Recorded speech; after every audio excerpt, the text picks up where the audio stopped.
This guy fell from a plane and slammed right into a building's window. The couple inside, who were just about to do some secret work, was furious. The secretary doesn't have much time to seduce her boss. After the crash, the protagonist was exhausted and lay there for a few minutes to rest. Then, a little girl startled him, asking if he was a beggar and if he was tired because he was hungry. The MC sat up to rest a bit more and thanked the girl for offering him some food. He felt embarrassed seeing how girls in this era wear such short and revealing clothes. The truth is, 1 hour earlier, 3 people were at the top of a cliff. They told a boy that in his next life, he should have better luck. At that exact moment, an explosion shook the entire region, an energy so massive that the 4 corners of the world felt its effects. A man emerged and leaped up to the clouds. He had finally finished his training. When he reached the sky, he realized the landscape was totally different from what he remembered. A voice called out to him, asking to talk. He obeyed and landed in front of a man who was actually a hologram. He explained that establishing Wu's foundation took 2,000 years. Wu's old master said that so much time had likely passed that the world's spiritual energy is now weak or even depleted. Hearing this, the protagonist was terrified to think he had been training for 2,000 years. He had only planned for 2 days. When the hologram disappeared, Wu flew off to see with his own eyes that 2,000 years had indeed passed. That was when he saw 2 guys kicking another man off the cliff. Even though he didn't sense any energy coming from them, the men shot at him to eliminate witnesses. Wu stopped the attacks from those strange weapons with ease. He used a tiny fraction of his energy and reflected the attacks back at the men. Unexpectedly, the men couldn't defend themselves and fell down dead. The protagonist went down to the boy at the bottom of the cliff. Next to him was a strange, glowing device. Curious, he picked it up and heard a voice screaming. This device had no spiritual energy, but could transmit a voice. This confirmed that 2,000 years had passed and strange things existed now. There must be dangers he doesn't know about, so assuming a new identity seemed like the best choice. Looking at the boy, he said he would keep his things and give him a proper burial. Now wearing the young man's appearance, he thought this person must have had a lot of problems to meet such an end. As an extra reward, he decided to seek revenge for him. In a shop in Haijo City, a girl was depressed because she didn't want to marry the person her grandfather had chosen. Her friend assured her that as long as she was there, her parents wouldn't force her into marriage. The protagonist was flying around the world when he was almost run over by a giant metal flying creature. That was the moment he crashed and interrupted that couple from having their secret fun. When he fell and decided to rest, that little girl was kind and gave him food. An elegantly dressed woman was looking for the girl and finally found her. The little girl jumped up quickly to go to her mother. One of the woman's bodyguards moved even faster and almost hit him. The man grabbed his head and arm at the same time, trying to twist his arm and smash his head against the bench. But using just his mental energy, the protagonist made the guy fly back several meters. Meanwhile, the little girl started clapping, saying the big brother was very strong. Worried, the mother asked what Yin Yin was doing with that man. After hearing her daughter's explanation, the woman ordered the bodyguard to apologize for his behavior. Bowing, he apologized to the protagonist sitting on the bench, claiming he suspected he was a kidnapper. The woman gently thanked him for taking care of her daughter and handed him a package. The car was ready to leave, but the girl wanted to say goodbye to the friend she had made. As he held the girl's hands, he realized that despite her age, she had a strange illness. He thought curing her wouldn't be difficult. So, he whispered to the girl that this pill was a piece of candy, and she should eat it when she wasn't feeling well. He said goodbye to the family, and the driver informed them that the appointment with the country's best doctor was scheduled. The driver also noticed the girl was holding something strange. The girl insisted on playing with it before throwing it away. The girl was fascinated by the pill, but then a sudden, sharp pain made her faint. Extremely worried, the mother ordered them to drive as fast as possible to find the miracle doctor. The girl didn't forget the big brother's words and held onto the pill tightly. At Dr. Shu's residence, known as Divine Hands, the doctor carefully observes through the window. At that moment, a couple rushes in, and the woman pleads with him to save her daughter. Calmly, the doctor reassures Mrs. Wang, explaining that healing the sick is his duty, and he will therefore examine the young girl. After a careful examination, however, the doctor regretfully informs them that nothing can be done, asking the mother to prepare for the worst. At this, the woman falls to her knees and begs Dr. Zhu to save Yin Yin. She declares she's willing to die to cure her, but the doctor replies that all he can do is alleviate her pain. He then explains that to restore Yin Yin's health, the 9 revolving rejuvenation pill would be needed, a divine medicine from 2,000 years ago, whose formula has been lost. Although he laments only possessing a fragment of the recipe, he suddenly notices a strange smell coming from the girl. Soon after, he finds something in Yin Yin's dress pocket. Holding the pill, the doctor notices that its aroma and shape exactly match the formula's description, while the mother wonders how it got there. At that instant, she remembers that a young man gave the pill to Yin Yin, claiming it could help her heal. Upon hearing this, Dr. Shu announces that the object might be the 9 revolving rejuvenation pill. Surprised, the mother asks if this means Yin Yin can be saved. Raising his arms, the doctor wonders who could possibly outboast him now. In a confident tone, he asserts that Yin Yin will recover after a period of rest, leading the mother to thank him, deeply moved. Still, he clarifies that the thanks shouldn't be directed at him, but rather at the young man who delivered the pill. He then asks Mrs. Wang to introduce him to the young man, but she replies that she doesn't know him either. At that moment, the woman realizes the young man must have noticed Yin wasn't well, which is why he offered the medicine. Her husband adds that they found the young man at Haizhu University, leading the doctor to speculate if he might be a student. Mrs. Wang agrees they need to go to the university and states that their family must repay such kindness. To Dr. Shui, a sacred being must be living as a mere student, and it's necessary to help him keep his identity a secret. Reinforcing this idea, the woman states that someone capable of providing such a high-grade pill cannot be ordinary, and the Wang family needs to strengthen this relationship. Meanwhile, Yewu walks down a busy street when his phone, which hadn't rung in a long time, suddenly starts ringing. While eating, the young man answers the call, and a voice questions why the people sent to pick him up ended up losing track of him. From the other end of the line comes an invitation to lunch, causing Yewu to immediately recognize that voice. A tear rolls down his face as the memory of a woman offering him a sweet treat flashes in his mind. He confirms he'll arrive in time for lunch, and at the same time, wonders why that aunt's voice sounds so similar to his master's wife's. He then reflects on already having met a young man with the same name as his, and now a woman with a familiar voice, questioning if it's all just coincidence or if there's something more to it. Before leaving, his master left some belongings stored at Wanbao Lu, a place where he hopes to find answers to these questions. For now, he decides to meet Aunt Zhou first, and arrives at a residence in Yunwu Mountain Villa, where a voice complains about the unexpected visit. Soon after, another voice curiously comments, wondering if Yewu is handsome. Jiang Xiaoru asserts that appearance doesn't fill the stomach, but Lin Chenqian teases her, mentioning someone named Zheng Xiong. In response, Jiang Xiaoru compares him to Zheng Xiong, the student council president, while Lin Chenqian laughs at the situation. Suddenly, a male voice asks if Aunt Zhou is home, leading Jiang Xiaoru to comment that the tone is quite pleasant. Looking through the peephole, Yewu wonders if this place is indeed the Yunwu mountain villa mentioned by his aunt. The two young women comment that the young man is handsome, but they show concern about being alone in the house. Lin Qianqian suggests calling the Lion King to scare him away, while Jiang Xiaoru fears the animal might hurt the visitor, though she eventually agrees. The Lion King advances towards the gate, and Lin Qianqian questions if he'll manage to scare the young man. The creature roars at Yewu, making Jiang Xiaoru recall that the Lion King was the national competition champion the previous year. Undeterred,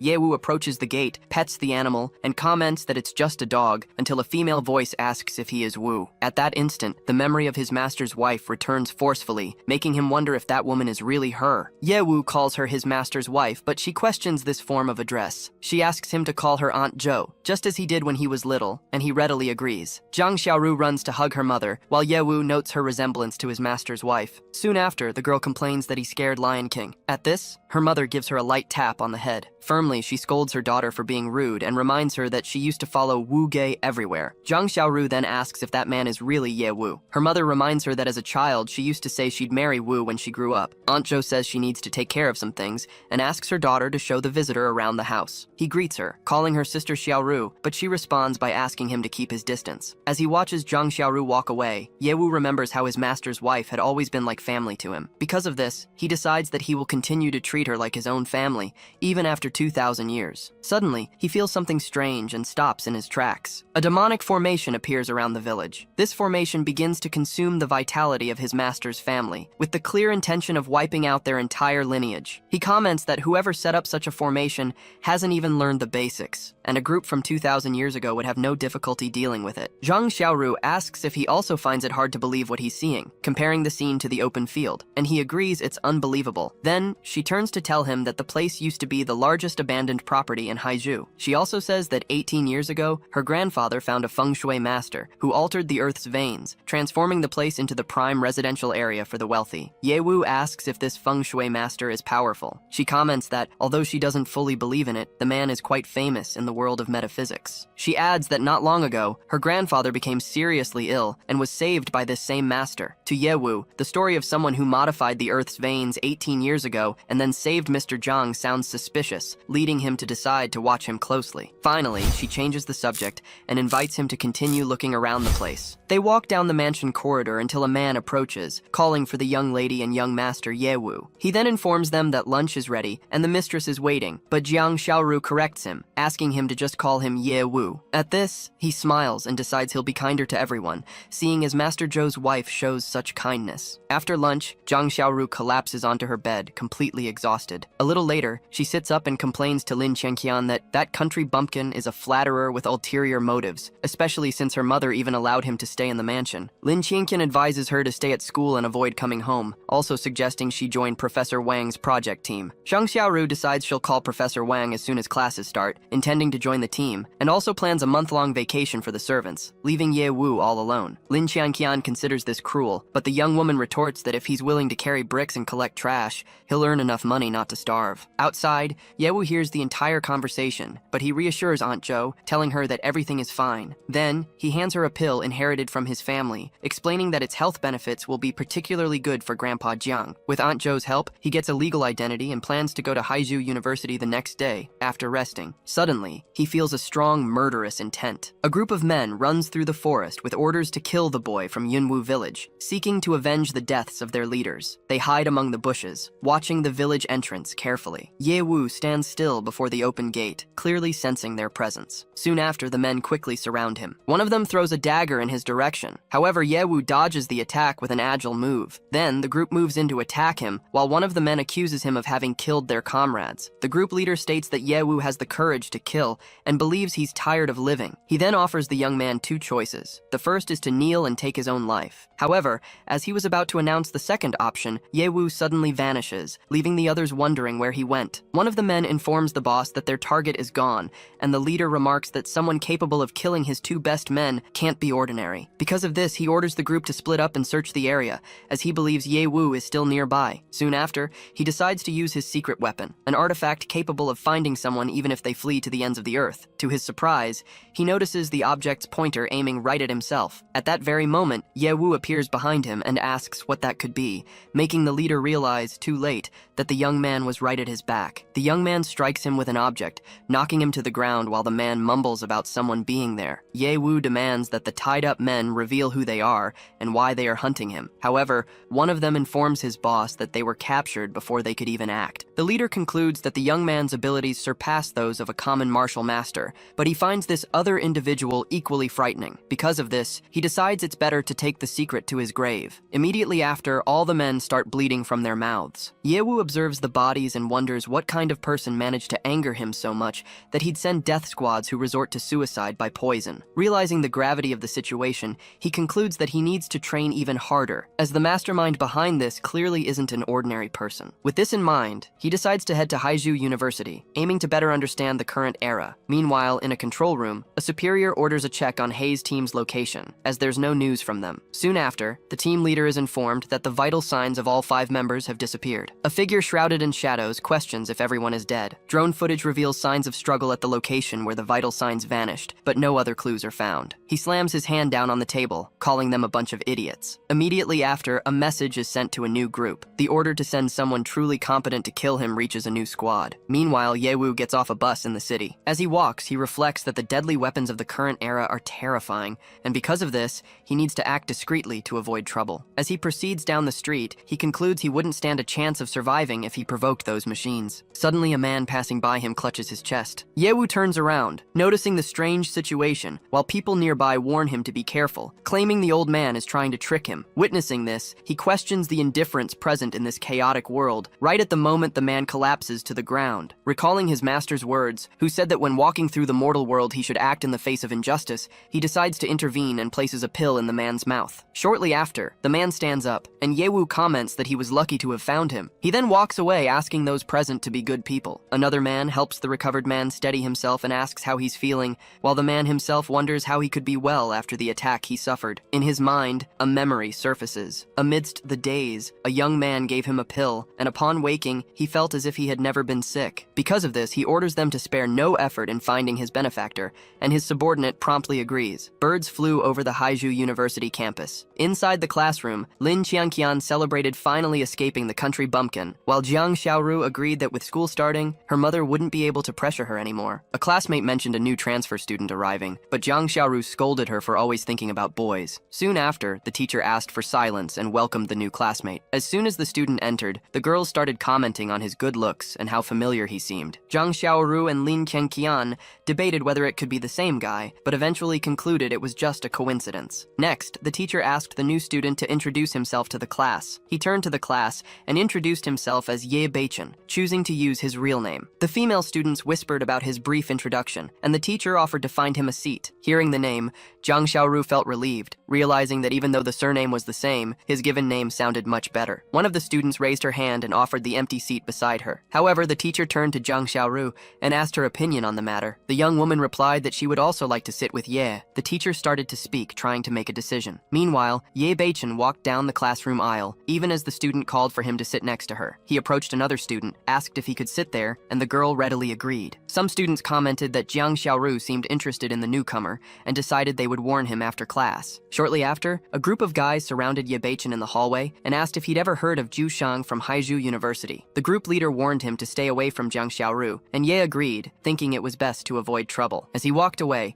he promised to keep 1,000,000 miles away from her, which made the others consider him clever. Despite his agreement, Ye found the guy arrogant and discreetly cast a fire spell. The group walked off, bragging, until suddenly the leader's hair caught fire. Someone shouted for them to put out the flames, while Ye Beichen calmly walked away from the scene. Reflecting, he concluded that using just half his power had been enough, and wondered what the point was of showing off strength without any real cultivation. With that, he decided to go to the library to better understand this era. Elsewhere on campus, a student complained to Jiang Xiaoru that Ye had invited her, but then sat next to another girl. Suddenly, both of them saw Ye walking in their direction and wondered if he was looking for one of them. He walked right past, only briefly noticing Jiang Xiaoru and her friend. At that moment, a bird flew overhead and ended up pooping on Ye Beichen's foot. Quickly, he knelt in front of Jiang Xiaoru to wipe off the bird poop. Lin Qianqian found the scene romantic, believing the guy had knelt to confess his feelings to Xiaoru. At this, Jiang Xiaoru declared she was still too young to date and ran off. Ye Beichen stood up and grumbled, explaining that he wasn't declaring his love,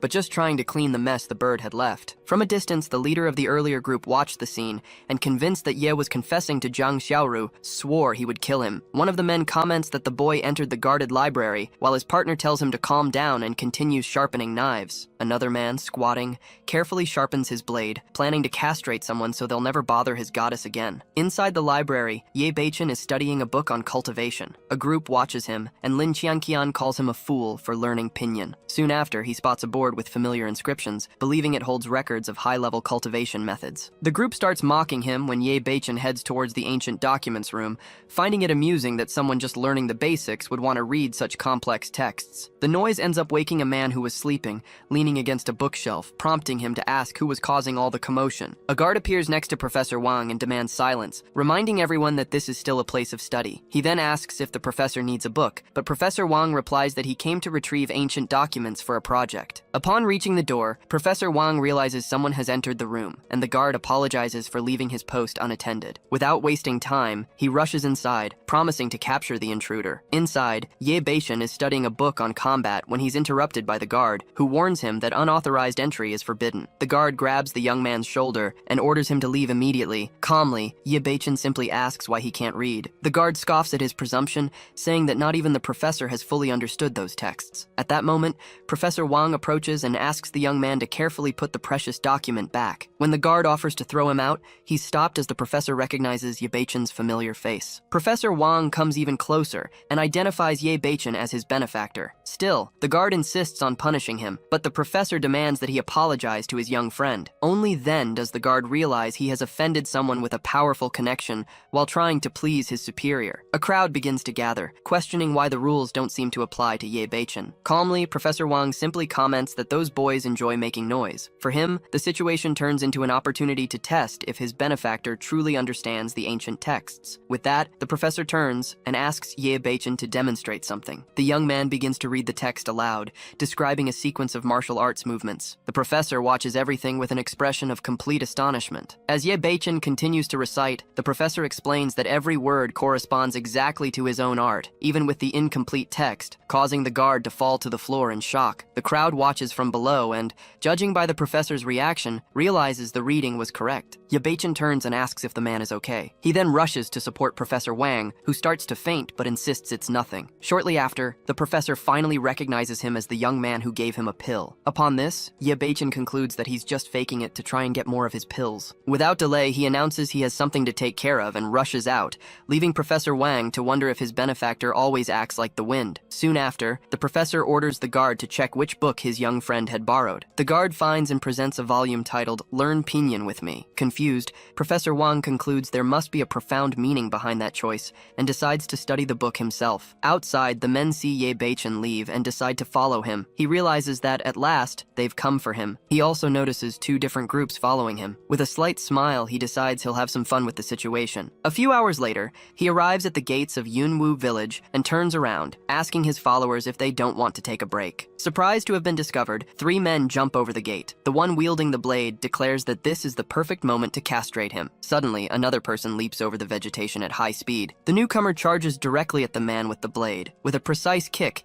he sends him flying. Meanwhile, the second group surrounds Ye Beichen and orders him to return the item. One of them threatens him, demanding its immediate surrender, but he merely asks what they're talking about. Without waiting for a response, one of the men tries to attack him. At that instant, Ye Beichen begins to float and states that they've conveniently offered themselves up for training. One of them shouts to chase the boy who tried to escape, but suddenly, everyone is paralyzed. Trapped by chains, they realize they were tricked and beg for freedom. He then explains that someone behind the village had set up a sinister formation, and he was thinking of how to destroy it. Seizing the opportunity, he uses the trap's own energy to break the formation. He then declares that since they voluntarily gave themselves up, they will be used for a good purpose. All the collected energy is directed at a single target. The attack results in a huge explosion within the property. Far away, an older man spits blood and wonders who was capable of destroying his formation. Sitting among the wreckage, he calls out for someone. A young man named Alan presents himself, and his master orders him to go to Haizhu immediately to investigate what happened. Watching from a distance,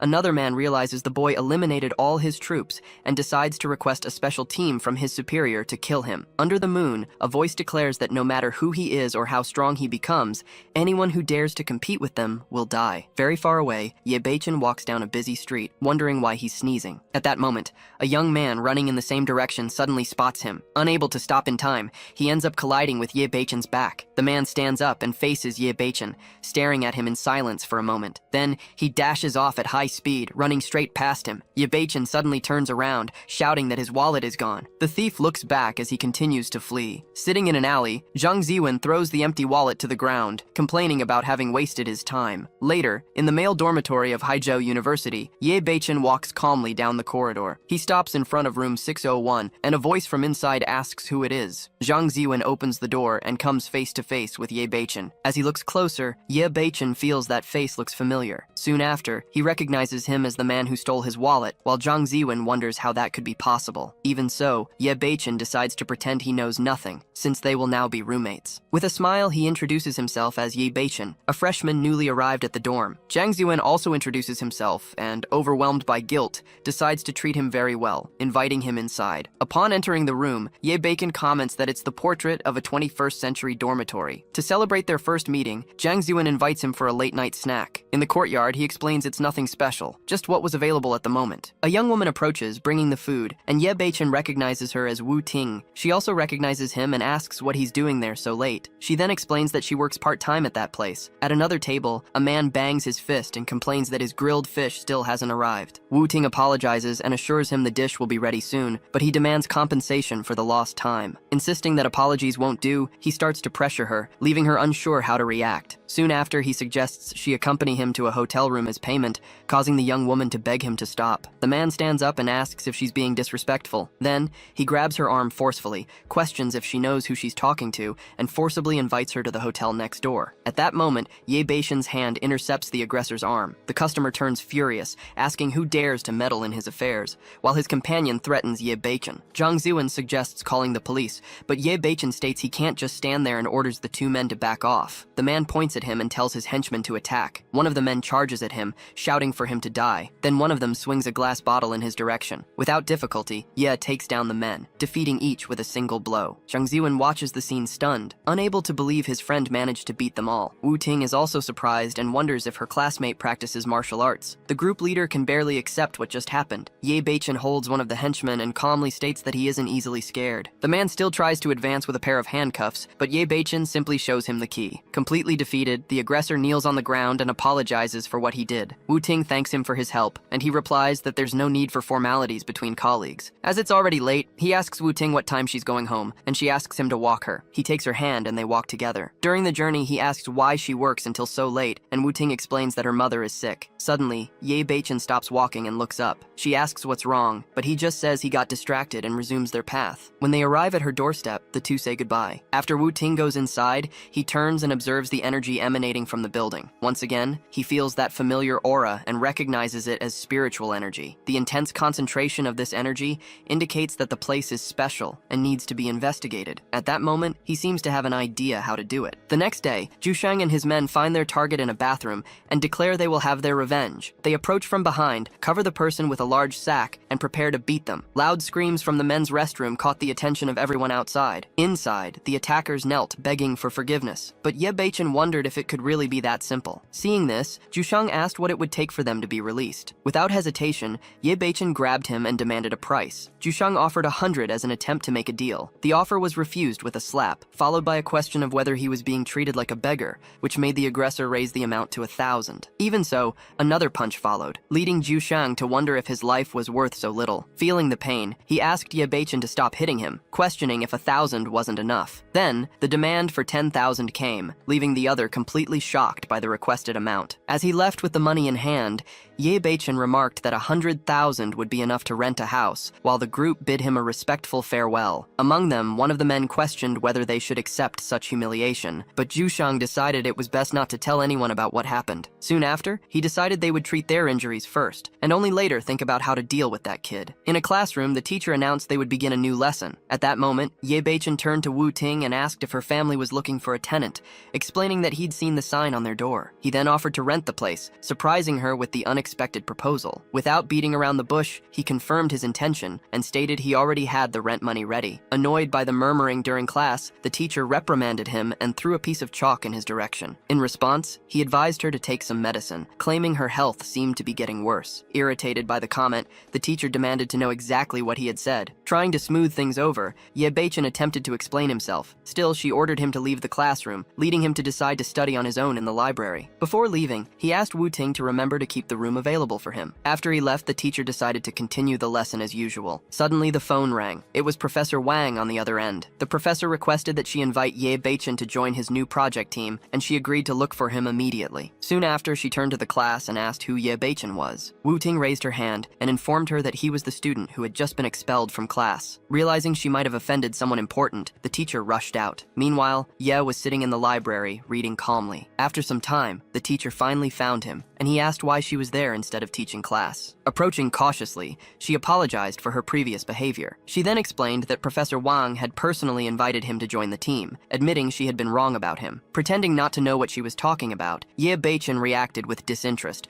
while the teacher informed him the project was at the History Museum. She then encouraged him to go there and take a look. However, his simple reply was that he first needed to finish his book, which visibly left her awkward. Meanwhile, in the university infirmary, Jushang was slowly recovering. His men gathered around the bed, asking what their next move would be. After thinking for a moment, he decided to call the regional boss, intending to have him teach Ye Beichen a lesson. At that moment, one of them spotted the target walking outside the window. Cell phone in hand, Jushang declared that this time he would cripple him. He then called a man named Chong and asked for help with a problem he had with someone. On the other end, the man, who was in a restaurant, asked for the target's name, and Jushang replied without hesitation. Soon after, the aggressor accelerated his scooter and informed his brothers that it was time to act. He sped off at high speed, even knocking some of his own henchmen onto the asphalt. In front of a large building, Ye Beichen wondered where the museum was when he heard someone shout his name. Without delay, Jushang accused him of stealing his money. Calmly, Ye Beichen turned and asked if they wanted another beating. Jushang, with a mocking tone, replied that he had called a man named Chong to sort out the situation. Shortly after, Chong's group arrived at the scene, with him leading on his scooter. As soon as he stopped, he asked one of his men where Ye Beichen was. Without wasting time, Jushang pointed out the target's location to the newcomer. However, Chong recognized him instantly and wondered why that person was there. The memory of almost being killed last time surfaced, making him realize that Li Ju was trying to push him to his death. Ye identified the newcomer as the reinforcement, while Jushang ordered Chong to attack. The response was unexpected, a direct slap to Jushang's face. Confused, he questioned the reason for the assault. Immediately after, Chong bowed before Ye Beichen and asked for forgiveness, ordering Li Ju to kneel and apologize as well. Faced with the scene, Jushang was shocked and began to wonder if Ye Beichen was some kind of hidden boss. Stepping on something on the ground, Ye Beichen suggested that since Chong wouldn't do anything, Jushang himself should act. Without delay, Jushang knelt on the ground and admitted he was wrong. Ye Beichen asks why he'd come back even after being let go, while Jushang, kneeling on the ground, pleads for forgiveness. Next, Ye Beichen demands to know how much Jushang is willing to pay for the mental distress stress he caused. Jushang stays sprawled on the ground, clearly shocked to hear he'd have to pay a fee for mental damages. Impatient, Ye Beichen warns that he won't be so polite if he doesn't get paid, prompting Jushang to offer another 10,000. At that, Jushang hands over a credit card as collateral. With the card in hand, Ye Beichen bids them farewell and even invites the group to visit him again, while Jushang grumbles about having no money left. From a distance, a hidden man watches it all, remarking that the kid has a few tricks up his sleeve, but nothing special. As he walks along the sidewalk, Ye Beichen suddenly stops. In that moment, he realizes the trap set in Mist Mountain Village has been destroyed, and his master's wife is in danger. Without wasting a second, he dashes off at high speed, leaping across the city rooftops. Elsewhere, someone reports over the phone that the kid has already departed. As he nears the village, Ye Beichen senses a suspicious aura that's no longer active. Intrigued, he wonders who could have done it, while his gaze lands on the mansion, revealing several people inside. Faced with the scene, he simply finds the situation interesting. Alon points at the approaching young man and orders his men to encircle him. Quickly, the group positions themselves around Ye Beichen, ready for a fight. In a confident tone, Alon commends his bravery for showing up and declares he'll die for disrespecting his master. Immediately after, he grabs Ye Beichen and demands to know why the formation was destroyed, but the young man pretends not to get it. Annoyed, Alon calls him an idiot and attacks, only to have his blow blocked at the last second. Without breaking a sweat, Ye Beichen takes down a few opponents and warns the rest to get out of his way if they don't want to die. Leaping over them, he scoffs and calls them trash for daring to face him with such pathetic strength. On the ground, Alon demands to know why his men are just standing there and yells at them to capture Ye Beichen. Obeying the order, the henchmen charge forward in formation to attack. Soaring over the forest, Ye Beichen muses how amusing it is to find yet another brainless organization waiting for him. Hidden among the trees, another group gets ready, their leader determined to get back the 2 books. Spotting Ye Beichen approaching, the leader tells his men to await his signal. As soon as he lands, Ye Beichen sees everyone is there and provocatively invites them to play. Next, he shouts for the cowards who are following him to come out of hiding. From a distance,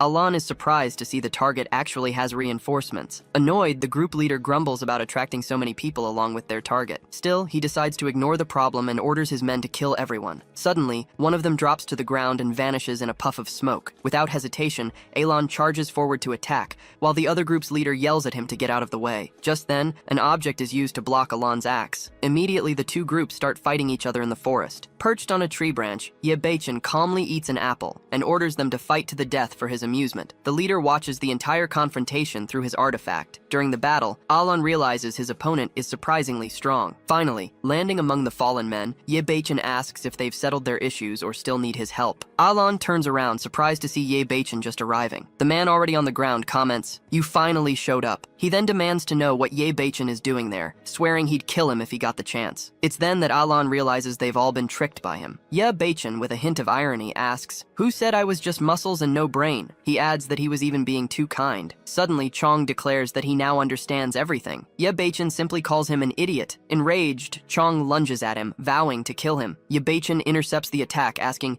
"How dare you show such incompetence with these mediocre skills?" With a swift move, he violently slams Chong to the ground. Alon, watching, comments on the impressive power of Ye Beichen's footwork. Chong gets back on his feet, admitting that to take down so many of his men, Ye Beichen truly has some skill. Ye Beichen, looking bored, says, "Fighting you one by one is exhausting. Why don't you all come at me together? Let's not waste time." Annoyed, Alon grips his weapon, telling him not to be so arrogant. He then smashes the ground, declaring that he alone is more than enough to kill him. Ye Beichen easily dodges the attack, remarking, "That wasn't a bad move, actually." He then adds that flashy moves are useless against him. Without warning, he flicks Alon on the head with a finger, making his brain explode. Chong stares in disbelief, wondering how that's possible, as Ye Beichen stands calmly over the fallen body. Turning to Chong, Ye Beichen declares, "Now it's your turn." Chong calls him a freak. The man in the suit decides to retreat, figuring he'll let this go for today, and attempts to flee. But Ye Beichen intercepts him, asking, "Do you really think you can escape my sight?" He effortlessly defeats his opponent, advising him, "Train harder in your next life." With that, Ye Beichen leaps away, leaving all his enemies sprawled on the ground. The scene shifts to Haiju University. Inside a room, a woman muses, "It's been a while since I joined the Zunbu project team. I wonder what kind of person he'll be." Just then, Zhang Xiaoru enters and greets senior sister Chu with a good morning. Chu announces to everyone that there's a new team member and asks them to introduce themselves,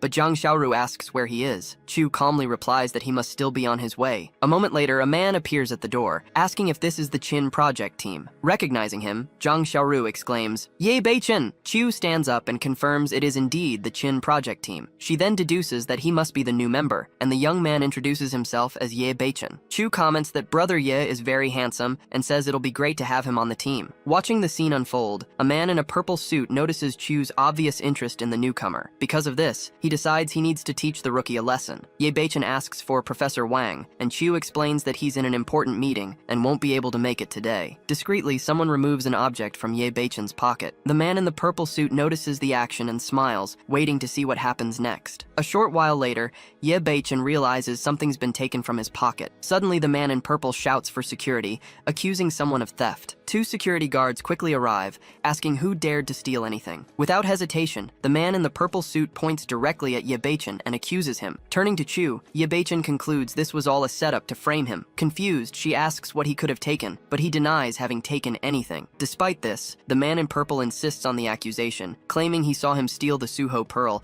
and that it must be on him right now. Ye Beichen then challenges the guard to search him, and the security guard orders him to submit to the inspection. The guard proceeds to pat down Ye Beichen's body. When he's done, he turns and states, "There's nothing here." The man in purple, incredulous, declares, "That's impossible!" Finally, Ye Beichen announces that the Suho pearl has been found, adding that someone will have to pay for his troubles. The man in the purple suit got annoyed hearing the accusation of slander, but Ye Beichen challenged him to let security search him. After hesitating for a moment, he agreed to the search, claiming he had nothing to fear. With that, the security guard ordered him to open his hands. As the search was happening, the man in purple silently wondered what was going on. He had placed the pearl there himself, yet it hadn't been found. A moment later, the security guard found the pearl in his pocket and announced the discovery aloud. Seeing the object, he exclaimed that it was impossible. Without hiding her indignation, Chu accused him of trying to frame someone else while being the real thief. She regretted having misjudged him, even though he tried to deny it. Still, he insisted he had thrown the pearl onto Ye Beichen's clothes, and that for some reason it had ended up in his own pocket. Calmly, Ye Beichen questioned if, with that level of intelligence,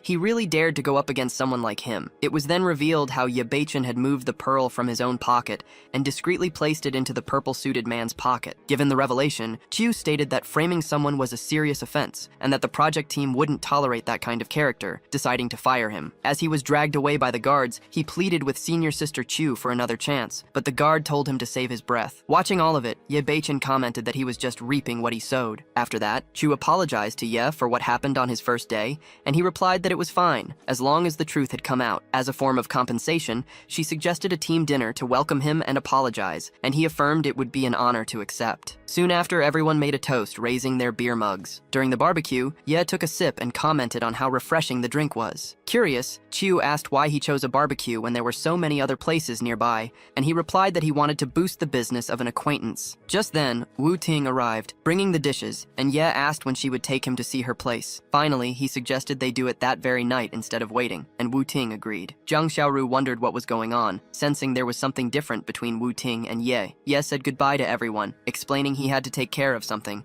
and Zhang Xiaoru replied that they understood. He then took Wu Ting's hand and announced they were heading to her apartment right away. Observing the scene, Zhang Xiaoru commented that the two clearly had something going on and made a beautiful couple. Once at the apartment, Ye praised the pleasant view, while Wu Ting explained the rent wasn't expensive, costing only 500 yen a month. Right away, he handed her a card with 10,000 yuan, saying he would pay the rest when he moved in, which left her surprised by the amount. Seeing her reaction, Ye explained that he intended to rent for a long time, and that the amount was nothing significant, leading Wu Ting to agree to settle any difference later. Soon after, she said goodbye, telling him he should rest early, while Ye just waved as he watched her leave. Alone in the apartment, he noticed that the surrounding spiritual energy was abundant and flowed naturally inward. So he sat down to meditate, but his concentration was interrupted by a noise coming from outside. His expression immediately changed at the sudden sound. Without hesitation, he turned toward the window to see what was happening. On the street, Ye wondered what the Lion King was doing there, as a large white creature began to materialize. Immediately after, an enormous beast covered in white fur let out a terrifying roar. The creature charged at the lion, and someone questioned if it was a spirit beast. Observing closely, Ye stated that he now understood the reason for such dense spiritual energy in that place. In response, he punched the ground, which cracked under the force of the impact. With his gaze fixed on the creature, he began to focus his attention on it. He prepared his attack with his hands. Giving no time for reaction, he charged directly at the white beast. With a powerful kick, he delivered a blow that hit the ground in front of him. At that, the white beast slowly began to dissipate into the air. The creature dissipates into the air as Ye watches from the street. However, in its place, a small white wolf appears and stares directly at him. Seeing this, Ye prepares to attack the small creature. Without hesitation, he delivers a powerful punch. Then, he absorbs the spiritual energy that still lingers in the air. Soon after, large wings form on his back, allowing him to float in the sky. When he returns to the ground, the Lion King barks at his feet. Curious, Ye asks if he isn't happy that his prey was devoured. In response, the dog runs to a pile of trash and starts barking, leaving Ye puzzled about what the beast is trying to show him. Intrigued, he approaches and discovers a spiritual vein hidden among the debris. Surprised, Ye realizes he didn't expect to find a spiritual vein there. This explains both the presence of the beasts and the strong energy, leading him to conclude it's an excellent spot for cultivation. Because of this, he decides to try the 1,000-mile eye technique. As soon as he starts the technique, a book materializes in front of him. Soon after, one of his eyes activates, and he confirms that with such abundant spiritual energy, the technique works perfectly. His vision passes through a door, allowing him to see Wu Ting in the bathroom. She quickly realizes something is wrong. The next morning, an ambulance is parked in front of a building. The noise wakes Ye, who wonders what's happening so early. Then, he sees Wu Ting outside, asking her mother to wake up and trying not to scare her. At that moment, a nurse announces there's no more space in the ambulance and suggests she take a taxi to the hospital. Soon after, the ambulance leaves, leaving Wu Ting alone in the street as Ye approaches. Concerned, he asks what happened, and she explains that her mother suddenly fell ill and has already been taken to the hospital. Then, Wu Ting asks him to take her there to see her mother. In the operating room, Wu Ting's mother lies on a gurney, surrounded by doctors. Finally, one of the doctors states that it's useless to continue and that she can't be saved. Another doctor claims that not even a divine physician could save her, as the disease is extremely rare. However, Ye asks everyone to wait. At that moment, Wu Ting rushes to her mother's side and anxiously asks if she's okay. Desperate, she pleads with the doctor to save her, explaining that this is the only family she has left, but she hears in response that the illness is too rare. Seeing this, Ye approaches, analyzes the condition, and diagnoses it as an unusual combination of energies, stating that there is a way to treat it. One of the doctors questions him, doubting his abilities, while Ye responds that he's merely stating the facts. The older doctor asks where he studied to act with such arrogance, and the simple response comes, he's self-taught, which leaves the other incredulous. The younger doctor demands that he leave, but Ye challenges him to allow the attempt, reminding him that a life is at stake. At that instant, the elder doctor interrupts him and, when asked if he believes him, admits that he actually hopes Ye gives up. Still, he imposes the condition that Ye obtain the family's consent and take full responsibility if he fails, which is promptly accepted. Confident, Ye says he's ready for the gamble, while the other doctor shows disbelief in the possibility of a cure. Turning to Wu Ting, the doctor asks if she agrees to the treatment, and Ye asks her to trust him to save her mother. With a trembling voice, she agrees, explaining that her mother's condition is critical, and this is the last alternative. After this, Ye asks the doctors to let him proceed. Next, he opens the scroll, revealing a set of needles. Without hesitation, he inserts one into an acupuncture point, ready to connect the meridians and regulate the energies. Soon after, Wu Ting's mother expels dark blood. The doctor accuses Ye of going too far, claiming he killed the patient. But Ye's calm reply is, "Who said anyone died?" Sternly, the doctor tells him to stop denying it and see for himself. Just then, Wu Ting gasps in surprise as she sees her mother wake up, completely perplexing the doctor. She quickly asks how her mother is feeling, and the woman replies that she feels much better, even though she still can't stop coughing. Calmly, Ye explains that the treatment just finished and assures them she'll be fine in half an hour. Intrigued, the doctor asks who he really is, but Ye simply replies that he's just an ordinary student. The younger doctor then apologizes for not recognizing his skills sooner. Ye replies that there's no need to apologize,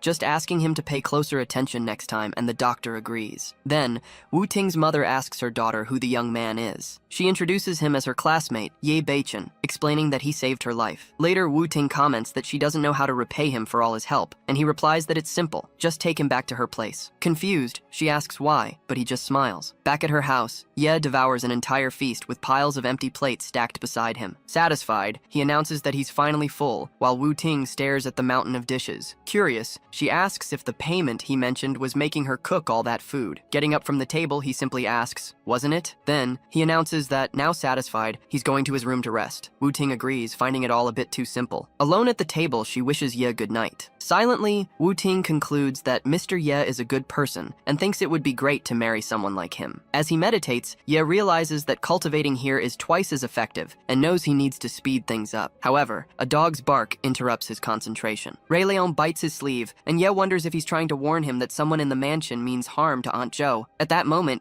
he realizes someone has dared to conspire against his master's wife and declares that everyone involved will pay with their lives. Without hesitation, Ye leaps from the building with the dog right beside him. The scene shifts to a demolition site. A man explains to a woman that, luckily, Master Yi warned them in time for everyone to evacuate, saving the family from a huge loss due to the explosion. Master Yi laments that the Yinfeng formation has been destroyed and states that to prolong the old master's life, it will need to be remade. The woman replies that he can ask for anything. Calmly, Master Yi explains that he doesn't need anything valuable, just a drop of her heart's blood, which can be extracted without surgery. Even so, the woman agrees to endure the procedure as long as it saves her father. With that, he invites her inside to get the heart's blood. From a distance, two men watch the scene. One comments on how easily she was tricked, while the other urges him to quickly remake the formation. The younger man reassures his older brother not to worry, saying he's already mastered the Yinfeng formation and can set it up quickly. He then throws a talisman into the air. The talisman multiplies, forming a large structure in the garden. The formation activates on the ground. Soon after, a huge energy vortex begins to form in the sky. The young man wonders why there are such strange celestial disturbances at this moment. From afar, Ye comments that he's finally arrived. Pointing at the sky, the young man tells his older brother that someone is flying on a sword. However, the older brother corrects him, revealing it's actually a dog flying in the sky. Upon closer inspection,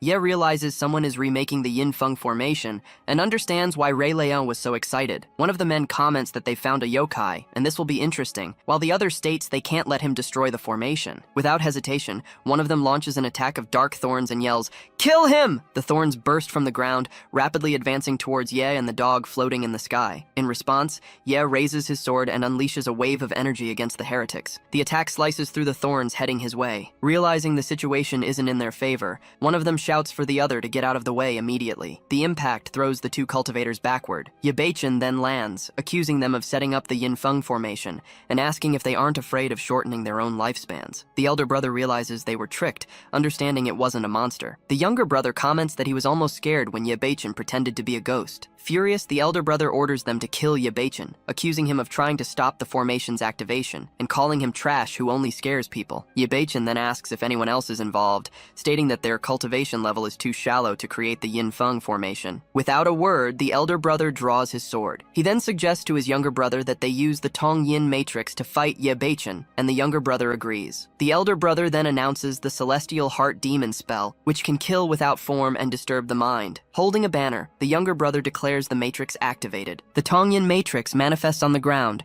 trapping Yebeichen right in its center. The elder brother then invokes the demon god to appear and help him slay gods. Immediately, his body transforms into a demonic form. Watching this, Yebeichen comments that it's interesting to still find people connected to the demon race in this day and age. However, before he can even finish his sentence, the demonic form is suddenly struck and begins to disintegrate. Despite this, the creature lunges forward, screaming for Yebeichen to die. Effortlessly, Yebeichen blows a gust of wind that hits the target directly. The elder brother screams, "Impossible!" as his body completely disintegrates. Yebeichen then appears before the other fallen cultivator, asking why he uses his abilities for evil. Giving him no chance to react, Yebeichen grabs him by the neck, stating that this was a conscious choice. For that reason, he says, the only thing left is to do what's right. Yebeichen then throws him aside. The younger brother crashes hard onto the ground, while the elder brother desperately calls out to him. With difficulty, the younger brother warns that the opponent is too strong and extremely fast, prompting the elder brother to turn and flee. Before escaping, the elder brother glances back. He then vows to find their master and avenge his brother. Just then, Yebeichen appears in front of him and coldly asks if he truly has a master. Using shadow steps, Yebeichen blocks his escape path. Yebeichen then grabs him, demanding to know where his master is and if that person ordered the Yinfeng formation to be set up. Desperate, the elder brother begs the great immortal to spare his life, promising to reveal everything he knows. Without delay, he confesses that their master is inside the mansion and was the one who assigned them to set up the formation. This leads Yebeichen to ask who exactly this man was. In response, he explains that their master was a former grandmaster of Longhu Mountain, expelled after violating rules and developing a demonic heart. After that, the master founded his own sect and began recruiting numerous disciples. He explains explained that many years ago, the master discovered a treasure beneath the mansion that would take 100 years to emerge, so he devised a plan to accelerate the process. He also secretly set up the yin-feng formation to absorb the residents' yang energy, boosting the treasure's growth. Still on the ground, the elder brother begs once more for his life to be spared, claiming he has told everything. Yet Ye Beichen merely questions if someone like him truly deserves to live. He then declares that evil cultivators only deserve death and attacks to dissipate the man's soul. Afterward, Ye Beichen realizes his master's wife is in danger, and he needs to see her immediately. However, he realizes that acting directly would expose his cultivation level, so he needs to hide it. Meanwhile, Aunt Zhou tells Master Yi she is ready to begin the heart blood extraction. Master Yi confirms he'll extract it right away. When she questions the dagger's presence, he replies it's for the extraction. Suspicious, Aunt Zhou accuses him of lying, reminding him he had said cutting her flesh wouldn't be necessary. Just then, Master Yi lunges with the dagger, declaring it's too late for her to realize his deception. Frightened, she recoils in the chair and cries for help. Before the blow can land, Ye Beichen suddenly appears and grabs Master Yi's wrist, stopping the attack. Ye Beichen forcefully throws Master Yi against the wall. Then, he positions himself next to Aunt Zhou and calls Master Yi an old villain, accusing him of harming innocent women in broad daylight. Satisfied, he realizes that with his TV show outfit on, his master's wife wouldn't be able to recognize him. Recovering, Master Yi gets to his feet and asks who the insolent young man is that dares to show off in front of him. Right after that, he throws a talisman at Ye Beichen and declares that he's looking for his own death. The talisman immediately summons a spirit that rushes forward. Ready for combat, Ye Beichen states that, as a cultivator, Master Yi acts maliciously and against the will of the heavens. With a single punch, he effortlessly destroys the spirit. Next, he strikes the ground and declares that the man deserves to be punished. In disbelief, Master Yi can't believe that the malevolent spirit he cultivated for 10 years was instantly eliminated. Approaching, Ye Beichen coldly asks what he's looking at. Trying to defend himself, Master Yi creates a barrier and claims he's not easily frightened. Even so, the defense is broken with a single punch, making the older man admit that the young man isn't simple and possesses some skills. With no other choice, Master Yi kneels and begins to command the malevolent spirits. Invoking them as his greatest trump card, he challenges the young man to stop them. In response, Ye Beichen summons thousands of gods and saints to protect his true spirit. Chains appear in the air and rush directly towards the malevolent spirits. Shocked, Master Yi asks who he really is, surprised by such cultivation strength. Advancing with one of the chains, Ye Beichen shouts that he's his father. Filled with irritation, the older man complains that it's a terrible day. Without thinking twice, he jumps out the window and shouts that he's giving up. With disdain, Ye Beichen provokes him, telling him to run and see how far he can get. Desperate, Master Yi runs through the forest, relieved to have escaped quickly and avoided bigger trouble. Suddenly, a giant dog appears behind him. With a swift attack, the animal knocks him down and pins him to the ground. Right after that, Ye Beichen approaches and tells the Lion King that the man called him a dead dog, suggesting he deal with it without delay. Ready to attack, the Lion King lunges at Master Yi. After the blow, Ye Beichen pats the animal's head, praises its intelligence, and invites it to follow him from then on. At that moment, he realizes that his master's wife is approaching with reinforcements. Near Master Yi's body, a voice orders everyone to leave. Obeying, the men in suits are ordered to quickly catch up with the old Taoist. Soon after, Aunt Zhou approaches and finds Master Yi lying on the ground. She comments that the man was killed by a true master, and states that she will offer a gift if she's lucky enough to find him. Far from there, Ye Beichen comments to the Lion King that he's used up a lot of spiritual energy and they need to replenish it. Because of this, he decides to cultivate in that spot for a while and asks the Lion King to protect him in exchange for spiritual energy. Suddenly, a hand grabs his shoulder and warns him that this isn't a place he should be. Turning around, Ye Beichen asks who they are and why he can't stay there. In response, the man explains that they are Mr. Huo's bodyguards. Furthermore, he states that no one can disturb the master, as he's practicing his fist technique. With disdain, Ye Beichen comments that it's nothing but extravagant footwork. Offended, one of the bodyguards accuses him of insulting the elder master. At the same time, the other states that he's looking for death. Before the situation escalates, the old master appears and orders both of them to stop immediately. The bodyguard tries to explain himself to the elder master, but he interrupts, stating that he's already aware of what happened. Next, the master turns to Ye Beichen and asks what he meant about the technique. The young man explains that it lacks fluid movements and real power. Indignant, the elder master states that the technique was passed down by his ancestors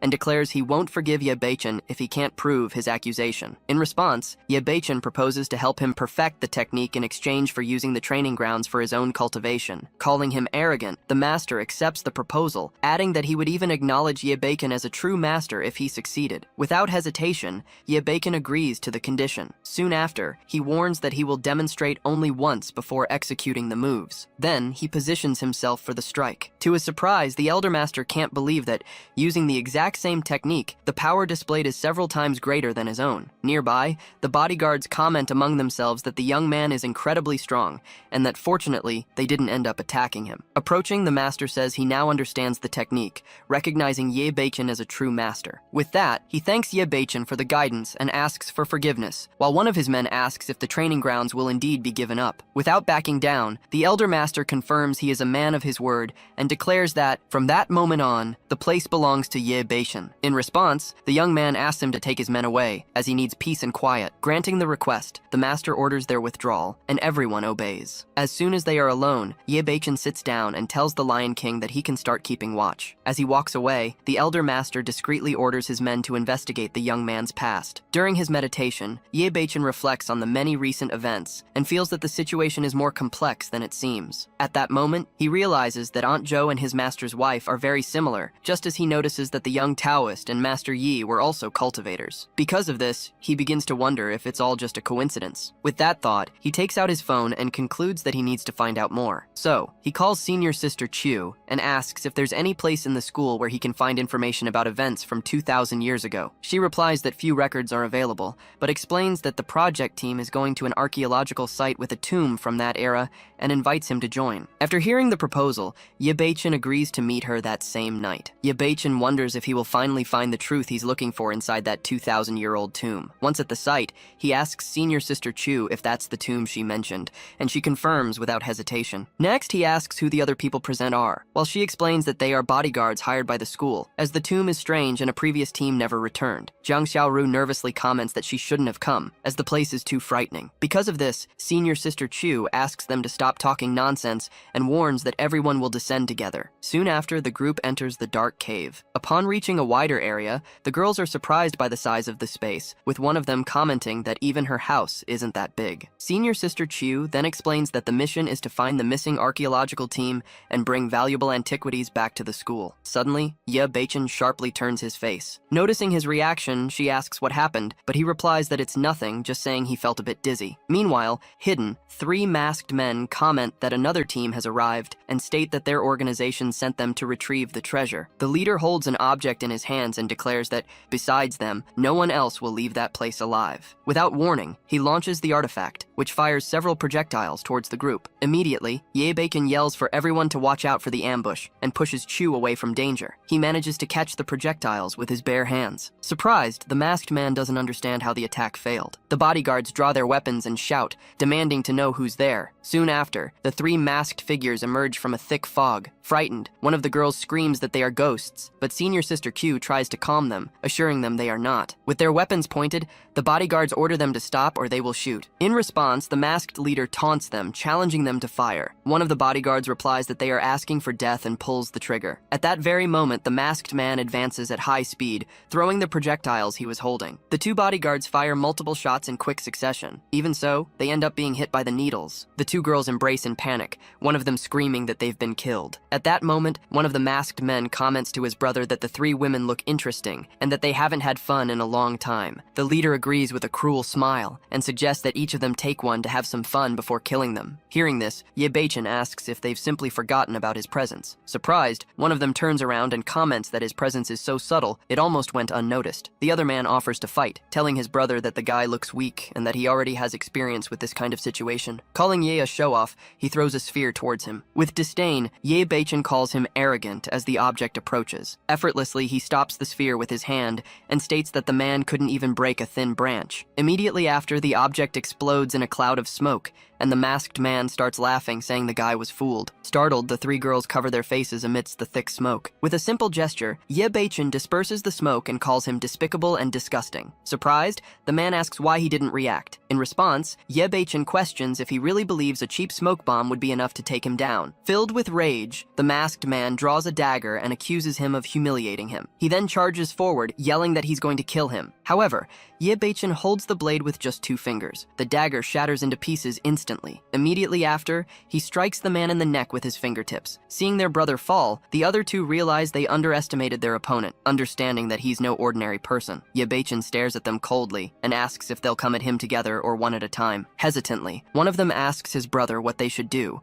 while the leader tells them not to be afraid, asserting that he still possesses skill. At that moment, he reveals he has a secret weapon. Upon seeing the object, Ye Beichen recognizes it and asks if it's a soul-sealing lamp. Arrogantly, the leader replies that since he knows what it is, he should kneel and beg for mercy. The younger brother comments that he believes Ye Beichen is scared, then mocks him, saying that if he kneels at their feet, he might still have a chance to survive. Before he can finish his sentence, Ye Beichen interrupts him with a direct kick to the groin. Screaming in pain, the masked man warns his brother that Ye Beichen dared to kick him and is looking for death. Then the leader activates the lamp and yells that it's Ye Beichen who is seeking his own destruction. Calmly, Ye Beichen comments that the soul-sealing lamp is really interesting and that he likes it. As he turns, chains begin to move around him. With a single strike, he uses one of the chains to hit the other masked man. Realizing the situation has become unfavorable, the leader panics. The soul of the hitman is ripped from his body by the chains. As his brother begs for help, the leader tries to pull the chain back. At that instant, the lamp falls to the ground and emits a pulse of energy. Desperate, the masked man kneels before the fallen lamp and apologizes to his brother. Ye Beichen approaches, holding the lamp's light, and coldly invites him to join the other. Immediately after, the leader's soul is also ripped from his body. Now he holds the lamp while the chains continue to move around him. At that instant, Ye Beichen feels something strange inside the cave. Ye Beichen held senior sister Chu and gave her the rejuvenation pill he had brought, calmly explaining that she would wake up as soon as she swallowed it. Meanwhile, the other two girls started getting up, complaining of headaches and trying to figure out what happened. Suddenly, one of them turned around and saw the bodies sprawled on the floor. Frightened, she hid behind Ye Beichen, pointing and exclaiming that there was a corpse there. Soon after, the other two also stared at the fallen bodies. Senior sister Q asked what was happening, and Ye Beichen realized he had forgotten to deal with the situation. Without hesitation, he quickly invented a story. After their bodyguard died protecting them, he managed to grab a weapon and win by sheer luck. The girls praised him, saying he was incredible, while he modestly replied that they were exaggerating. Next, Ye Beichen mentioned that he had found a strange wall earlier. Touching it revealed a secret passage, and he was intrigued, wondering what could be inside. Excited, one of the girls exclaimed that it must be the entrance to the main tomb. Thrilled, they decided to go in and take a look. Ye Beichen observed that the spiritual energy inside was extremely concentrated and wondered if there would be other cultivators like him in that place. Soon after, the group came across several skeletons sitting in a circle on the ground, with a sword stuck in the center. Confused, one of them wondered what those people were doing there and why they all died in the main tomb. Senior sister Chu approached the sword stuck in the ground. She reached out to touch the hilt of the weapon. Immediately, Ye Beichen yelled for her not to touch it. Ignoring the warning, she grabbed the sword. Instantly, she was violently thrown backward. Ye Beichen quickly caught her and told her to be more careful. He kept her steady on the ground while the other girl watched, startled. Outside, lightning flashed across the night sky above the mountain. Zhang Jiayun observed the phenomenon and wondered if it was a magical event related to lightning. Soon after, she noticed that the spiritual energy of the tomb had suddenly intensified and questioned if a treasure had appeared. At that moment, a man informed her that they had lost contact with the people sent inside. Hearing this, she ordered a team to accompany her to the tomb, while the others stayed to guard the entrance. Inside the tomb, Ye Beichen asked senior sister Chu if she was all right. She replied that she was and thanked him for the help. Frightened, the other girls said that there really was a ghost there and that everything was very scary. Suddenly, one of the skeletons slowly began to rise. Ye Beichen told everyone to be careful and stand behind him. Now standing, the skeleton questioned who dared to invade its master's domain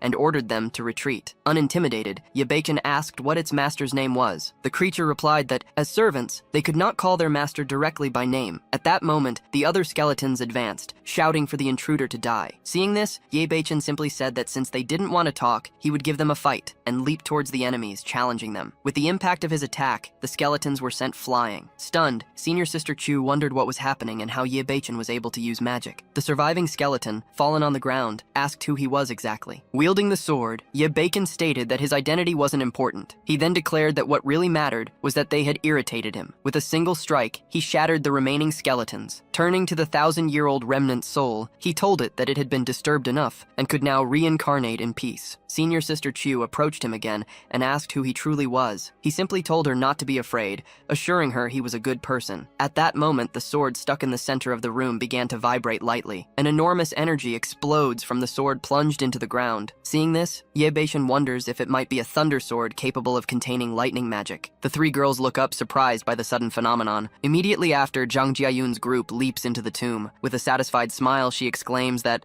as expected, there really is treasure there. Confused, Senior Sister Chu wonders what's happening and why everything feels like a movie scene. Zhang Jiayun keeps her confident smile. She then points her sword at Ye Beichen and demands that he hand it over, stating that they've been watching that treasure for a long time. Unfazed, Ye Beichen simply asks if this is yet another wave of enemies. One of the men offers to lead a team and deal with him, saying the young man seems to have some cultivation level. Without hesitation, Zhang Jiayun orders the attack, and everyone charges forward. One of them lunges with a sword, declaring that this territory belongs to them and Ye Beichen should disappear. He easily dodges the strike. Next, he lands a punch to the aggressor's chest, knocking him to the ground. Then, he delivers a kick that sends another opponent flying, all while asking if they truly intend to rob him. Surprised by the ferocity shown, Zhang Jiayun comments that they'll need to use their brains, as they can't resolve this by force alone. At that moment, one of the men grabs Lin Chengqian and threatens her with a sword, while Jiang Xiaoru desperately asks what he plans to do. Zhang Jiayun states that she won't hold a grudge for him killing her men. Still,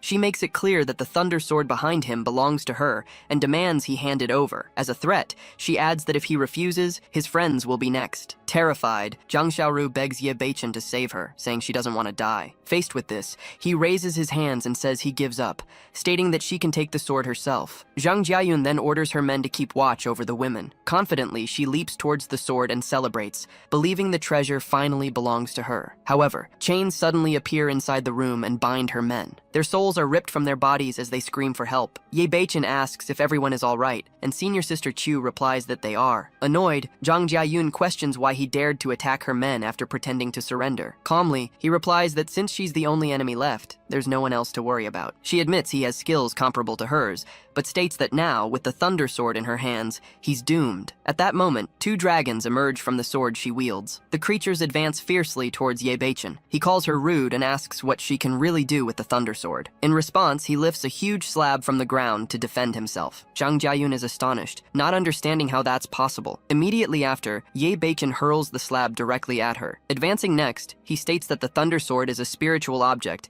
and he'll teach her how to use it correctly. Furious, she curses at him, saying he's looking for death. Zhang Jiayun attacks with the sword. However, she realizes too late that she only hit an afterimage. The next instant, Ye Beichen appears beside her and asks what she's looking at, since he's right there. With a quick movement, he snatches the sword from her hands. Then he asks her to watch carefully as he holds the weapon. A powerful energy wave hurls her backward. Next, he demonstrates the true use of the thunder sword, unleashing overwhelming power against her. Trying to resist, Zhang Jiayun attempts to shield herself from the impending attack. Even so, the energy released by the sword hits her directly. Ye Beichen holds her and wonders if there's some active spell on her. Upon closer inspection, he notices runes engraved on the sword's blade. Zhang Jiayun fell to the ground after being hit by an energy discharge, her body then violently thrown upwards. Two young women watched the scene, one of them screaming, convinced someone had just died. Just then, Ye Beichen appeared, assuring them she was still alive and telling them not to be afraid. One of the girls asked him who he really was and why he could use something that looked like magic. Calmly, he replied that it wasn't magic, but cultivation, as a sword materialized by his side. Ye Beichen explained that he had stumbled upon the Nine Heavens thunder spell, making the journey far from a wasted effort. Outside, lightning flashed across the night sky. In the distance, Master Yi observed the phenomenon, wondering if a treasure had emerged from the ancient tomb. He then pulled out his phone, trying to find out if Jiayun had managed to obtain it. However, the screen showed the number he called was switched off. Realizing this, Master Yi immediately understood something was wrong. Back in the tomb, Ye Beichen opened his eyes, remarking that he was ready. He then looked at Zhang Jiayun, who was now coughing, still sprawled on the ground. He observed that she was incredibly tenacious, as even that attack hadn't been enough to kill her. Without hesitation, Ye Beichen grabbed her by the neck and she pleaded for her life. He then asked who she really was, and Zhang Jiayun revealed she belonged to the Guanshan sect, having been sent to retrieve the Thunder Sword. After releasing her, Ye Beichen concluded that, as he'd expected, cultivation sects still existed in this era. He then declared that the Thunder Sword now belonged to him and told her she could leave. However, Zhang Jiayun stopped him, grabbing his arm and asking him to wait. He asked if she still wanted the sword, but she instead asked to follow him, promising to do anything he wanted. Faced with this, Ye Beichen questioned her motive, and she explained that she had failed her mission and would be killed if she returned. Even so, he coldly replied that he wasn't interested. Immediately after, he turned to the other girls and called for senior sister Chu,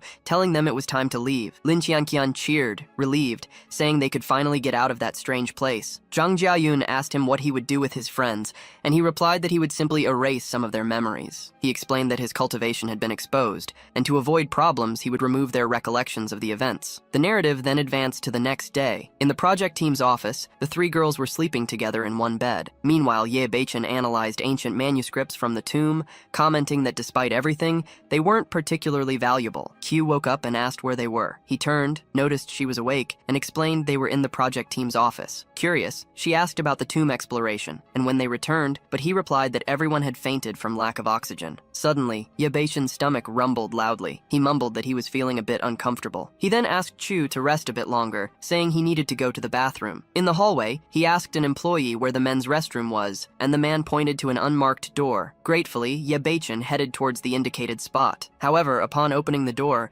he found a woman inside. She immediately accused him of being a pervert and pushed him back. Then, she advanced furiously, demanding to know if he dared to spy on her in the bathroom. Without giving him time to react, she rushed towards him to attack. The woman hit him with needles, explaining that the poison could immobilize someone for an entire day. Preparing a kick, she declared she would make him smell like pigs and manure all day. Seeing him fallen, she announced that he was just reaping what he sowed. Already seated on the toilet, Ye Beichen complained, saying he was a victim too. Two students were chatting in the hallway about a new teacher. One of them asked if her name was Jiang Xiaohua. The other confirmed, adding that she was a brilliant doctor in her early 20s. As they walked, one of the girls tried to open a door but realized it was locked. Her friend replied that it seemed like someone was inside. Inside the restroom, Ye Beichen complained that the woman had been merciless, blocking all his meridians. Still, he managed to mobilize his internal energy to free himself, determined not to be trapped there all day. Soon after, the needles were expelled from his body. As he stood up, he celebrated his accomplishment and declared he needed to find her to settle the score. In an office, the woman introduced herself to an employee as the new teacher, Jiang Xiaohua. The employee commented that she had heard a lot about her and handed over some materials. The new teacher thanked her and took the documents, but then the office door burst open with a bang. A man entered, accompanied by two henchmen, saying he had finally found her. The employee tried to scold him, warning that unauthorized people were not allowed inside. Impatiently, he told her to shut up and pulled out a dagger. With a swift movement, he stabbed her in the chest. Liu Guisheng declared that now they could talk, but Jiang Xiaohua simply asked what he wanted. He reminded her that at the last auction, she had bought the celestial fragrance herb he had wanted. However, she replied that she had already given the herb away. Annoyed, Liu Guisheng ordered his men to tie her up. She was dragged to the back seat of a car, screaming to be released, but one of the henchmen told her to be quiet. The vehicle sped off. Passing by the scene, Ye Beichen observed what was happening and wondered if that woman had been kidnapped. Given that, he decided to check what had happened. An hour later, the scene shifted to a warehouse. Liu Guisheng approached Jiang Xiaohua, who was tied up,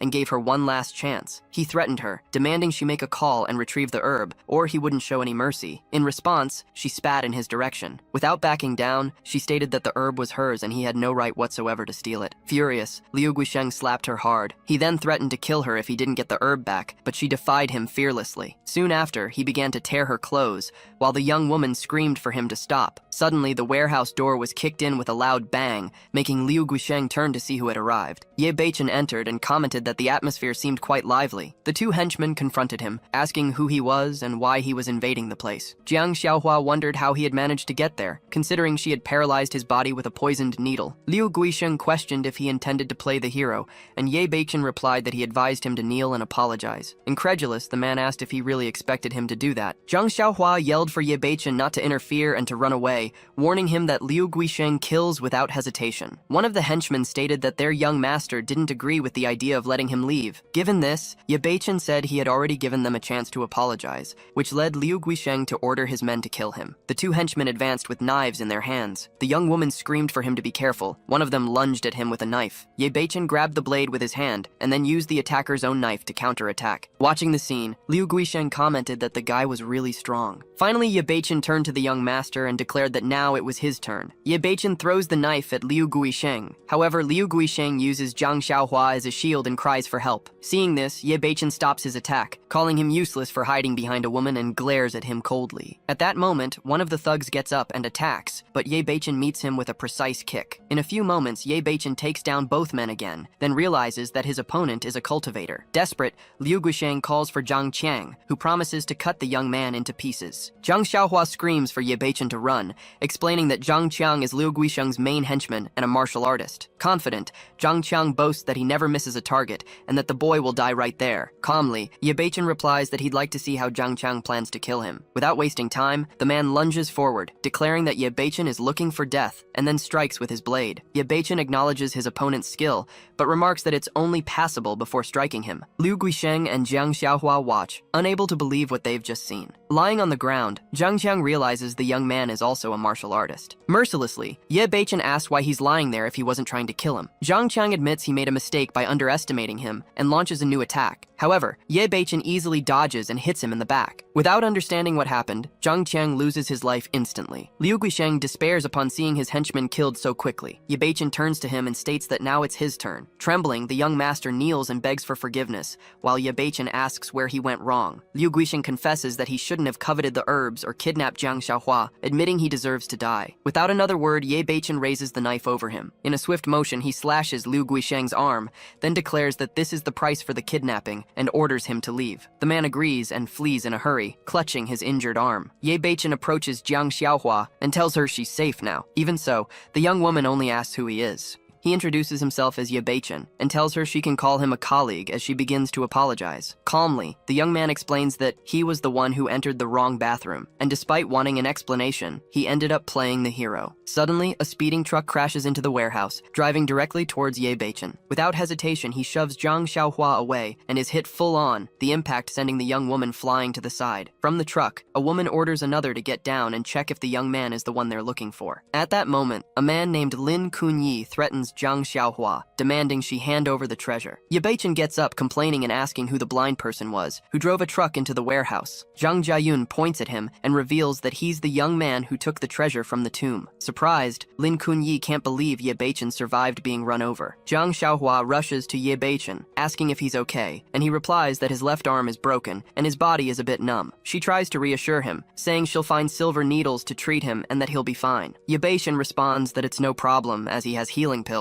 However, the instant he tries to take one, a blade pierces his hand. Lin Kunyi questions him for ignoring him, stating that he's dreaming if he thinks he can heal himself without handing over the treasure. Calmly, Ye Beichen merely asks what will happen if he doesn't. The man then replies that he'll take the treasure himself and throws several daggers his way. The blades descend rapidly towards Ye Beichen and Zhang Xiaohua. He yells for her to be careful and steps in front, shielding her from the attack. Ye Beichen throws them to the ground to shield them from the incoming daggers, which embed themselves in the wall just behind them. Then he embraces her, telling her to hold on tight as a cloud of dust spreads across the area. Lin Kunyi warns him, saying there are some things he can't have. Even injured, Ye Beichen mutters that he can't use his full strength in this state. Without wasting a moment, the man quickly charges at him. He grabs him by the collar and threatens him again, demanding he hand over the treasure. Just then, Zhang Xiaohua appears from behind and hits him with a piece of wood, shouting for him to release Ye. The blow lands on the side of his head. He turns around furiously and asks if she really dared to attack him. Immediately after, he lunges and stabs her, telling her she's asking for death. However, a large sword appears, blocking the blow at the last second. Ye Beichen glares at Lin Kunyi and challenges him to take the treasure if he dares. The man smiles coldly, replying that in that case, there will be no turning back. Undeterred,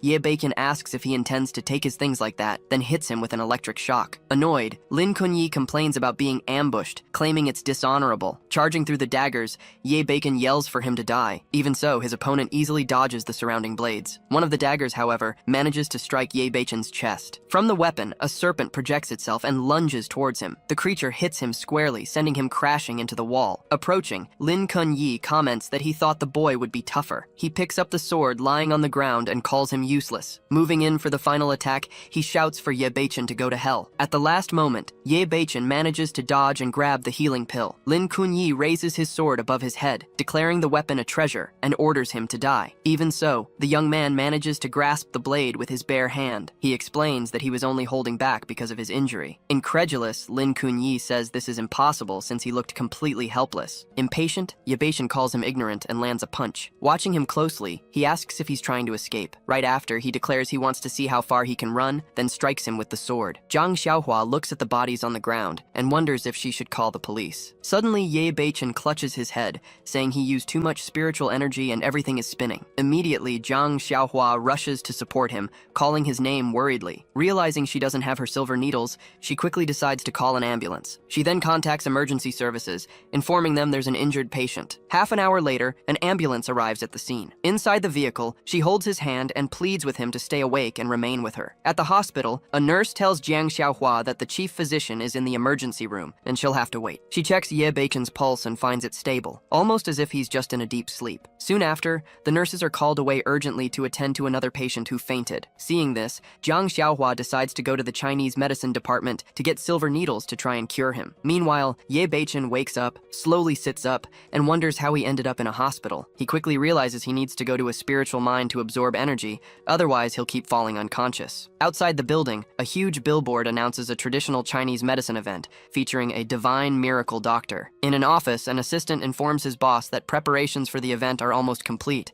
and the man asks about the actors. Confused, the assistant repeats, "actors," not understanding what he means. Irritated, the boss calls him useless and explains that they hire people to pretend to be patients during events. Startled, the assistant promises to fix the problem right away and rushes out. Half an hour later, he gathers a group of men and explains that payment will be doubled if they cooperate properly. Just then, Ye Beichen approaches the group and asks where the hospital exit is. The assistant is startled, and the young man walks towards him, commenting that this doesn't look good at all. Not understanding, the man grabs him and says he doesn't need to act so realistically, just because he wants to be an actor. He then shoves him into a van, praising his convincing performance. The vehicle immediately departs as the man orders the driver to head to the event location. Back in the hospital room, Zhang Xiaohua calls out for Ye, saying she's returned. However, she finds the bed empty and wonders where he's gone. Outside, many people begin to gather to watch Dr. Zhu's live medical treatment. Inside the hall, several men in suits are already seated, waiting for it to begin. Confidently, the assistant assures his boss that all the actors are ready. Soon after, he goes on stage and asks everyone for silence. Then, the assistant announces that the Divine Doctor's event is officially starting. He then invites Dr. Zhu Yuzhen to the stage,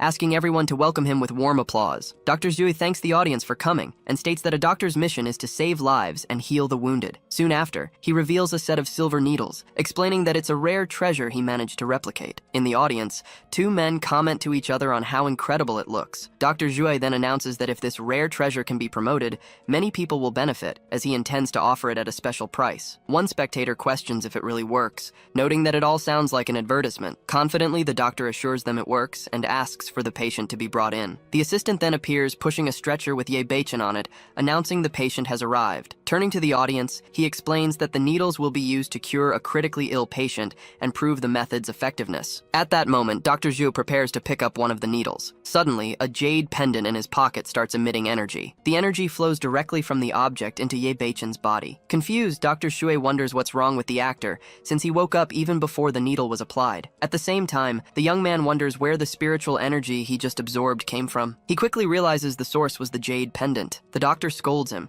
asking if he's a professional and demanding he cooperate with the act, otherwise he won't be paid. In response, Ye Beichen just asks what act he's talking about. At that instant, he finally understands the whole situation. Calmly, Ye Beichen states that he can continue with the charade, but demands the jade pendant instead of money, threatening to expose the scam if they refuse. With no alternatives, Dr. Shu stutters and agrees to the exchange. Satisfied, Ye Beichen just confirms everything is fine. Next, the doctor pushes him back onto the stretcher and tells him to lie down. He then applies one of the needles to the young man. However, Ye Beichen immediately stands up. Two men in the audience applaud, commenting on how impressive Dr. Shu's needle technique is and how immediate its effects are. Next, Dr. Shui Juzhen states that Ye Beichen went too far, and this is the price for coveting his jade pendant. In response, Ye Beichen asks for the pendant and invites him to the second floor to sign a trade agreement. 10 minutes later, the doctor questions if he truly believed he could take the jade pendant. Not understanding immediately, Ye Beichen asks what he means. At that moment, Shui Juzhen stands up and accuses him of trying to steal his pendant, telling him to keep dreaming. The young man calls him a swindler for selling fake products and then trying to turn the tables. Irritated, the doctor asks what he intends to do about it. Then, he shouts, calling for his henchman, Big New. Bursting through the door, Zhang Qiang appears, announcing that the boss called him. Along with two other men, he surrounds Ye Beichen. Sarcastically, Shui Juzhen asks if the young man is scared now. In response, Ye Beichen extends his hand and advances towards him. Without warning, he slaps the doctor across the face. Falling to the ground, Shui Juzhen orders his men to capture Ye Beichen. Confirming the order, Zhang Qiang charges forward with a wooden club. However, Ye Beichen dodges the blow and strikes him in the chest, demanding they hand over the pendant to avoid more suffering. Another henchman grabs him by the shirt, saying he doesn't want to die. Effortlessly, Ye Beichen throws both men aside and shouts for them to get out of his way. Watching the scene, Dr. Zhui comments on the young man's excessive strength. Giving him no room to escape,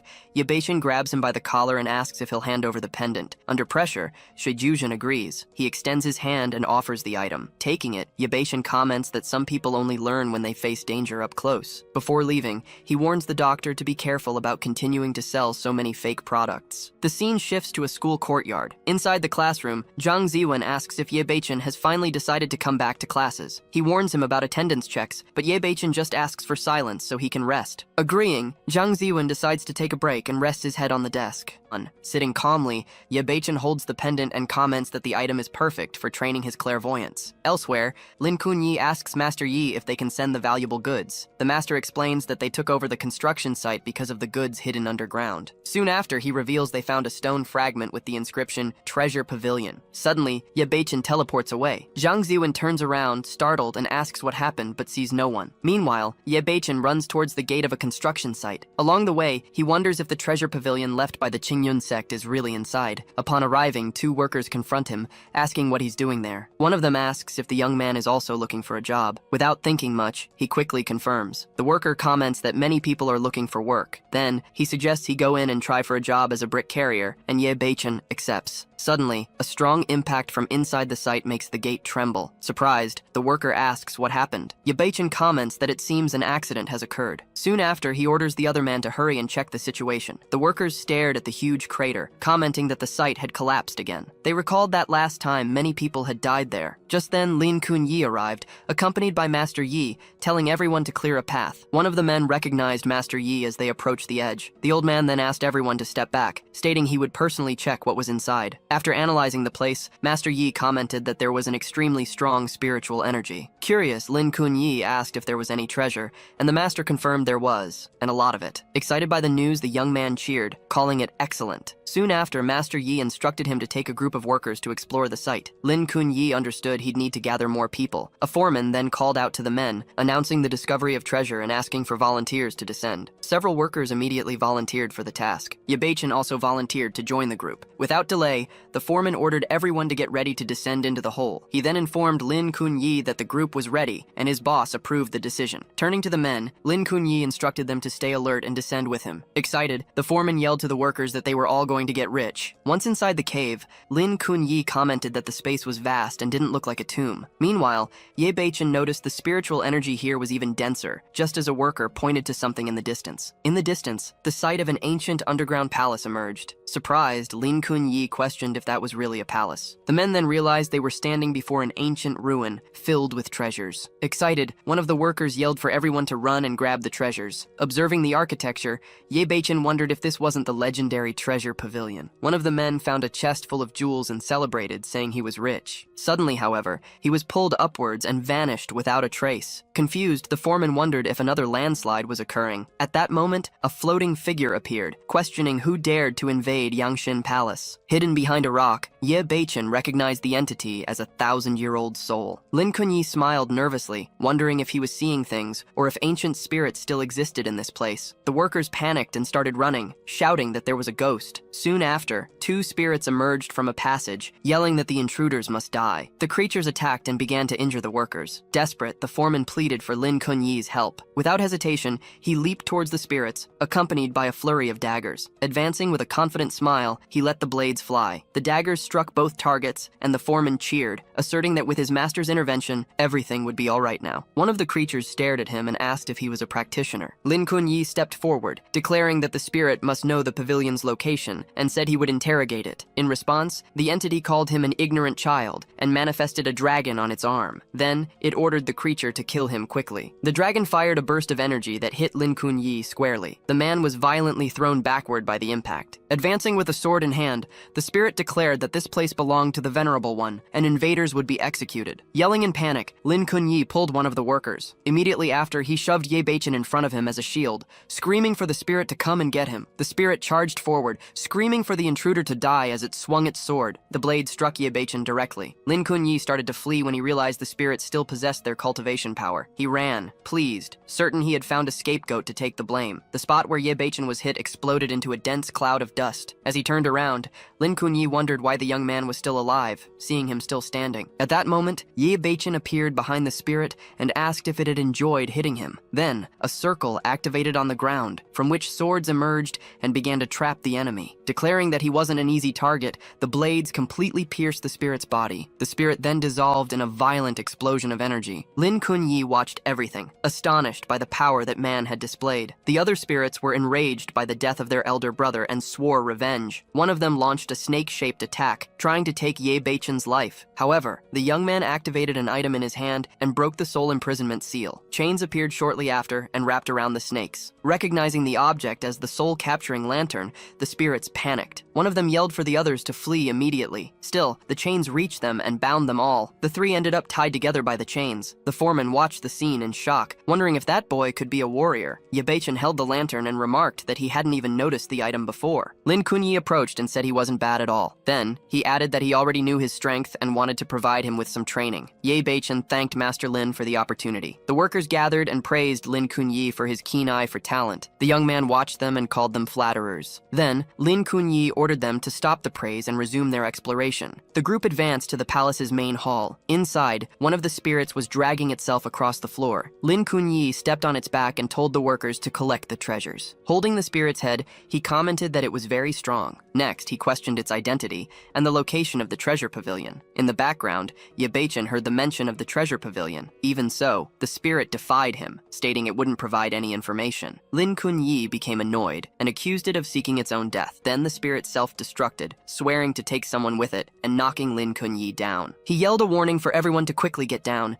An even bigger explosion threw him further away. The workers gathered around Lin Kunyi, who lay on the ground. The foreman helped him up and asked if he was all right. Lin Kunyi pushed the foreman away, telling him to leave because nothing could happen to him. As the smoke cleared, one of the workers called out to the master to see what had been revealed. Lin Kunyi and Ye Beichen looked in the same direction. The explosion had opened a new passage in the cave wall. Ye Beichen commented on the intense spiritual energy emanating from the spot. Lin Kunyi ordered everyone to drop their belongings and follow him inside. The foreman threatened the workers, stating they had to go in if they didn't want to die. They immediately agreed to the order. Ye Beichen advanced towards the cave. The group enters a vast cave filled with crystals. Ye Beichen claims it's actually a spiritual mine. Two workers start wondering what spiritual ore is, but neither of them knows the answer. Seeing this, Lin Kunyi slaps the foreman's head and orders him to go check the place out. The foreman asks his master if it's safe inside. Annoyed, Lin Kunyi tells him to stop talking and kicks him forward. The man crawls forward on his knees, carefully observing the cave around him. The space stretches ahead, with crystals scattered all over the floor. Soon after, he stands up and shouts to Lin Kunyi that the place seems safe. However, as he speaks, a leopard silently appears behind him. The creature immediately attacks him and bites his neck. The other workers panic, screaming for help and warning about monsters as they flee. The leopard turns towards the fleeing men and lets out a roar. Then, it leaps onto another worker. The creature opens its mouth and starts forming a sphere of energy. The sphere is fired towards the workers who were trying to escape. Soon after, the energy explodes, hitting them directly. Lin Kunyi wonders what kind of place this is, to even have spiritual beasts. The leopard then turns to him and declares that humans who invade its territory must die. Even so, Lin Kunyi refuses to be intimidated and advances with his daggers. The creature manages to deflect all the blades using only its paws. He's astonished, not understanding how that's possible. Next, the leopard strikes his arm with a powerful paw swipe. He clutches his injured arm while the creature stands by its prey. Then he turns and asks Ye, who is still disguised, for help. The young man removes his helmet and asks if he still recognizes him. Lin Kunyi recognizes him and questions how he's there. Ye Beichen states he had already warned him that he wouldn't be able to escape his grasp. Hearing this, Lin Kunyi turns and starts running desperately. As he tries to flee, he still glances back. In that instant, a sword hits him from behind, pierces his chest, and drops him dead to the ground. The leopard watches the scene, confused by what just happened. Ye Beichen approaches the creature and praises its talent for becoming a sentient beast. Still, the leopard warns that compliments won't save him, as invaders must be executed. It adds that since the spiritual energy in his body is useful, it might consider leaving the corpse intact. The young man calls it a brutal and ignorant beast. Then, he proposes a deal instead of fighting to the death, since both of them are looking for something. The creature asks him what kind of deal he's proposing. Ye Beichen offers to provide the spiritual energy it desires in exchange for what he's looking for. The leopard scoffs, asking if an insignificant human would be worthy of negotiating with it. Then it lunges to attack, telling him to go to hell. Ye Beichen prepares for battle, stating they'll fight if they don't reach an agreement. The creature is forced to retreat due to the strong pressure emanating from the young man. Sensing the danger, the leopard apologizes and admits it was wrong. Ye Beichen, with a smile, asks if they can continue their discussion. The creature agrees to discuss anything, as long as he doesn't kill it. Then, the young man asks just one question, wanting to know if the treasure pavilion exists nearby. The leopard questions what the treasure pavilion is, and warns him not to try and trick it. However, feeling the blade of the sword against its neck, it hastily confirms that the place does exist. Then it points in a direction and says it must be right over there. Ye Beichen leaps away, questions if that's true, and warns it not to lie. He finds only a small pile of bricks. Annoyed, he questions if this really is the Wanbao Tower. The creature explains that these spiritual bricks were forged for the tower's construction. Ye Beichen states that he's looking for the tower, not just bricks, while the leopard admits it doesn't know where the tower is. In a threatening tone, it says it would have killed him already if he didn't seem so harmless. Determined not to leave empty-handed, he holds the jade pendant. Then, he decides to absorb all the spiritual energy from the area. The leopard is surprised by the amount of energy being drained. Soon after, the young man decides to also take the gold and silver, knowing they will be useful outside. The creature pleads to be taken along, explaining that it depends on spiritual energy to survive. Ye Beichen agrees and comments that the Lion King might like a companion. Outside, Master Yi wonders why Lin Kunyi hasn't appeared yet. Feeling a presence, he questions who is there. Ye Beichen appears kneeling and says it's him. The master asks for his identity, and the young man replies that he's just a temporary worker from the place. Next, Master Yi asks where everyone else is. Ye Beichen coldly replies that everyone is dead. He then explains that monsters appeared, and everyone died trying to protect him. He turns to leave, but Master Yi is suspicious of the story. The master's hand transforms into a claw. Lunging to attack, he shouts that the young man is too young to deceive him. Master Yi accuses him of lying and demands to know what really happened. At that moment, Ye Beichen realizes he's fallen into a trap, even though his goal was to extract information about the Wanbao Tower. He pleads not to be killed and says that after finding gold, Boss Lin died fighting spirits and monsters. Master Yi questions what the true treasures of the tower are, and the reply is that he only remembers seeing the bricks. The master shows confusion upon hearing the mention of the bricks. Then, Ye Beichen asks what the Wanbao Tower is, and why he's so desperate to find it. Master Yi states that since he's a dead man, he might as well tell him. He reveals that years ago, they found ruins of the Qingyun sect with records about the Wanbao Tower, which holds countless cultivation techniques. Ye Beichen stands up and asks if there are any more clues about the tower. Annoyed, the master questions how he dares offers to stand up. With a smile, the young man says he hoped to get more clues, but everything he heard is garbage. Master Yi rages and asks if he's being mocked again. Then, he states that the young man must truly desire death tonight, but Ye Beichen summons his sword. The blade collides directly with Master Yi's claw. The young man questions if he truly believed he had a chance just because he was allowed to show off earlier. Then, a burst of energy hits him and throws him backward. Fallen to the ground, Master Yi asks who he really is, while Ye Beichen points the sword at his neck and states that he will spare his life if he bows. He then introduces himself as Ye Wu from the Qingyun sect. Master Yi reacts, saying that's impossible, as that sect disappeared a long time ago. Ye Beichen proposes a deal, stating that he doesn't owe him explanations, but will let him live if he helps him investigate the tower, and the old man eventually agrees. The young man then simply orders him to open his mouth. Soon after, he throws something directly into Master Yi's mouth. The master grabs his own throat and asks, in a panic, what he was forced to swallow. Ye Beichen explains that it's a poison that activates every 10 days, and warns him to investigate the tower without trying anything suspicious. Later, he reflects that the night was dangerous, and he spent a lot of spiritual energy, though he doesn't consider it a total loss. Suddenly, his stomach starts bothering him again. Because of this, he decides it's best to quickly find a place to resolve the situation. Yi squats among the forest trees. As he turns, he finds Zhang Xiaohua fallen on the ground, covering her eyes with her hands. She calls him a pervert once more, and hits him with a punch, throwing him far away. Zhang Xiaohua scolds Ye Beichen for spying on her, but he claims it was all a misunderstanding. He then asks Miss Jiang how she managed to find him there. She replies that if she hadn't been worried about him dying, she never would have gone around asking about him. Ye Beichen apologizes and promises to reward her with food, drinks, and anything else she desires. Still, the young woman looks doubtful and questions how much money he could actually have. Then he reveals a pile of treasures and asks if that would be enough. Ye Beichen invites her to pick some items she likes, and she asks if she really can. With a smile, he states that he doesn't intend to hold back. Soon after, she points to a first aid kit and asks to keep the items on the left side. He hands her a case full of jewelry and other treasures. Ye Beichen comments that he has more things to sell and invites her to come along,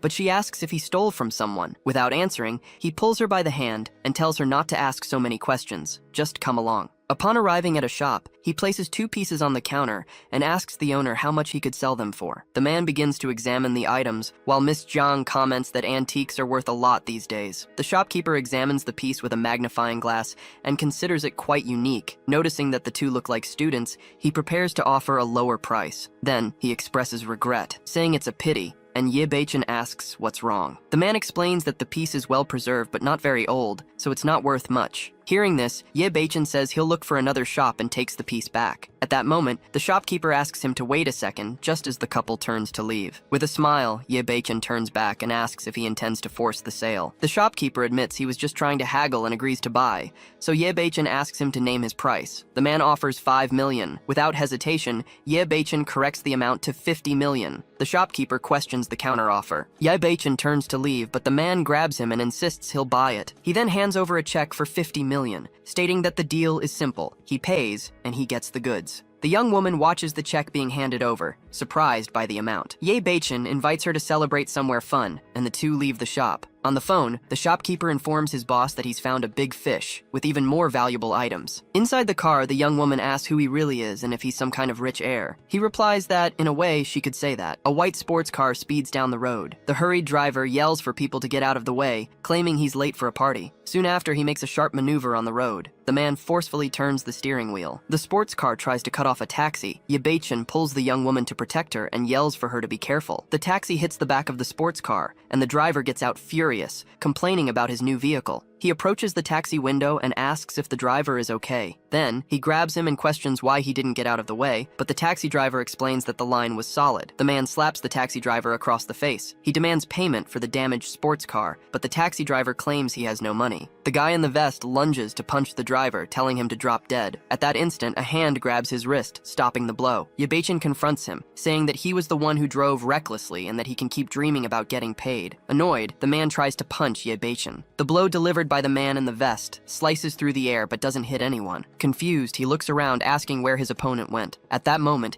Ye Beichen appears behind him and lands a direct punch to his face. The man tumbles to the ground, complaining that not even his own parents had ever hit him. Consumed by fury, he pulls out a knife and lunges forward, shouting that this was unforgivable. Without hesitation, Ye Beichen blocks the blade's attack. The aggressor stares at the knife, surprised that he couldn't wound him. Suddenly, an arrow streaks through the air at high speed towards the 2 men. Alert, Ye Beichen notices the projectile approaching. He quickly shoves the man aside, causing the arrow to lodge deep into the vest-clad man's back. The body falls heavily to the ground as the taxi driver and the woman watch the scene, completely shocked. Without wasting a second, Ye Beichen orders both of them to stay put and rushes in the direction from which the shot came. In a nearby building, a masked figure hides immediately after firing. Ye Beichen searches for the shooter but finds no one and wonders if the person responsible had already fled. The young woman runs up to him, distraught, asking if he's gotten involved with the mafia. She then takes his hand, insisting they need to get him to a safe place. Soon after, the woman leads him down a corridor until they reach a door. Inside the room, she explains that it's her dorm and tells him he can hide there for now. Ye Beichen asks if Miss Jiang is worried about him, but she replies that it's just a favor since he saved her life. The young woman then assures him that he's safe now. Pointing to the bed, she tells him to go to sleep. Confused,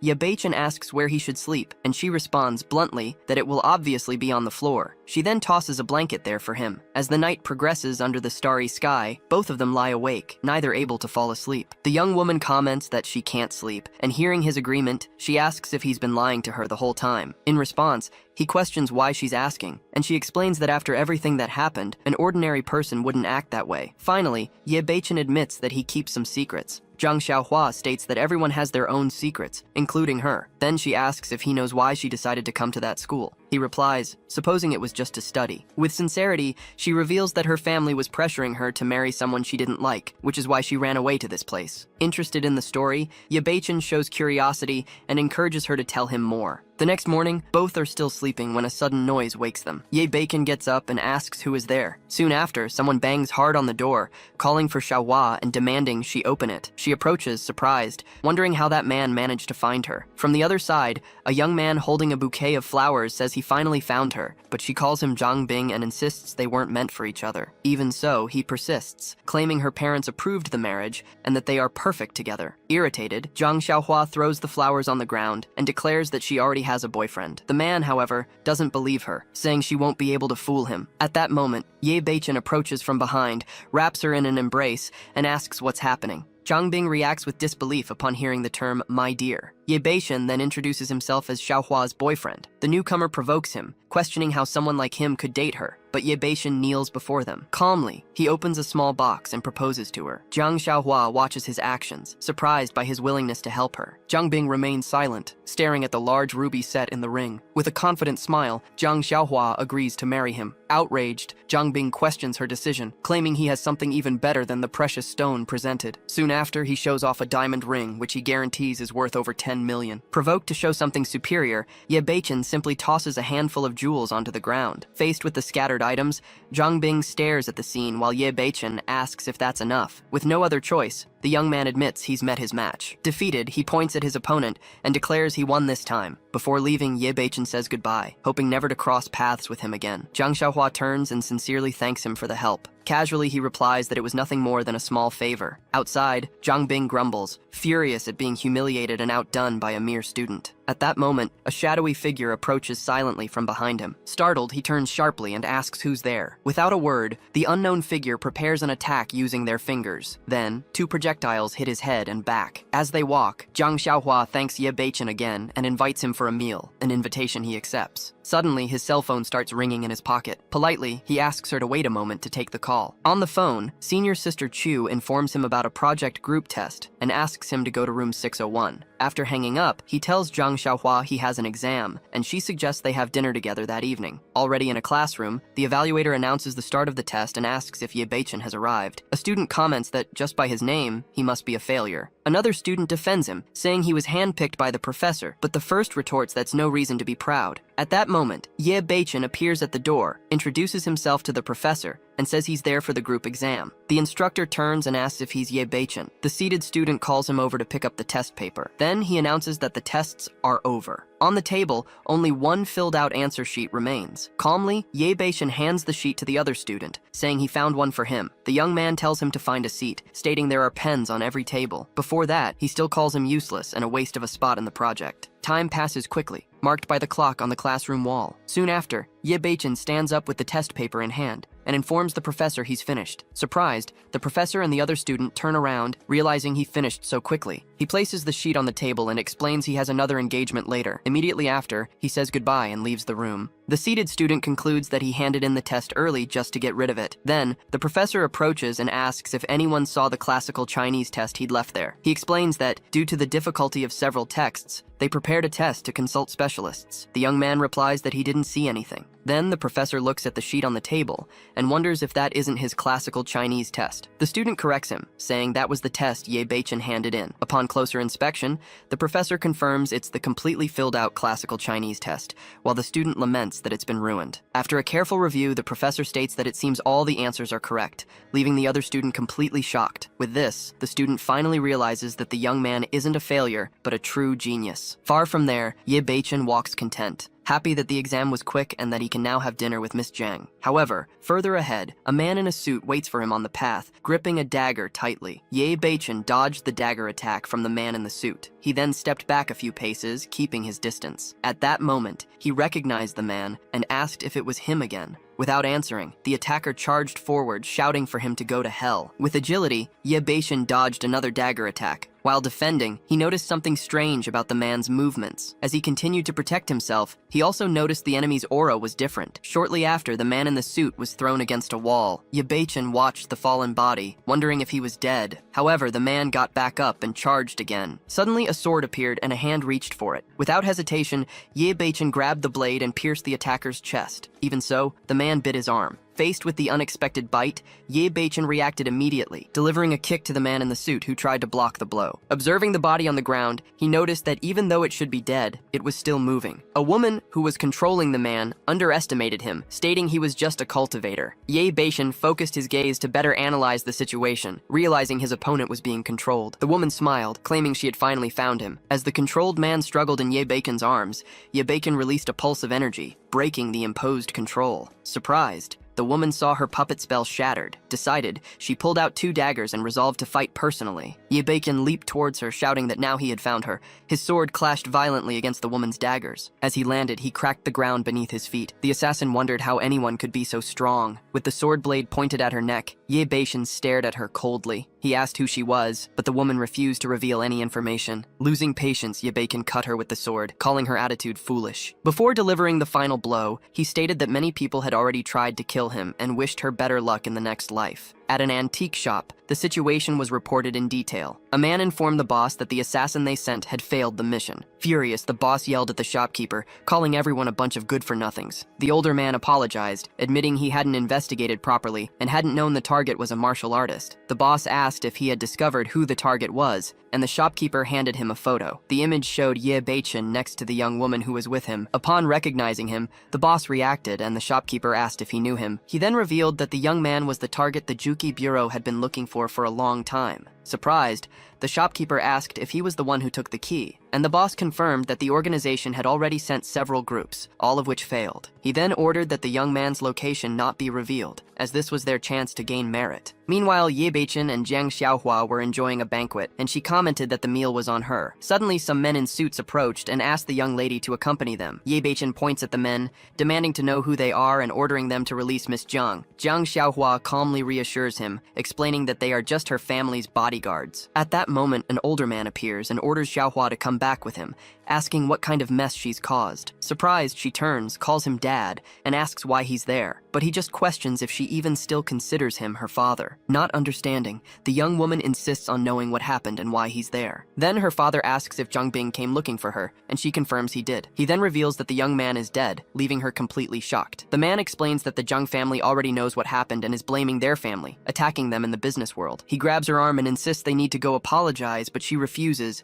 stating that she didn't kill anyone. At that moment, Ye Beichen intervenes, confessing that he was the one who killed the young man, declaring he will take responsibility and handle the situation. Xiaohua's father asks if he really is the killer, while she pleads with Ye Beichen not to talk nonsense. Calmly, he responds that they don't need to worry, as he can handle everything. The older man warns him that the Zheng family is hiring assassins to hunt down the culprit and that he's sure to die. Unfazed, Ye Beichen turns and states that a real man owns his actions, adding that fate isn't set in stone yet. Then her father asks who the young man is, and Xiaohua replies that he's just a student from her school, leading him to question Ye Beichen's audacity. The scene shifts to the imposing Jiang Group building, where a large crowd is already gathering. Two women comment that Zhang Xiong's son was murdered, and that the supposed banquet is actually an event to hire assassins. Shortly after, Ye Beichen arrives at the location and approaches the hall entrance. The two women approach him, asking if he also came for the Zhang family banquet, and he confirms. One of them comments that she heard there are many assassins present, and asks if he's one of them, receiving only a smile in response. She then asks if, being an assassin, he knows who killed Zhang Bing, and if that person is handsome. She further explains that the Zhang family has caused a lot of suffering in the city, and that many admire the hero who finally put an end to Zhang Bing. Hearing this, Ye Beichen better understands the situation and asks if the Zhang family is truly so hated. At that moment, a group of security guards clears a path, announcing the arrival of President Zhang. The president appears and thanks everyone for attending the reward banquet. Without beating around the bush, he announces that the event is to recruit black market assassins and invites those interested to step forward. Then, one of the men steps forward and asks if it's true that the offered reward is 30 million. President Zhang corrects the announced amount and declares that the reward will be 50 million, transferred immediately after the assassin is killed. With a confident smile, the group leader states that, given such generosity, no one intends to hold back. He then turns to his men and orders them to find the assassin within 3 days. Before they can leave, a voice interrupts them, revealing that they don't need to search, as the assassin himself is right there. Everyone turns, shocked, while the women who were talking to Ye Beichen question how he could be the target. Faced with the revelation, President Zhang shouts at the hunters,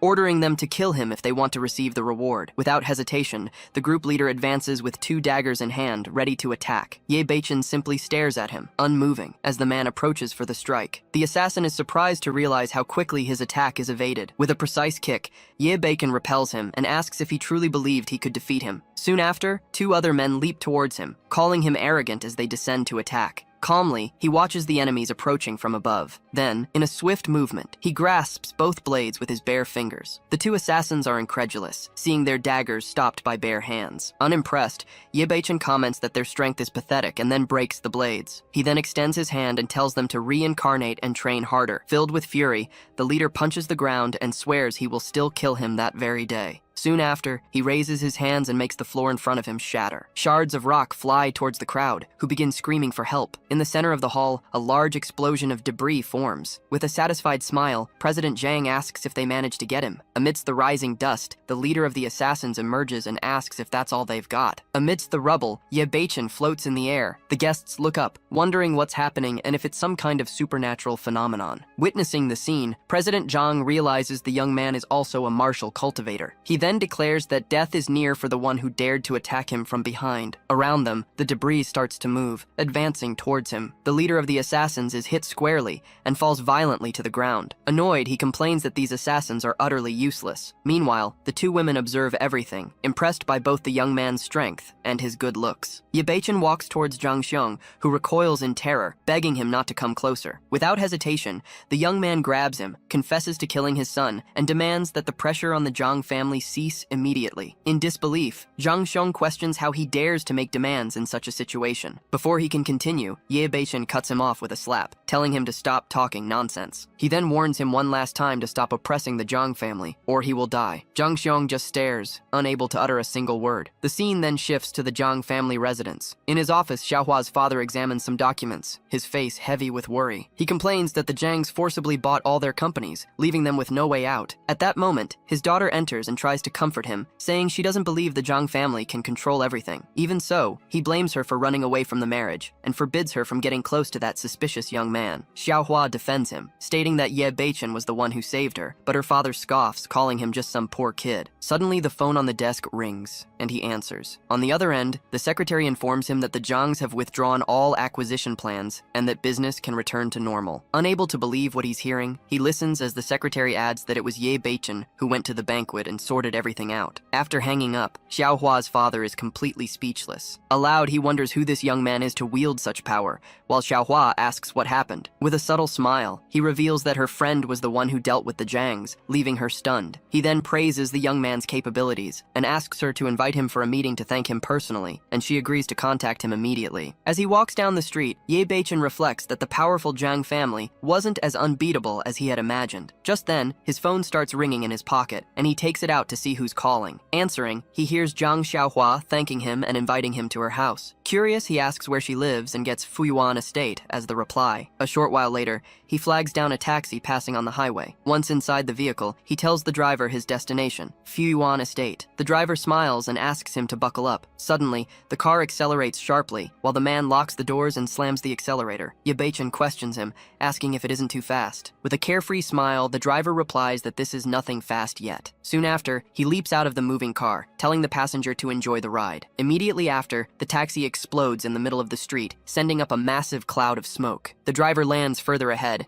and comments on how simple it was to complete the mission. Elon praises him for the job, but the man asserts that since the target is a martial artist, he's probably only injured. Elon's boss then orders them to bring him back to interrogate him about the key's location. Without hesitation, the driver turns, ready to follow the order immediately. Soon after, he walks towards the still smoking wreckage of the vehicle. Suddenly, a hand emerges from the broken asphalt. Ye Beichen rises from the hole, calling him a sneaky rat. He then declares that he is truly angry now. With a single punch, he hits the driver's face. The man is hurled high into the air by the force of the impact. Alon commented that they had underestimated the young man's strength, as he had emerged from the explosion without a single scratch. Hearing this, Ye Beichen turned and recognized the older man. He then confronted him, asking if he wasn't satisfied with buying the jade pendants and had now come to kill and steal. However, Elon intervened, stating he didn't care about that trash and demanded the key be handed over immediately. Ye Beichen stared at him, not understanding who this person was or what he was talking about. Then, Alon threatened him with a blade, giving him only 10 seconds to hand over what they wanted. The young man claimed he knew nothing about a key, but warned that if they touched him, no one would leave there alive. Annoyed, Alon called him stubborn and lunged forward with his weapon. However, the blow was stopped by an invisible barrier. Surprised, he was shocked to see his attack frozen in midair. Seizing the moment, Ye Beichen dodged and prepared to counterattack. With a precise kick, he hit Elon squarely, sending him flying backward and making him drop his weapon. The older master watched the scene, completely stunned. Soon after, Ye Beichen questioned the old man about the key, but was told it was a secret matter, far above his level. Impatient, he pointed at the elder and called him useless, declaring it was time for him to die. With a single flick of his finger, he struck the man's head. Afterward, he looked at the ring on his hand and decided he needed someone to investigate the whole situation. With a simple gesture, he sent a message through the air. In a distant location, a white-haired master meditated in complete silence. The message reached him, ordering him to uncover everything about the Bureau of Rarities. Back at the Jiang household, Xiaohua's father asked if Ye Beichen would really come, while she reassured him. At that moment, the young man appeared, waving and apologizing for the delay. The host welcomed him with a sincere smile, happy to finally see him there. During a handshake, he thanked him for everything he had done for the family. He then invited everyone inside, explaining he had prepared a banquet as a sign of gratitude. Already at the table, Xiaohua's father reiterated that without his help, the family would have been in serious trouble. Soon after, he stood up with a glass of wine and proposed a toast. Ye Beichen accepted, saying it was his responsibility to resolve the situation he himself had caused. He then downed the glass in one go. The host encouraged his daughter to drink more, as their guest had already finished his wine. However, the butler quietly warned him, reminding him that the young lady was known for not holding her liquor well. Even so, the father whispered that if he didn't get them drunk, nothing would happen between them. He concluded by saying he needed to make them drink, as he would rarely find such a good son-in-law again. Time passed as dinner continued. Ye Beichen and Xiaohua kept toasting and drinking, encouraging each other not to stop. Observing the scene, the father asked the butler to take them to a room to rest. Soon after, he questioned if the servant was stupid, making it clear it was his own daughter's room. The butler then ordered a maid to take the young lady and Mr. Ye to the same room. The woman settled them in bed and said it was time to sleep. Half asleep, Ye Beichen questioned why he was being called young master. The maid just smiled and closed the bedroom door. Xiaohua snuggled into him while sleeping. Amidst murmurs, she asked what that hard thing was. He embraced her and asked her not to move, just sleep. The night passed, and a new day dawned. Zhang Xiaohua slowly opened her eyes. Turning over, she found Ye Beichen sleeping peacefully beside her. Suddenly, she sat up in bed and covered her face with her hands. The sudden movement woke him, making him ask what had happened. In response, she simply slapped him across the face, calling him a pervert. Waking up, Ye Beichen asked what was happening and how he ended up in her room. The young woman then questioned if he had done anything the night before. He promptly denied it, assuring her he hadn't done a thing. Still, she pointed to his underwear and asked why he wasn't wearing pants. Without arguing, he turned to get dressed, claiming it was all just a misunderstanding. understanding. Soon after, he grabbed his things and hurried out, telling her to go back to sleep. Outside, 2 men watched him leave, with the older one commenting that the deed was already done. Already far away, Ye Beichen scratched his head, trying to recall what had happened the night before. Suddenly, Dr. Shu appeared and greeted him. As he turned, Ye Beichen heard the man inform him there was news about the Wanbao Tower. Curious, he asked what that information was. Dr. Zhu then revealed they had found a place with bricks identical to those they had seen before, and the young man immediately asked to be taken there. A short while later, they arrived in front of a massive commercial building. Dr. Shui confirmed it was the place, explaining that his men had located the bricks inside the building. Without wasting time, Ye Beichen decided to check it personally, and the two headed towards the entrance. As he tried to go through the door, he collided with an invisible barrier. Confused, he asked what was happening, and Dr. Zhui explained that permission was needed to enter. Just then, a man in a suit approached and used an access card. The passage opened before them. Finding the use of such a barrier in modern times interesting, Ye Beichen entered the place. Soon after, they found a room where 3 men were sitting in a circle. One of them commented that the power of that treasure would make him advance in level. When Ye Beichen asked where they were, Dr. Zhui told him that the bricks had been found there, and that those men were also cultivators. Silently, he peeked through the door and wondered if the entire structure had been built to hide the tower. Suddenly, one of the men yelled, asking who was there. Ye Beichen told Dr. Shui they had been discovered, and told him not to be afraid. Since they had been spotted, he stepped out of the corridor. He walked towards the group to talk. The man questioned him about who he was, but Ye Beichen simply demanded to know where the Wanbao Tower was. Surprised, the men wondered how he knew about the tower. Then, one of them used his power to make a sword levitate. With the weapon in hand, he prepared to attack. In response, Ye Beichen decided to test his new technique, believing that anyone who knew about the tower couldn't be allowed to live. His companions commented that a single strike from the swordsman would be enough to eliminate the intruder. Even so, Ye Beichen proposed a deal: information about the tower in exchange for victory in the fight. The other two scoffed at his confidence, doubting he had any chance. Still, the challenger accepted the proposal. Soon after, he charged forward with his sword raised, ready to deliver the blow. Ye Beichen blocked the attack with his forearm. The impact of the collision pushed both of them back. At that instant, his companions realized he was also a cultivator. The swordsman declared that since the attack was blocked, things would be different now. He prepared to use a more powerful technique, and warned not to blame him for his cruelty. The opponent unleashed a tiger-like energy construct in his direction. In response, Ye Beichen materialized a sword in his hand to defend himself. He delivered a single strike. The blade intercepted the tiger and completely dispelled it. At this, the others couldn't believe the technique had been nullified. Calmly, Ye Beichen stated that his opponent's attack was too weak and told him to admit defeat. The blade stopped a few centimeters from the man's neck. Ye Beichen states that the man lost, and if he doesn't want to die, he must tell everything he knows. The man agrees. However, before saying anything, he slowly backs away. Then, he suddenly turns and attacks from behind, shouting that Ye Beichen should be the first to go to hell. Faced with this, Ye Beichen questions him, asking if he still intends to resist. The man then yells for his brothers to attack immediately. The other two charge forward with knives drawn, shouting for him to die. Soon after, they plunge their blades into Ye Beichen's neck. The opponent comments disdainfully that Ye Beichen wasn't that impressive after all. The others agree, saying that he deserved it for daring to provoke them. At that moment, Ye Beichen's body begins to transform into smoke. It completely disintegrates, leaving the men confused. They wonder what's happening and if it was just a fake body. Right behind them, the real Ye Beichen appears, warning them not to blame him for a lack of courtesy, since they didn't keep their promise. Without hesitation, he lunges forward to attack with his sword. The strike hits one of the men's protective barriers. With the impact, the barrier shatters. The explosion throws both of them far away. The survivor wonders how that's possible and what Ye Beichen's cultivation level could be. Ye Beichen walks towards them, declaring that the promise was broken. Then, he attacks again with his sword, stating that this is the price they must pay. The bodies of the 2 men disintegrate into smoke, while the last survivor wonders how that could have happened. In a panic, the man starts running, screaming for help. However, Dr. Zhui blocks his path, saying he can't leave without his master's permission. Trapped between the two, the young man finds himself cornered. Ye Beichen hits him with a punch, stating he didn't authorize him to flee. Lying on the ground, the man apologizes, while Ye Beichen asks where he went wrong. Desperate, he begs for his life to be spared. Faced with this, Ye Beichen demands he tell everything about the Wanbao Tower, and the man confirms that it truly exists. He explains that many years ago, the president of Longxing Group chose that land to build a building. During construction, the workers found a strange bronze door. Driven by curiosity, they entered a cave. The story continues, revealing that inside, an altar with a gem was found. The gem released a special energy that allowed for cultivation. The name Wanbao Tower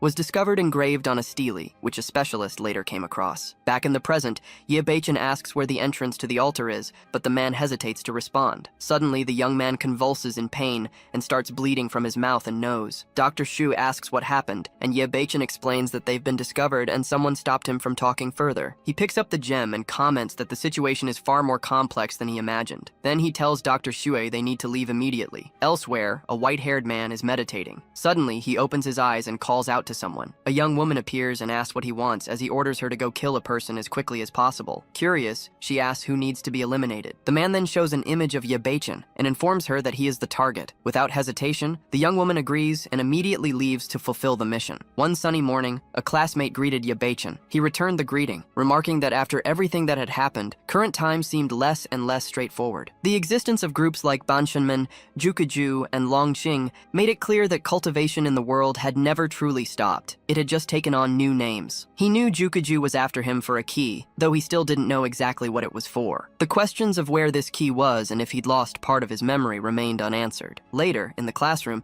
the teacher announced some good news for everyone. A new student would be transferring to their class. He then asked Sun Duo to come in. She introduced herself to her classmates and asked them to take good care of her from then on. The students immediately started whispering about the new arrival. Then, the teacher asked her to sit behind Ye Beichen, and the young woman agreed. She walked to the desk right behind him. As she settled in, she began observing him with a slight smile. The bell rang, signaling the end of class. Ye Beichen stood up and stretched, remarking that class was finally over. Just then, the new student approached and called out to him. She invited him to lunch, and he asked if the invitation was really for him. Some classmates commented on how lucky he was to be asked out by the new girl. Without giving him a chance to refuse, she pulled him by the hand, telling him not to be shy and to come with her. Once at the restaurant, he questioned why she was being so nice, especially as she offered to pay the bill. She replied that it was love at first sight, which thoroughly intrigued him, making him question her declaration. He told her not to be shy and to go get him some chili. While he wasn't looking, the young woman took the opportunity to put some powder in his food. Ye Beichen returned with the chili, and she thanked him naturally. Commenting that he was hungry, he began to eat. He finished his entire meal while she watched him from across the table. Time passed as they remained seated. Inside, she wondered why the poison hadn't taken effect yet, until Ye Beichen announced he was already full. Just then, a classmate approached their table and called out to him. The guy explained there would be a meeting in the dorm and that he couldn't find him anywhere. Ye Beichen agreed, saying it was a good opportunity to catch up with his classmates. He then asked his friend to take him there, and the friend eagerly agreed. The young woman tried to call him back, but he was already leaving. As he walked away, her hand began to bleed. Ye Beichen wondered what that woman, who clearly wanted to kill him, planned to do next. Back at the restaurant, the girl angrily questioned why the poison hadn't worked. Meanwhile, Ye Beichen arrived with his friend at the meeting spot. His classmate introduced him to the others as their missing roommate. The guys greeted him and invited him to sit down, keen to get to know him better. Suddenly, a man kicked the door of the room open. All the young men immediately turned towards the entrance. The man entered with his group, announcing that they had reserved the hotel and ordering everyone to leave. One of Ye Beichen's friends questioned if the place had actually been reserved. Another guy refused to leave,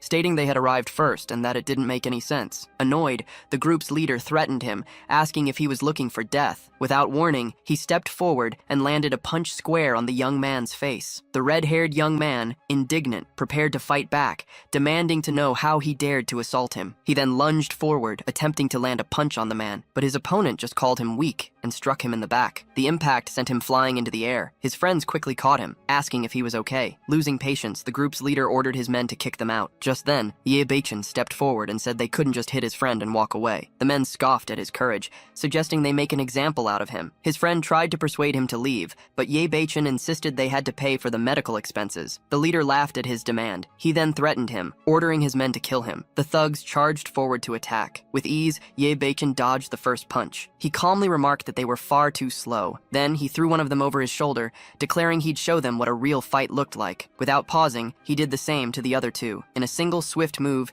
he sent another crashing into the wall. The group leader wondered how any of this was possible. His friends remarked that the scene looked straight out of a movie and wondered if he was some kind of martial artist. Ye Beichen walked up to the leader and asked if he was ready to pay the medical expenses now. In response, the man pulled out his phone, declaring he was from Banshan Gate and shouldn't be underestimated. He then called his boss, asking for help and complaining that he was being bullied at the restaurant. Ye Beichen challenged him to wait, saying he wanted to see who this Banshan Gate boss was. Half an hour later, Dr. Shui arrived at the scene, asking who was bullying his Banshan Gate people. The man greeted him, saying he'd finally shown up. He then pointed at Ye Beichen, accusing him of attacking his men. Dr. Shui recognized Ye Beichen and called him master. Ye Beichen smiled, asking if Dr. Shui was their boss. Immediately, Dr. Shui knelt down, apologizing for the trouble his subordinates had caused. Confused, the man wondered why his boss called Ye Beichen master. Ye Beichen's friend was surprised to realize he had such an influential subordinate. Dr. Shui then called the thug closer. He grabbed the man's arm, who stared back, not understanding. Without warning, he twisted the man's arm, saying this was the price for offending the master. The man screamed in pain, clutching his injured arm. Dr. Shui ordered him to get lost immediately. The thug obeyed, running out of the room. Ye Beichen praised Dr. Zhu's actions, and Dr. Zhu thanked him for the acknowledgement. Afterward, Ye Beichen asked if there was any news about Wanbao Tower, but Dr. Shui replied not yet, though he did have information about the Juki department. Dr. Zhu explained that they were looking for a young man named Ye Beichen because of a key he possessed. Ye Beichen found the name quite a coincidence, and Dr. Zhu asked if he knew the person. He denied it, saying it was just the name of an old acquaintance. He then dismissed Dr. Zhu, stating he needed to continue his meeting with his roommates. His friend asked if he came from an important family, but Ye Beichen replied that he was just an ordinary person. Ye Beichen then proposed a toast to his friends. Hours later, everyone said their goodbyes, remarking on how late it was, and that it was time to go home and rest. He bid them farewell, confirming they'd see each other the next day. As he walked alone down the street, he commented that the wine had been strong and his vision was blurry. Suddenly, Sun Duo lunged at him, holding a knife. While Ye yawns and comments he's sleepy, a girl suddenly jumps towards him, brandishing a dagger. Then, he turns and asks if she's Sun Duo, his classmate. The young woman greets him shyly, trying to appear harmless. Ye Beichen then asks how she managed to appear there, since she should be at school. At that moment, the girl decides she needs to find a way to eliminate him when he's vulnerable. She grabs his arm and says she likes him, but the young man finds her behavior strange and asks what she's doing. In response, he simply lets out a Sun Duo insists, asking if he's sure about what he's saying.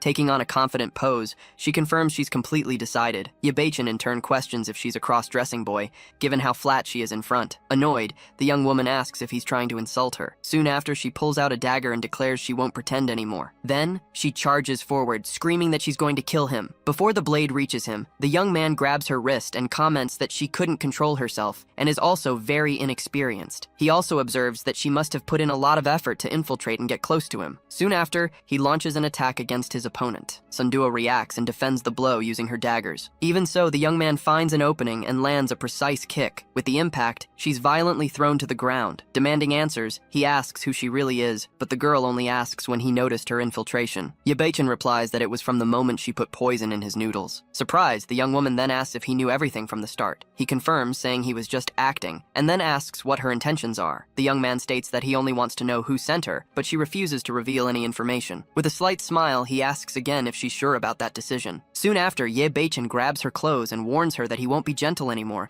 while she screams for help, and he claims he just wants to get closer. In tears, the young woman states that she'll tell him everything. At this, the young man warns that she only has one chance, and then she reveals it was Meng Jiang, leader of the Longxing group and one of the elders of the Juki Bureau. Ye Beichen quietly repeats the names of the group and the bureau. With a slight smile, he comments that, in that case, it's an old friend. Sun Duo asks if she can leave now, but he agrees only on the condition that she delivers a message, asking Meng Jiang to meet him the next day near the school. Confused, the girl asks what he's doing, and the young man explains that it's a challenge to settle scores with the Juki Bureau and the Longxing group. Surprised, she asks if he's gone crazy. Then, Ye Beichen disappears, saying he's not crazy and that he'll see her tomorrow. An hour later, in a city building, Sun Duo enters a room and calls out for her boss. The assassin master asks if she's returned and how the mission went, but the young woman apologizes and admits she failed. Annoyed, he crumbles the paper in his hands and questions how she dares to return after failing. The girl explains that she only returned because she received permission to bring a message, and then her master asks what it is. She relays the message, saying he's been challenged to a final battle the next day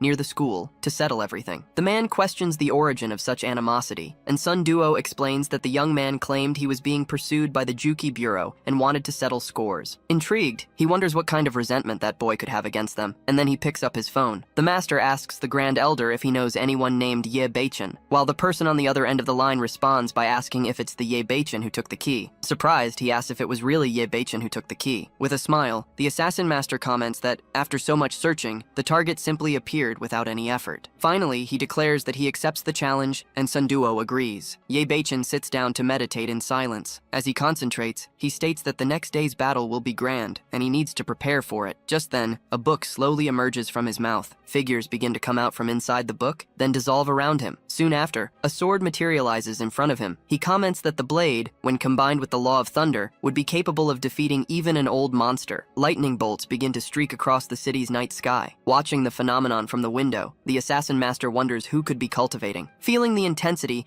he realizes the power surpasses that of the old monsters and concludes that this city is dangerous. The sun then slowly rises over the buildings. Several figures land on a rooftop. One of the men asks if that was the agreed-upon location. At that moment, the assassin master arrives accompanied by Sun Duo, and the man confirms that it is indeed the place. The master comments to Meng Jiang that capturing Ye Beichen will be a great achievement, while Meng Jiang assures him that the young man will die. However, the other person corrects him, saying that the most important thing is to recover the key in Ye Beichen's possession, and Meng Jiang agrees. Without another word, he simply orders everyone to advance. The assassin master and Sun Duo jump from the building, and he tells her to follow him. One of the men comments that letting Meng Jiang handle this is being complacent, while another states that if Ye Beichen dares to show up, he will surely die. Next, Meng Jiang orders his subordinates to prepare a trap, just in case something goes wrong. The two men immediately jump off to carry out the order. He then looks at his watch and wonders if it was all just a bluff since lunchtime is approaching, and no one has appeared. Shortly after, a subordinate returns, informing him that the trap is ready, and Meng Jiang tells them to keep waiting. Another man approaches and asks where Ye Beichen is, suggesting he must have gotten scared and given up. With disdain, Meng Jiang states that a boy like that wouldn't have the courage to challenge them, and it was all just bravado. Meanwhile, the assassin master wonders if he was tricked, but Sun Duo assures him the challenge was real, making him comment that perhaps he overestimated him. Just then, Ye Beichen appears in a nearby alley and asks who they were talking about. Surprised, Sun Duo quickly turns and informs her boss that he has arrived. The men on the rooftop comment that the boy truly doesn't fear death and that he showed up after all. Ye Beichen then asks if that man is Meng Jiang, and the master replies that he admires his courage but will spare him if he hands over the key. But the young man replies that he was the one who challenged them, and therefore, they are the ones who should be begging for mercy. Ye Beichen adds that he doesn't possess the key, but states that it's time to settle the score for all the persecutions. At this, the assassin master draws his sword and asks if Ye Beichen takes him for a fool, lying when he's at death's door. He then launches an attack and declares he wants to see how long the young man can keep pretending to be strong. Without hesitation,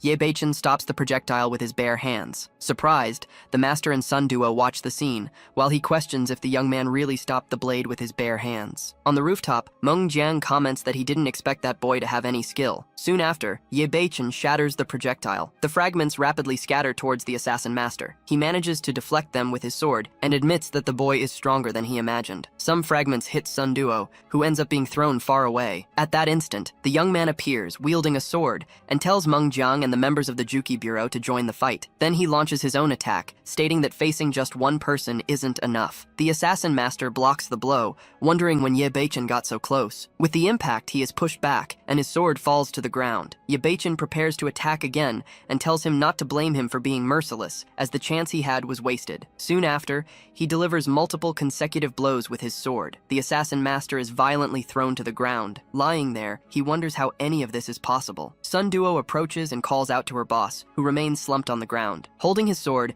Ye Beichen remarks that he clearly overestimated himself, daring to challenge him with so little strength. From the rooftop, Meng Jiang's men exclaim that it's impossible. They had believed Meng Jiang was dead. One of them observes that the boy was clearly hiding his true strength. At that moment, Meng Jiang orders them to activate the trap, determined to make him pay for what he's done. Ye Beichen approaches Sun Duo and asks where the other members of the Juki Bureau are, but she backs away, pleading with him not to come closer. Suddenly, the ground beneath his feet gives way, pulling him down. Moments later, he hits the ground, enveloped in a cloud of dust. Meng Jiang declares that this is the Purgatory Formation, a place from which no one has ever escaped alive, asserting that the boy is now dead. On his knees, Ye Beichen wonders where he is and if he's stumbled into some kind of formation. He then realizes that the Juki Bureau didn't dare face him directly, which is why they resorted to such dirty tricks. 3 mud monsters rise up around him. One of the creatures looms over him. The young man leaps back as the monster slams into the ground, making him question what on earth these things are. Soon, he finds himself completely surrounded by the creatures. The mud monsters advance, striking the ground all around him. He wonders if he's been trapped here just to be killed by these things. Then, Ye Beichen launches a sword attack, shouting, "Tianzhen!" The strike cuts through his enemies,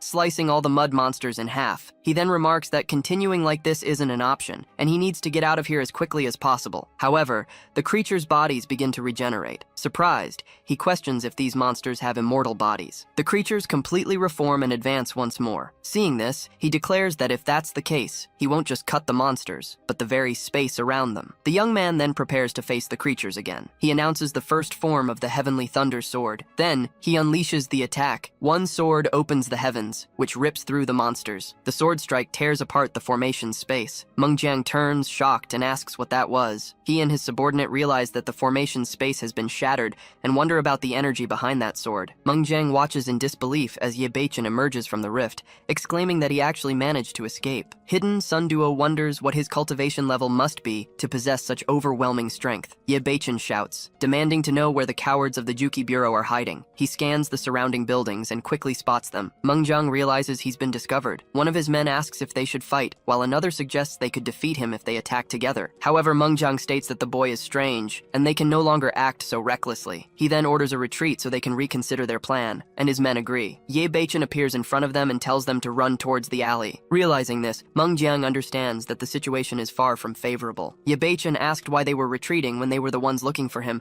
and one of the men asked what he wanted. The young man replied that he intended to kill them to settle the score, but Meng Jiang warned him not to think they were afraid just because he'd killed their leader. One of the men declared that Ye Beichen was too arrogant to be spared, while the other suggested killing him and delivering his body to their master to turn him into a puppet. Hearing this, the young man just repeated the word master. The two charged forward, yelling to kill him, with one of them spinning a blade in the air. Ye Beichen blocked the spinning attack with his sword. He then remarked that their strength was decent, but still far from enough. As he pushed one of the men back, the other already leapt into the air, ready to strike. The two, now on the ground, shouted for him not to be so arrogant. A blade descended towards him. Unfazed, Ye Beichen simply commented that both of them were too weak. Then he plunged his sword into the ground, and lightning began to emanate from it. A dragon made of lightning formed and let out a deafening roar. The creature charged forward, hitting both men directly. Meng Jiang watched the fallen bodies on the ground and wondered what kind of power that was. Ye Beichen leaped toward him, asking why he was hesitating and stating that it was his turn now. Furious, Meng Jiang called him a bastard and said he was deceiving everyone. Then, he created several energy orbs and questioned if the young man really thought he was afraid. Immediately after, he launched the projectiles toward him, shouting for him to die. Ye Beichen parried the attacks with his sword. With a slight smile, he commented that Meng Jiang was a bit more interesting than the others. The young man then advanced at incredible speed. Meng Jiang looked at the sky, wondering where he'd gone, thinking he might have disappeared. However, Ye Beichen appeared behind him and said he was right there. He then cut Meng Jiang's arm. The man fell to his knees on the ground. Clutching his wound,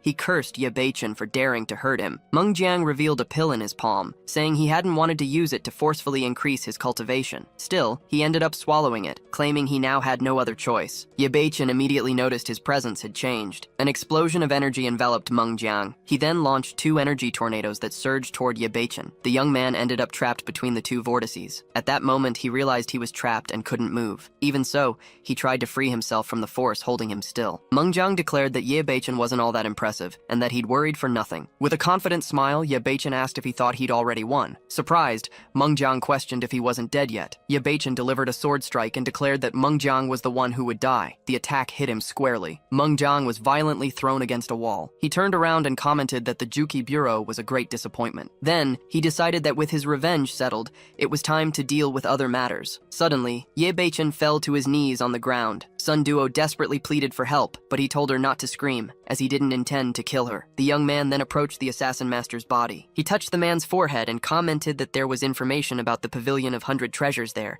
stating he would search his memories. Energy flowed from his hand into the master's head. The scene then shifted into a memory. In it, he found himself in a cave before a pool of strange liquid. A mustached man was submerged in that pool, and before everything disappeared, he said he would never forget Ye Beichen. Ye Beichen makes a phone call to check on Jin Dayu's location.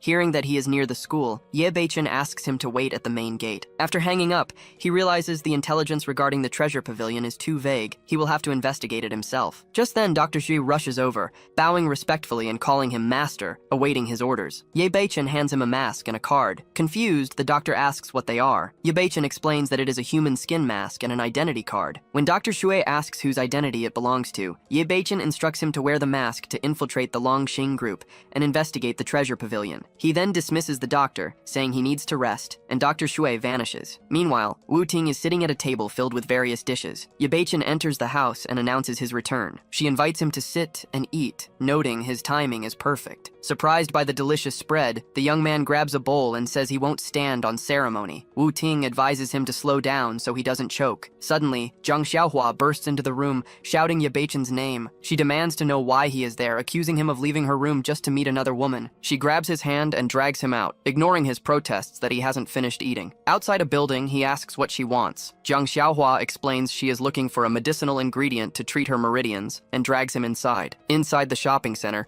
a vendor announces a new stock of medicinal materials. The young woman is confident she will find what she needs due to the conference happening that day. However, Ye Beichen comments that the scents are all mixed up, making it hard to distinguish specific herbs. Suddenly, a specific smell catches his attention. Intrigued, he approaches a table displaying various ingredients. Zhang Xiaohua asks what happened. He picks up a flower, noting how strange it is. His vision suddenly shifts. He sees a mustached man lying in a pool of liquid, with a flower growing out of his chest. The corpse suddenly opens its eyes and screams. The flower seems to shoot toward Ye Beichen, hitting him in the chest. Zhang Xiaohua quickly supports him, asking what is wrong. He replies it's nothing, realizing the flower contained a residual memory. Holding the herb, he wonders if this plant has the power to bring the dead back to life. The vendor asks if he wants to buy it. Bystanders whisper that anyone brave enough to buy the blood flower usually dies without cause. The vendor states that if he isn't afraid of death, the price is 10 million. Without hesitating, Ye Beichen produces a card and closes the deal. Zhang Xiaohua asks if he's serious about buying it, and Ye Beichen confirms, asking if he looks like he's joking. With an interested smile, the vendor extends his hand and asks for the card. He swipes the card,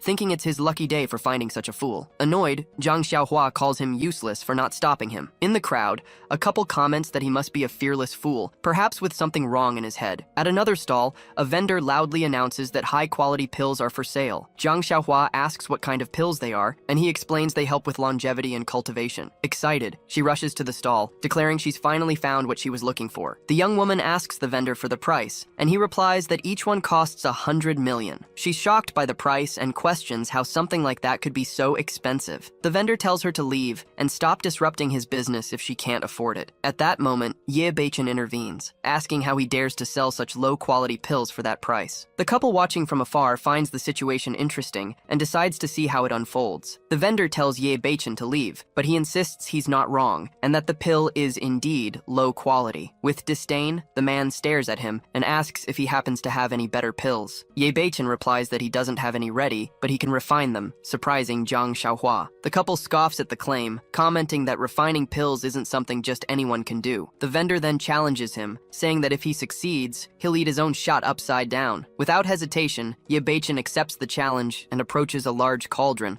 as the vendor asks what he plans to do. With ease, he lifts the heavy cauldron with just one hand, astonishing the couple with his strength. Next, he throws a handful of herbs into the container. Smiling, he tells everyone to open their eyes wide and watch. Soon after, he tosses the cauldron into the air, declaring he'll show them what true pill refining looks like. Stammering, the vendor asks if he's a cultivator. The cauldron stops spinning, and only smoke begins to pour out of it. Zhang Xiaohua watches the scene, asking if it's just smoke. The couple laughs, saying the whole display was nothing but a sham. Suddenly, a beam of light shoots out from inside the cauldron. A single red pill slowly emerges from the object. Impressive aroma fills the air, and the couple reacts, the woman questioning if it's truly a high-quality pill. Stunned, the vendor wonders how it's possible, while Ye Beichen calmly confirms that he really did it. He then offers the pill to Zhang Xiaohua as a gift, and she asks if he's serious. With the pill in her hands, the young woman wonders if she's dreaming, surprised that he actually knows how to refine pills. Ye Beichen comments that the shop's ingredients aren't good quality and tells her to come to him whenever she needs anything. The couple admits that, in the end, they were the fools. Then he turns to the vendor and reminds him of the promise,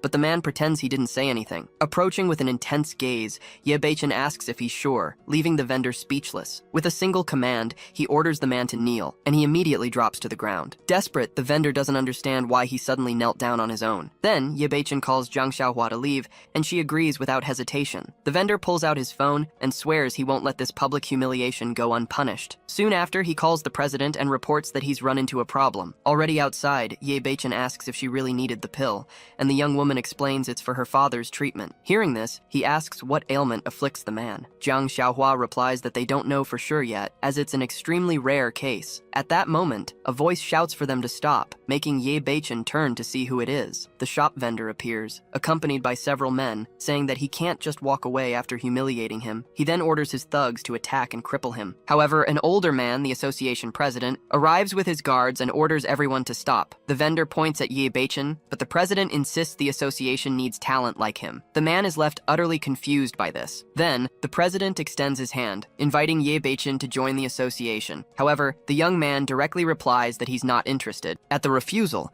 the president's expression immediately darkens. Ye Beichen says he's in a hurry and tells them to get out of the way, but the man warns him. He states that he doesn't fear cultivators and was only interested in Ye Beichen's pill refining ability. Ignoring him, Ye Beichen tells him to stop yelling, finding him too noisy. Annoyed, the president curses him for his lack of respect. Immediately after, he orders his men to kill him. The 4 henchmen draw their knives and confirm the order. They surround the couple, shouting for him to die. Ye Beichen calls them annoying, just as lightning strikes everyone. The president is stunned by what he sees and tries to play it off, saying it was all just a test. Then, he announces that the show is just beginning, as his 2 bodyguards prepare to attack. The 2 slam their hands onto the ground, unleashing their powers. Pillars of fire and ice surge towards them, making Zhang Xiaohua scream for him to be careful. Nevertheless, Ye Beichen materializes a sword and tells her not to be afraid. He then charges forward, promising that no one will hurt her while he's there. The sword strike moves forward with immense power. The bodyguards are impressed by the technique, something they'd never seen before. Ye Beichen rapidly advances toward the 2 men. One of them realizes the imminent danger. With a single movement, the young man sweeps past both of them with his sword. The president is shocked to see his strongest bodyguards defeated so easily. Ye Beichen turns around and states that he didn't want any trouble,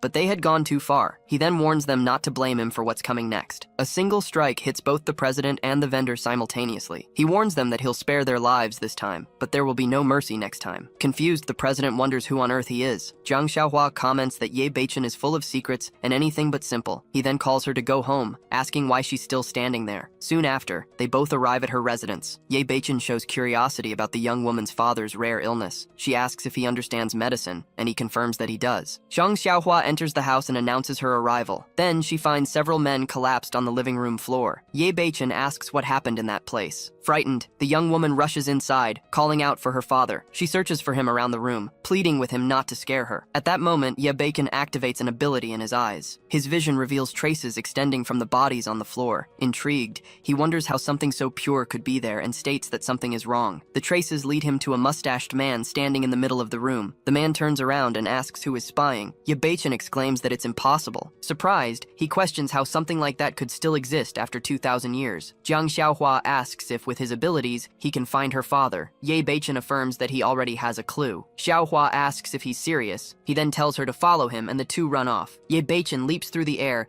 carrying Zhang Xiaohua in his arms. He lands at the entrance of a cave and announces their arrival. The young woman asks if her father is inside, and he confirms it's the same presence he'd sensed at her house. She urges him to go in and check the place. Inside the cave, they find a man submerged in a pool, while an object slowly descends towards him. Zhang Xiaohua recognizes him as her father and confirms he's indeed there. Ye Beichen asks if her father has any enemies, but she states that he's a peaceful person and shouldn't have any. Ye Beichen finds the situation strange, but the young woman rushes to help, saying that saving her father is the priority. At that moment, Ye Beichen shouts for her to wait. Suddenly, several arrows are fired in their direction. The projectiles almost hit her, and he yells for her to be careful. In an instant, he appears in front of her and projects a shield to protect her. The shield begins to crack under the impact of the arrows. The mustached man observes the scene and states that this young man is anything but simple. Seeing this, he decides he needs to investigate him more carefully. Ye Beichen stops her from moving forward, warning that the energy of this place is strange and she shouldn't act rashly. He says he will deal with the enemy while preparing an attack. A projection of his hand moves through the cave towards the target. Then, 2 identical men emerge from the pool. Ye Beichen pushes her to the ground, alerting her that someone is watching them from behind. A projectile hits the wall just above them, and Zhang Xiaohua asks what kind of monster that is. He stands up, lamenting that he only came to save someone and had no intention of causing trouble. Then, he draws his sword and declares that since his opponent likes to play games, he will play along until the very end, unleashing a powerful attack. The attack collides with spikes that rise from the pool. The form of a dragon manifests from the attack. The creature hits the surface of the liquid. The mustached man is surprised by what he sees. The dragon dives towards the other man, who is sitting in meditation. He creates a barrier to defend himself and comments that it's interesting to have been discovered. Ye Beichen pulls the man out of the pool and asks Zhang Xiaohua to protect him, stating that the kidnapper is no ordinary person. He instructs her to take her father and move on, but she hesitates. Then he urges her not to hesitate and to go quickly. The young woman asks him to be careful and says she will be waiting outside. Ye Beichen watches as she leaves, taking taking her father with her. The mustached man jumps and attacks the creature Ye Bacon invoked. The aggressor calls the manifestation an animal and prepares a counterattack. Then he launches a direct blow against the dragon. The man orders his attack to disperse. Ye Bacon simply observes his opponent's actions. The figure reappears inside the pool and wonders if it's really him. Soon after, he levitates out of the liquid and stares at Ye Bacon. He declares that they have finally met. Ye Bacon merely asks who he is. The man retorts, questioning how he dares to ask that after killing so many people from his organization. Ye Bacon asks if he is from the Juki Bureau, and the other replies that after his organization was destroyed, it's natural to seek revenge. Ye Bacon deduces that he kidnapped Zhang Xiaohua's father to lure him. The man praises his intelligence but claims he doesn't plan to seek revenge. Then he grasps the blade of the sword, explaining that he only wants to uncover Ye Bacon's secrets. His hand is cut by the blade, then spikes form and surge forward, piercing Ye Bacon's body. Hit, Ye Bacon stumbles back, dropping his sword. He accuses the man of using a sneak attack and fighting dishonorably. The bearded man claims it won't be easy for Ye Bacon to escape. Then, more projectiles are launched his way. Facing this, he braces for the imminent impact. However, Ye Bacon asks who said he intended to run. Soon after, he projects another barrier to defend against the attack. With a simple gesture, he calls his sword back to him. The man is surprised to see the weapon flying towards him. Even so, he shrouds himself in energy and declares that retreating was never his style. The sword slices through the defense, shattering it completely. Ye Bacon then grasps the weapon as it returns to his hand. With his opponent down, he questions his identity, stating that this presence doesn't belong in this era. The man recognizes the technique and reveals he's part of the Qingyun Gate. Surprised, Ye Bacon asks if he really knows that technique. In response, the man says it's more than just knowing. He then begins to explain his connection to the Qingyun Gate. In a flashback, he appears before the gate's entrance, commenting on destiny. Back in the present,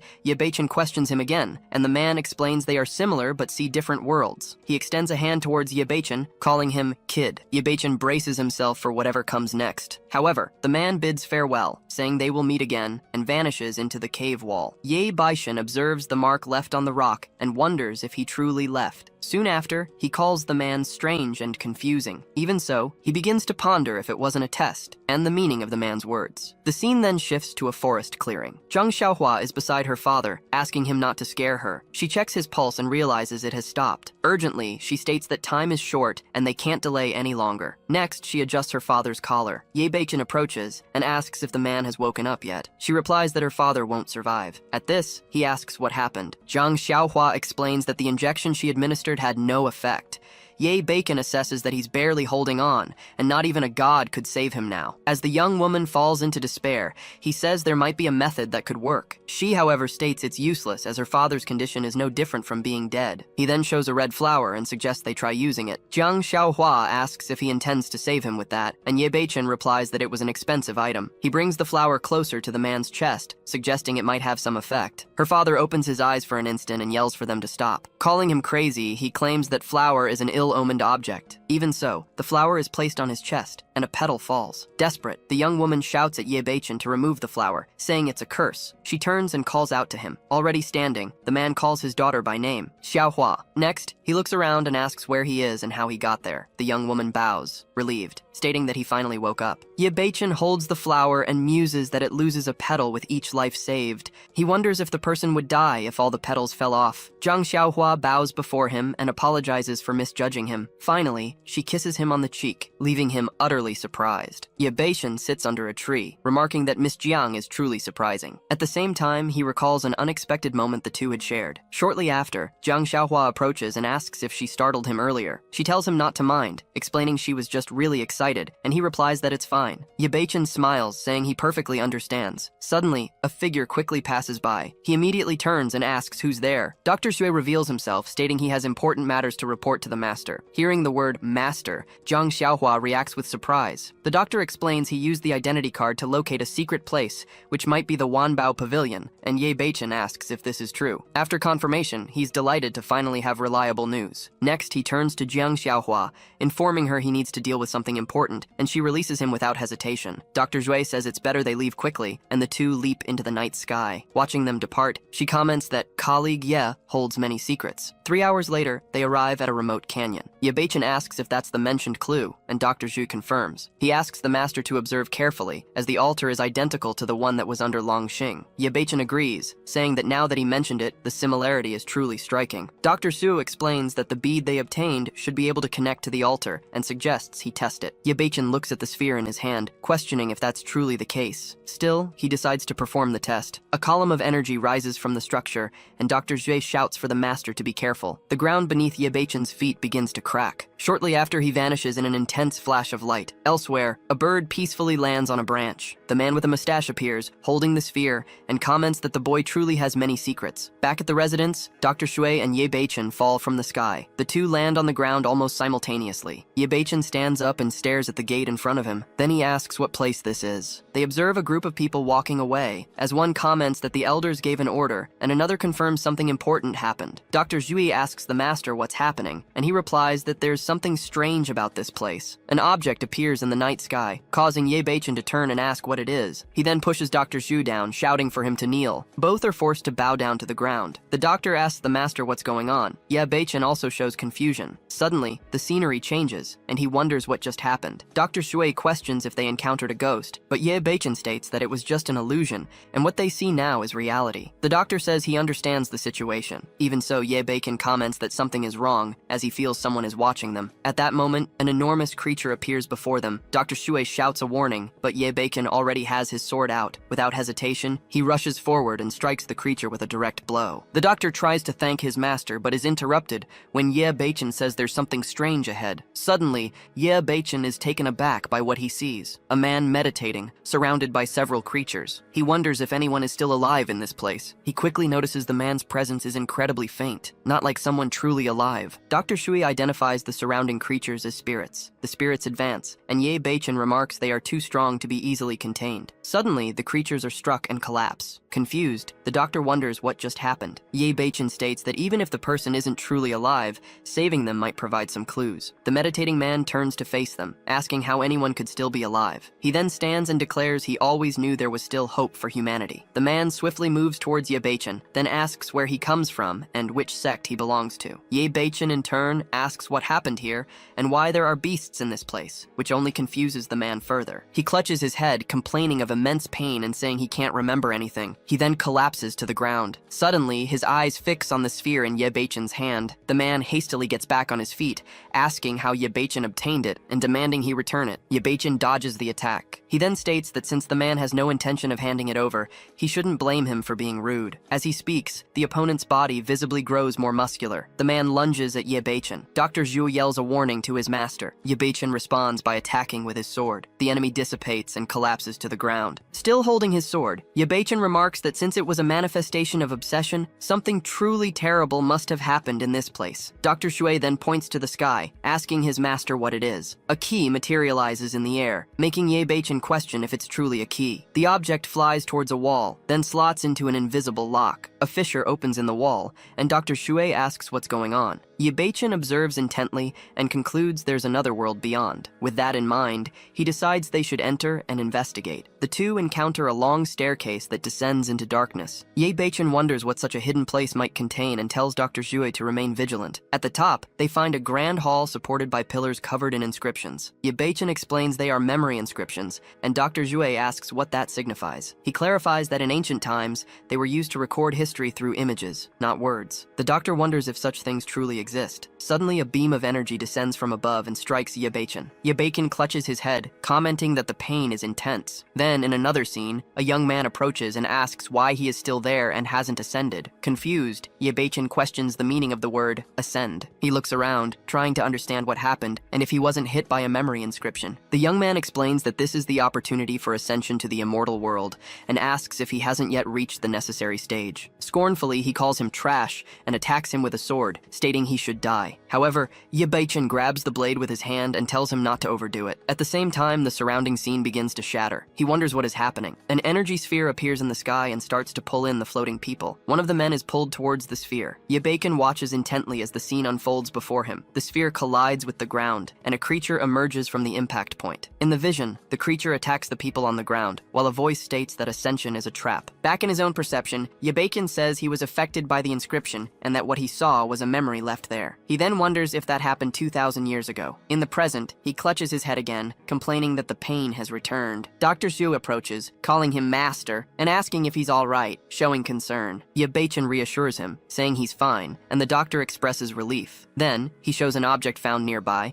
and Yebeichen asks what it is. Dr. Shui explains that it's a record from the Baibao Pavilion containing the method to open it. Curious, Yebeichen asks what that method is. The doctor clarifies that the sphere his master possesses is one of 2 needed to open the gate. Yebeichen questions if this is true. With this, he understands that someone is intentionally protecting this kind of object. He wonders why they would do that, and if it relates to that incident. Dr. Shui suggests they leave, sensing someone is watching them, and Yebeichen agrees, ordering that the location not be revealed to anyone. The doctor accepts as his master walks away. Half an hour later in the canyon, the altar remains solitary. Yebeichen and Dr. Shui reappear on the structure. Elsewhere, the man with mustache observes from a tree branch and asks if they're gone yet. He comments that the trip must have brought a good haul. Soon after, he disappears from the spot. In a classroom, time ticks on. Zhang Ziwen pokes Yebeichen, who is sleeping slumped over his desk. Zhang Xiaoru appears with an excited expression. 2 other classmates celebrate the news. Yebeichen, however, doesn't seem to share the excitement. Outside, a bus parks near the building. The teacher leads a group of students out of the school. The day is sunny. Then, the bus continues its journey along a road. Suddenly, the ground under one of the tires begins to crack. The driver realizes the road is collapsing. Soon after, the bus plunges into a huge hole. The bus slid down a steep slope. Suddenly, a passenger cried for help,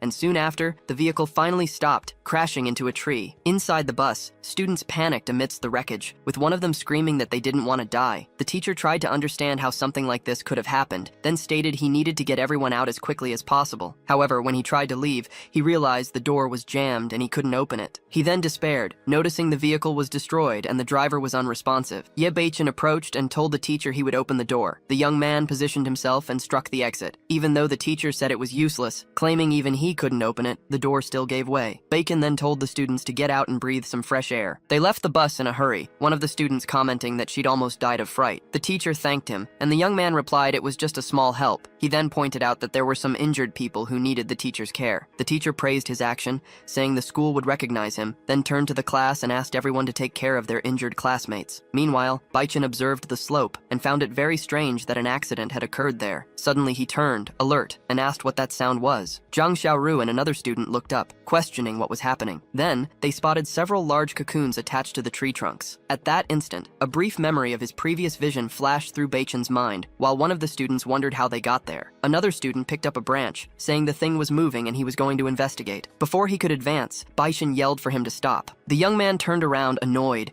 complaining he'd been startled. The blonde-haired student accused Baichen of being scared, while their black-haired classmate tried to reassure everyone, saying they were just cocoons. Even so, the first student insisted they shouldn't listen, and prepared to hit one of them with the branch. At that moment, a claw emerged from inside and grabbed the object. Startled, the young man asked what it was. Soon after, a creature emerged and leaped towards him. The monster attacked him, and simultaneously, all the other cocoons began to open. The students screamed that there were monsters and panicked, beginning to run. The 2 roommates wondered if they were dreaming, and how such creatures could exist. Meanwhile, the beings advanced towards them. The teacher yelled for the 2 to run away immediately, and both ran, screaming for help as they were chased. One of the creatures moved at high speed. At that instant, Yebeichen stepped in front of his classmates. With a precise blow, he struck the approaching creature. The 2 young men looked back, surprised by his actions. As Bacon confronted the creatures, his blonde-haired roommate questioned if it was really him. Monsters fell around him as he landed, and he commented that he had already warned them not to touch those things. One of the students murmured that their classmate was a martial arts master, while another said he seemed more like a martial cultivator. The blonde student then realized Baichen already knew about the monsters,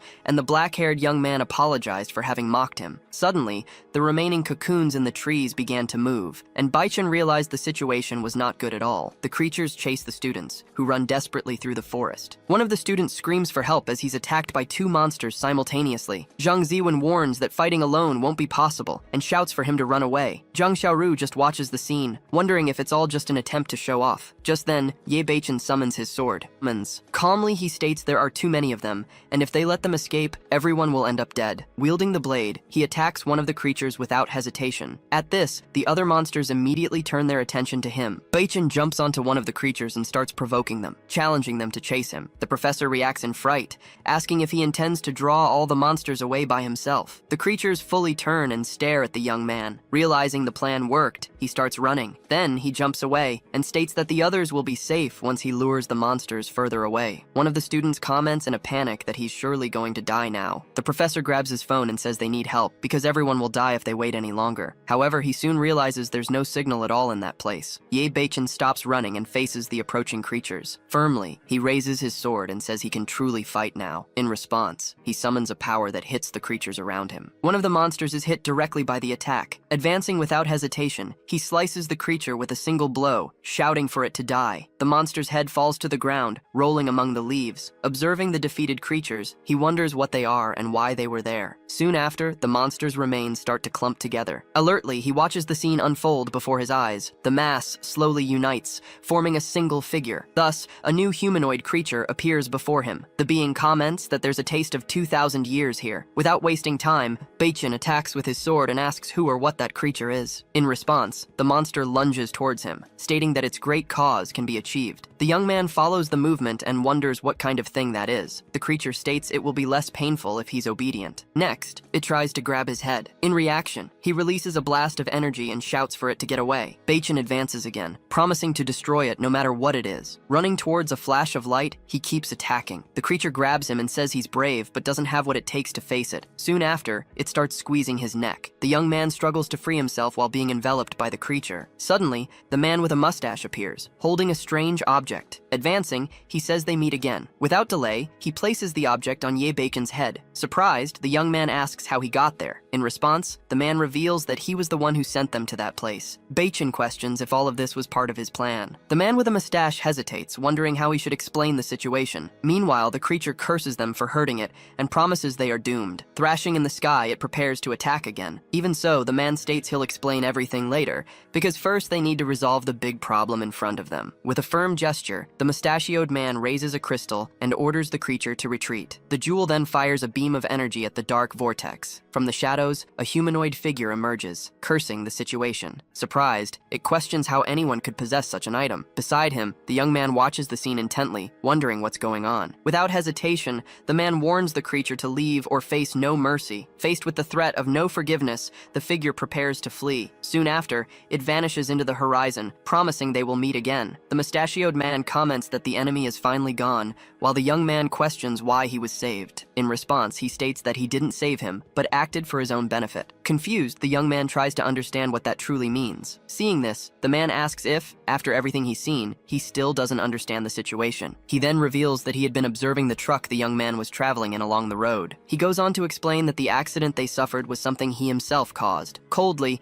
he confirms he was responsible, having launched a power directly onto the road. At that moment, the bus appears overturned on the road, with cries for help. The young man confronts him, asking the reason for his actions and stating that if he sought revenge, he should direct it only at him. However, the mustachioed man clarifies that there was a misunderstanding, as he isn't there for revenge but to be his friend. Hearing this, the young man begins to wonder what that guy is really plotting. Calmly, the man explains that he knows both of them carry many secrets, and because of that, they are the same kind of person. Even admitting he's mysterious, the young man says he has no interest in knowing more. Still, the man insists that he needs to understand the truth, or both of them will die soon. Finally, he points to the sky and concludes that they will die at the hands of the people from above, leaving the young man even more confused. The man admits he doesn't know who these people are, but he's sure they exist. He then begins to recount that 2,000 years ago, a great wave of ascension occurred in the cultivation world. During that period, around 3,000 individuals ascended, but at the end of the event, a giant cocoon fell from the heavens. Soon after, the object crashed into a temple courtyard and split in half. From inside it, monsters emerged that fed on people's blood essence. The young man claims he's never heard of anything like that, while the man explains that this story was lost to time, and that he himself wouldn't believe it if he hadn't seen those creatures. Still confused, the young man asks why he was sought and the answer is direct. Only by joining forces will both of them have any chance to survive the new crisis. crisis. Hearing this, the young man asks if the calamity from 2,000 years ago will repeat itself, and the man confirms that a new crisis is approaching. Without delay, the young man wants to know how they could survive something of that magnitude. The mustachioed man admits he doesn't know the answer, but states he hopes they can investigate the truth together, revealing that this was precisely why his group was founded. Uncertain, the young man says that it's all too strange and he can't give him an answer right now. Without showing concern, the man hands him a sphere and states that he will seek him out sooner or later. After that, he quickly says goodbye and leaves at high speed. The young man tries to stop him from leaving but can't catch him. Back with the group, one of the students comments that Ye Beichen was extremely noble to sacrifice himself to save everyone. Zhang Xiaoru adds that when they return, a grand funeral will need to be arranged for him. The professor states that despite the sacrifice, everyone needs to keep living, though he laments there's still no cell phone signal. At that moment, Ye Beichen appears behind them and announces that he's back. Surprised, the professor and Zhang Ziwen turn around when they see him there. Unable to contain his joy, Zhang Ziwen runs toward him, happy he's alive, and hugs him while exclaiming that he didn't die. The professor stares at him in astonishment and asks what kind of person he is to have escaped so many monsters. Approaching, he tries to apologize for not being able to save him earlier but is interrupted. With a calm smile, Beichen states that he has a way to get everyone back home. Hearing this, the professor reacts with surprise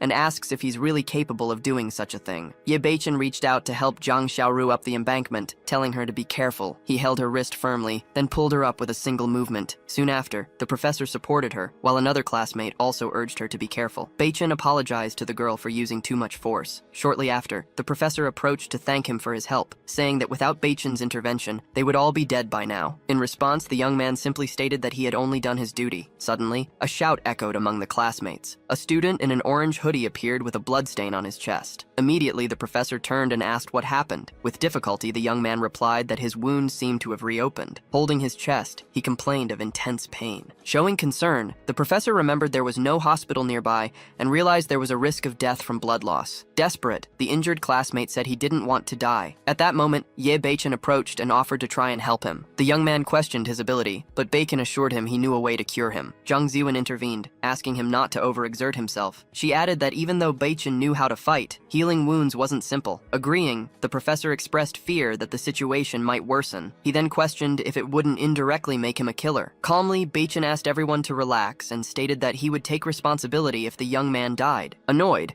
the injured student accused him of being reckless. Unfazed, Beichen told him not to be nervous and revealed a silver needle. He then claimed his movements were very fast. With the needle in hand, he asked the young man to hold on tight for just a moment. The young man screamed as Beichen applied the needles to his chest. Zhang Xiaoru and a blonde classmate watched the scene, and she commented on how cruel it looked. The other student said that even if he survived, the young man could end up crippled like that. Another classmate reiterated that it was extremely cruel. Faced with this, the professor told Ye Beichen that he couldn't continue with such recklessness. He then shouted for him to stop immediately. At that instant, the injured young man noticed something different. Surprised, he commented that he no longer felt any pain. The blood stain on his clothes began to disappear. Zhang Ziwen noticed the change. She exclaimed that the wound was healing very fast. In disbelief, the professor wondered if he had really managed to cure him. The injured classmate stood up, and the professor remarked that it was incredible. The young man confirmed he no longer felt any pain. Beichen stated that he was already well and advised him to go home and get proper rest. Emotional, the student thanked him, saying Ye Beichen was his savior. The professor commented that Beichen seemed to know how to do everything and admitted he had misjudged him. Zhang Ziwen agreed, saying she had also been wrong about him. The healed classmate reassured the professor, affirming that everything was fine. Finally, Ye Beichen suggested they all return to the city. The professor agreed, still showing some embarrassment about the whole situation. Time passed under a clear, sunny sky. 3 hours later, Ye Beichen was walking through the city when he received an unexpected call. On the other end of the line, someone asked him to come meet them. Later, he sat on a bench, calmly awaiting the person's arrival. Suddenly, a presence materialized beside him. Surprised, Ye Beichen turned and called him Master. Dr. Zhu informed him that he had found the key to the Tower of 100 Treasures. He then explained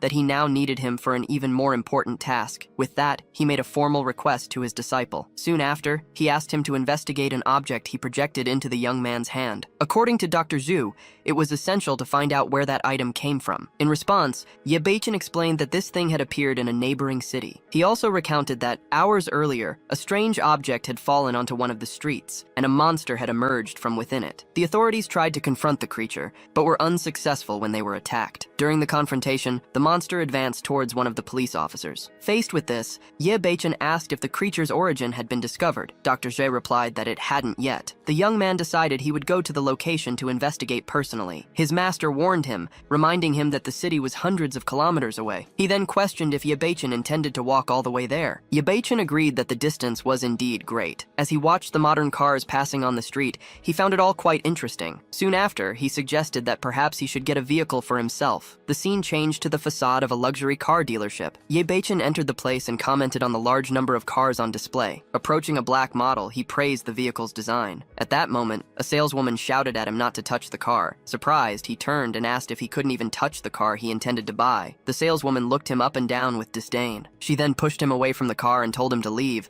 stating that he couldn't afford it. Ye Beichen challenges her, asking if she can really claim he can't afford it just based on his looks. Without hesitation, the saleswoman replies that, looking like a student, he still dares to want a limited edition car. Mockingly, she asks if he really thinks he's a big shot. Then, she states that she's holding the car for Brother Lee. Immediately after, she tells him to leave so he doesn't disrupt her work. Just then, a male voice catches her attention. A bald man approaches and asks who wants to buy the car he's chosen. The saleswoman greets him promptly and remarks that he's finally arrived. She also tells him not to worry about the student, as the car was reserved for him. Without delay, the woman opens the car door. Then, she invites him for a test drive. Before they can proceed, Ye Beichen interrupts them. Firmly, he states that he'll take that car today. Furthermore, he declares that no one else will even touch the vehicle. At this, the saleswoman threatens him, saying she'll call security if he doesn't stop. The bald man puts his arm around the young man's shoulders and says the car costs $3 million, something he can't afford. Immediately after, he tells him to leave, while the saleswoman agrees and emphasizes that he should get out right away. Just then, a female voice emerges, asking who's making a ruckus in her store. The saleswoman turns and recognizes the newcomer as Miss Jiang. With a hurried smile, she greets her. Then, she explains that a poor student showed up insisting on buying a sports car. According to her, the plan was to send him away so he wouldn't disturb business. Hearing this, Miss Jiang asks which student she's referring to. Without a second thought, the saleswoman points directly at Ye Beichen. Zhang Xiaohua immediately recognizes him and calls him classmate Ye.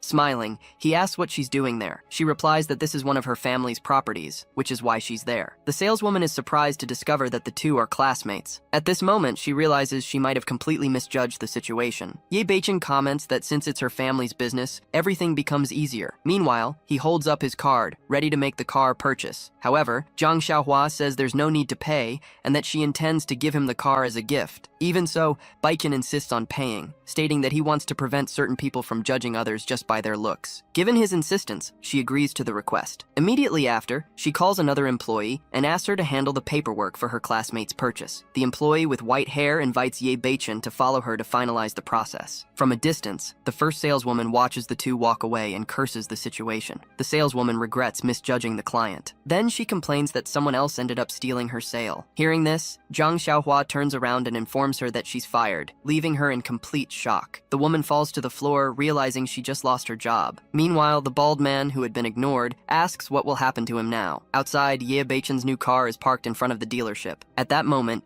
the employee informs him that all the documentation is already inside the vehicle. He thanks her for the help, while the employee politely says goodbye. Once outside, Zhang Xiaohua asks if he knows how to drive. Confidently, Ye Beichen replies that he does. Then he explains that he learned a lot about the modern world from the library. Even though he's never driven before, he comments that it seems simple. Curious, she asks where he plans to go next. In response, he reveals that he needs to travel to H City because something of interest to him happened there. He also states that he wants to check the situation out personally. Zhang Xiaohua asks if he knows the way to their destination. He admits he doesn't, and she stays silent for a brief moment. Then, she surprises him by offering to guide him. The car speeds off down the street. Ye Beichen swerves around other vehicles as he rapidly advances down the avenue. Beside him, Zhang Xiaohua asks him to drive more carefully. Then she screams for him not to hit the car in front. Startled, he slams on the brakes. Trying to calm her, Ye Beichen explains he was just testing the car. Right after, he accelerates again and announces they're leaving. Time passes as they travel under a sunny sky. Finally, they reach their desired destination, H City. At the city entrance, men in suits set up a barricade in the middle of the street. One of them notices the vehicle approaching. Stepping in front of the car, he orders them to stop immediately. The door opens shortly after. Ye Beichen and Zhang Xiaohua get out and ask the reason for the stop. The man replies that there's been an accident and the passage is blocked. In a firm tone, he tells them to turn around and take another path. Suddenly, the barricade is violently hit, throwing the two men who were holding it. Two monstrous creatures leap towards the bodies lying on the ground. Recognizing the creatures in front of him, Ye Beichen reacts immediately. Zhang Xiaohua asks if the creatures are monsters. Just then, the bald man screams for everyone to get away, warning that they'll all die. Without hesitation, the two creatures charge, attacking the men who are already on the ground. Soon, one of the monsters turns and leaps directly at the bald man. He realizes he's done for and won't be able to escape. Suddenly, two men jump from a walkway, yelling at the creatures to die. They land with a powerful impact right in the middle of the monsters. One of the newcomers notices the danger as a creature prepares to attack, then fires a projectile that hits his weapon head-on. Annoyed, he curses and declares he'll fight with everything he has. Charging forward without hesitation, he unleashes a double strike with his blades. Just then, Ye Beichen approaches and tells the man in the suit to get out of the way. He'll handle the monsters. The man questions if Ye Beichen is looking for a death wish, pointing out that even cultivators couldn't stand a chance against those creatures. Meanwhile, one of the cultivators flees in desperation, screaming for help. Ye Beichen insists again for the man to move, saying it's already too late. Confused, the man in the suit asks what's happening and where the young man went. At that moment, the monsters leap towards the screaming cultivator lying on the ground. Desperate, the cultivator curses, saying he doesn't want to die yet. Ye Beichen charges forward at high speed, sword in hand. With a precise strike, he intercepts the creature's attack. The man in the suit wonders if the young man truly just rushed to his death. Without hesitation,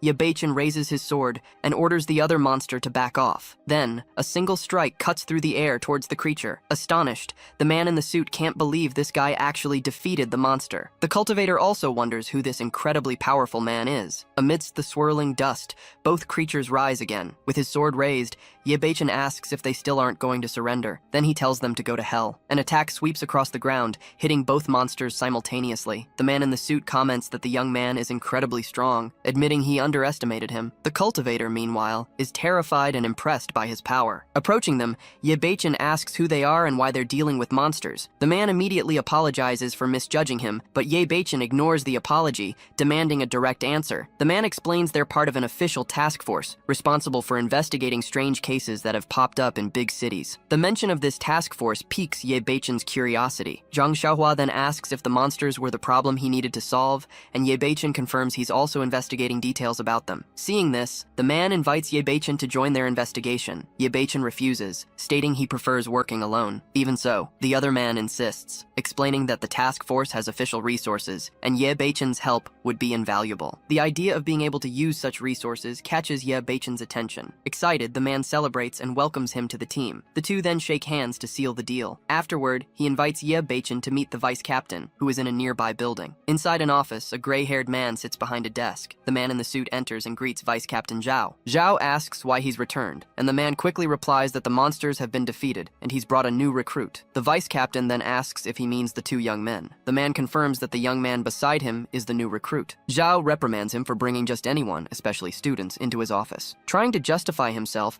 the man explains that despite them being students, the situation is different. Before he can finish, the vice captain cuts him off, ordering him to send both of them away, claiming he's too busy. Ye Beichen remarked to the older man that they didn't seem very welcome there, suggesting it might be best for them to leave and not bother anyone. Just then, a bald man rushed towards them, urging them not to leave and promising to explain everything. He then turned to the vice captain, criticizing him for associating with a mere student. Another man quickly arrived, informing the vice captain that a new clue about the monster had been found. Hearing this, Ye Beichen and the young woman turned to see what was going on. The subordinate reported a strange bronze gate located to the southwest, explaining their suspicion that the creature might have emerged from it. The vice captain simply asked if he was certain, and the subordinate confirmed with conviction. The vice captain then ordered him to gather the team, team, declaring that they would all go to investigate the site. The subordinate promptly affirmed. The mention of the bronze gate caught Ye Beichen's attention. Intrigued, he decided he would also go have a look. Soon after, the group left the area, with the young man and young woman following closely. 2 black cars sped down the road. Inside one, the vice captain rode in the passenger seat. The driver noticed in the rearview mirror that the 2 students were following them. The man in the back offered to go stop them, but the vice captain dismissed it. He stated that if the young people wanted to take risks, it wasn't their concern. In the other car, Ye Beichen realized he needed to speed up to keep pace. He warned Miss Jiang to hold tight and floored the accelerator. Suddenly, a creature leaped over one of the lead vehicles, landing directly on its hood. The monster attacked the car, lifting it off the ground with the impact. The other 2 cars braked sharply to avoid a collision. Inside his car,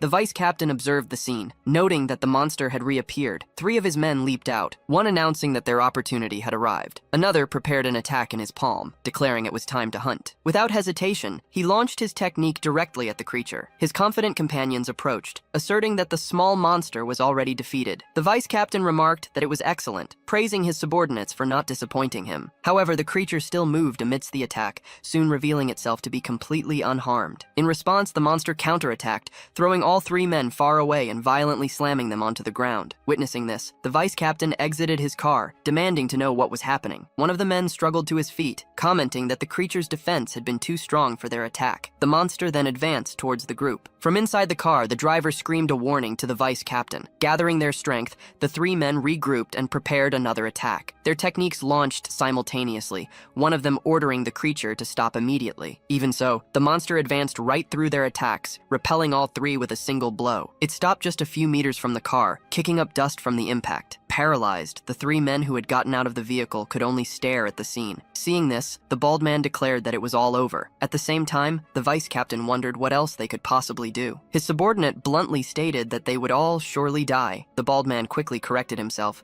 remembering their master was right there. He turned, calling out to Ye Beichen, and rushed towards the young man, begging him to save them quickly. He insisted that Ye Beichen was their only hope. Incredulous, the vice captain questioned if the bald man had gone mad, asking for help from a student who was likely terrified. At that exact moment, the monster leaped toward the vice captain. Cornered, he braced for the creature's imminent attack. Before it could strike, Ye Beichen pushed him out of harm's way. The young man then positioned himself between the monster and the older man. Surprised, the vice captain asked why he hadn't fled, wondering if he didn't fear death. Without a moment's hesitation, Ye Beichen intercepted the creature's attack with his bare hands. With a precise spin, Ye Beichen flings the creature away. The bald man, impressed, comments on the young man's displayed strength. Witnessing the scene, the vice captain realized Ye Beichen wasn't just a cultivator, but also incredibly skilled. Ye Beichen remarked that since there were monsters in the area, they'd need to investigate more carefully. He then turned and asked the vice captain about the location of the bronze gate and the altar. Under the sunset glow, the vice captain apologized for misjudging him. However, Ye Beichen told him not to worry, saying it wasn't worth holding a grudge. Relieved by the response, the vice captain let out a subtle sigh. The young man then noticed a large door ahead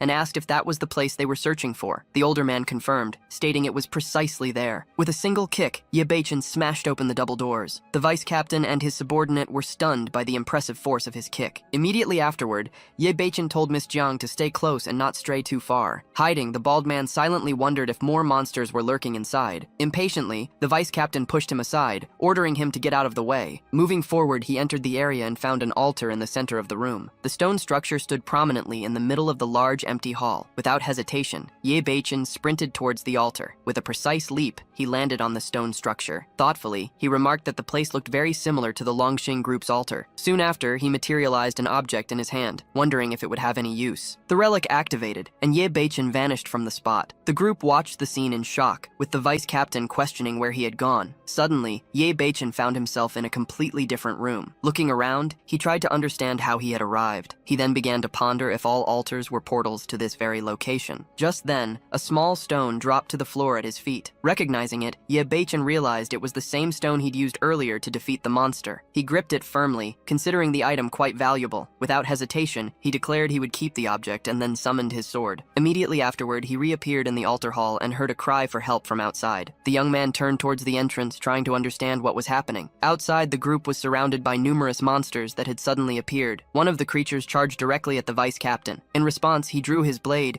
and ordered the monster to back off. Still, the creature creature bit his arm. Without backing down, Zhang Xiaohua threw an object at one of the monsters, declaring she would fight. The creature was hit and turned its attention to her. Before it could attack, Ye Beichen suddenly appeared and cut the monster down with his sword. Relieved, Zhang Xiaohua remarked that student Ye had finally returned. Ye Beichen assures her that no one will hurt her as long as he's around. Surrounded, the vice captain yells that it's not the time for that and begs for help. Then, Ye Beichen cuts through the group of monsters with a single strike of his blade. The two men watch the scene, commenting that the young man is scarier than the creatures themselves. At that moment, a shadowy figure appears before Ye Beichen, commenting that they meet again. The entity claims he was lucky to escape last time, but the young man retorts that it was the other one who fled. The shadowy being declares that without the old man around, Ye Beichen is finished. Soon after, a hand grabs his neck. Startled, Zhang Xiaohua shouts for him to be careful. Calmly, Ye Beichen reassures her, saying that it can't harm him. Then, he unleashes his power and repels the shadowy attack. One of the men ends up being hit by the impact and is thrown far away. The shadowy figure orders Ye Beichen to give up, claiming he's not its opponent. Without backing down, the young man replies that his adversary is the one who should surrender. Soon after, both advance against each other, and their powers violently collide. Ye Beichen attacks with his blade, cutting the shadowy tentacles. Keeping the advance, he continues to repel the enemy's attacks. Surprised, the being questions how he can possess so much power. In response, Ye Beichen asks if it's scared now. Then, he pierces the opponent's chest with his sword. Even wounded, the creature still questions the origin of that power. Fallen on the ground, it asks itself what on earth happened. Approaching, Ye Beichen questions why it's not so arrogant anymore. Then, he demands to know who it is and where it came from. The creature replies that it doesn't know its origin, and that it's been trapped there since the beginning. When questioned about why it hurts people, it replies that a voice controls it. Faced with its refusal to reveal more information, Ye Beichen declares that it can die then. With a single sword strike, he completely destroys the creature. The vice captain and his subordinate observe the scene, while the older one comments that the young man is even stronger than the monster. Ye Beichen states that the problem is almost solved, but he still needs to find some people. Then he turns and leaves, commenting that Peach Blossom is also looking for them. Zhang Xiaohua approaches and asks where he intends to go. He advises her to go back and rest, while she asks him to be careful. Soon after, he arrives at the entrance of a cave and states that the old man must be inside. Advancing further, he stops before a pit of red liquid and orders whoever is hiding to appear. A long-haired man emerges and comments that the young man has finally found him. Then he asks if Ye Beichen has considered the proposal to join forces, but the young man replies that he wants to go somewhere else. Curious, the man questions what the destination would be. Ye Beichen reveals that he wants to go to Wanbao Pavilion. Without hesitation, the man agrees and states that he can take him there immediately. Soon after, both disappear from the spot. Ye Beichen appears before the man with the mustache, confirming this is the entrance to the treasure pavilion. The man explains he'd been there before but couldn't retrieve any of the sealed items. Ye Beichen responds that only members of the Qingyun clan can touch the treasures. He then activates an object in his hands, causing several orbs to spread across the room. Moments later, a portal opens on the floor, and both are immediately transported inside the treasure pavilion. Inside, they find themselves floating among countless sealed items. The young man asks if this is truly the treasure pavilion, and the man with the mustache confirms it. Ye Beichen approaches one of the treasures, amazed by the abundance of high-level items all around them. When he tries to touch a flask, he receives a jolt of energy. Immediately, all other nearby items react similarly. The man, surprised, remarks that Ye Beichen managed to break the seals, to which Ye Beichen confirms that the Qingyun clan's treasures belong to his own. A bamboo scroll on a shelf catches the young man's eye. He approaches it, asking what it is. The man with the mustache explains that this scroll is also sealed, and no one has been able to see its contents. Without hesitation, Ye Beichen touches the object, breaking its seal. A form begins to materialize from the scroll, and Ye Beichen, recognizing it, calls the figure Master. The spirit declares that he has finally arrived and needs to listen carefully. In a serious tone, it warns that the world is unstable, as a hidden force is plotting something dangerous. As it speaks, the spiritual form begins to fade, urging him to remember everything. Ye Beichen tries to reach out, calling for his master once more. At that moment, the man with the mustache holds him, asking who he truly is. The young man replies his name is Ye Beichen, from the Qingyun clan. The man comments that he had always suspected a mysterious force was interfering with the world, and now he's certain. He then asks about Ye Beichen's plans. Ye Beichen resolves to confront those responsible. The man with the mustache suggests they return to plan everything calmly. After being transported out of the pavilion, a few hours pass until nightfall. Walking down a dark street, Ye Beichen thinks he needs to rest. Suddenly, a voice calls out, "I finally found you!" He turns and asks who's there. The leader of the Banshaman group appears with his men, stating he came to meet Lin He. Ye Beichen replies that he doesn't remember knowing anyone by that name. With a strange smile, the leader declares he will give Ye Beichen a welcoming gift, then lunges to strike. With a single gesture, Ye Beichen throws him high into the air. The other two men warn him not to forget about them and attack from behind, but they soon realize they only hit a residual image. The real Ye Beichen appears behind one of the henchmen, warning that he doesn't intend to kill anyone today. With a swift movement, he throws both of them away. Lying on the ground, the leader admits that Ye Beichen is as strong as the rumors claimed. Getting up, he formally introduces himself as Lin He, vice president of the Cultivator Association. Still smiling, he states the attack was just a prank, and that he came to discuss an important matter. Ye Beichen simply asks what he wants. Lin. He explains that the association contacted him for help with some issues that had come up at the new school. Given this, Ye Beichen asks what exactly is going on there. The leader reveals that the association investigates monsters and a mysterious force, but Ye Beichen wants to understand the connection to the school. According to Lin He, a key individual has appeared, and since the target is extremely strong, they need Ye Beichen to lure him into a trap. After reflecting on the complexity of the situation, the young man makes a decision. Ye Beichen agrees to help, and they shake hands to seal the agreement. Still, he warns that he's very tired and needs to rest, so Lin, he agrees to come back the next day. The next morning, the sun shines over the school buildings. In a corner of the courtyard, a group of students gathers discreetly. A young man is surrounded by bullies demanding money, while he insists his family can't afford it. The group's leader threatens him for ignoring his words, then punches him in the stomach. Falling to his knees, the boy begs to be left alone, stating he can't give any more money. In a cold tone, the aggressor asks if he really can't get the cash. He then steps on the fallen boy as his friends cheer. Hidden from view, Lin He points out the bully as the target, and Ye Beichen asks if he's really just a student. Lin He confirms it but warns him not to underestimate him, as he recently gained powers and is difficult to deal with. He then reveals that he sent men to test the target's strength a few days earlier. On that occasion, the bully reacted to the surprise attack, and all the men sent were defeated. Intrigued, Ye Beichen questions how someone could suddenly gain powers. Lin. He explains there are suspicions of a mysterious force behind it. The bully notices their presence and accuses them of spying for some time. Approaching with his group, he asks if they also came to give him money. Surprised they'd been discovered, Lin. He tries to play it off, saying they were just passing by. Losing patience, the aggressor grabs him and threatens him with a knife, demanding money. Ye Beichen intervenes, grabbing the bully's wrist and asking if he's being ignored. Annoyed, the aggressor tells him to back off, saying he'll be next. In response,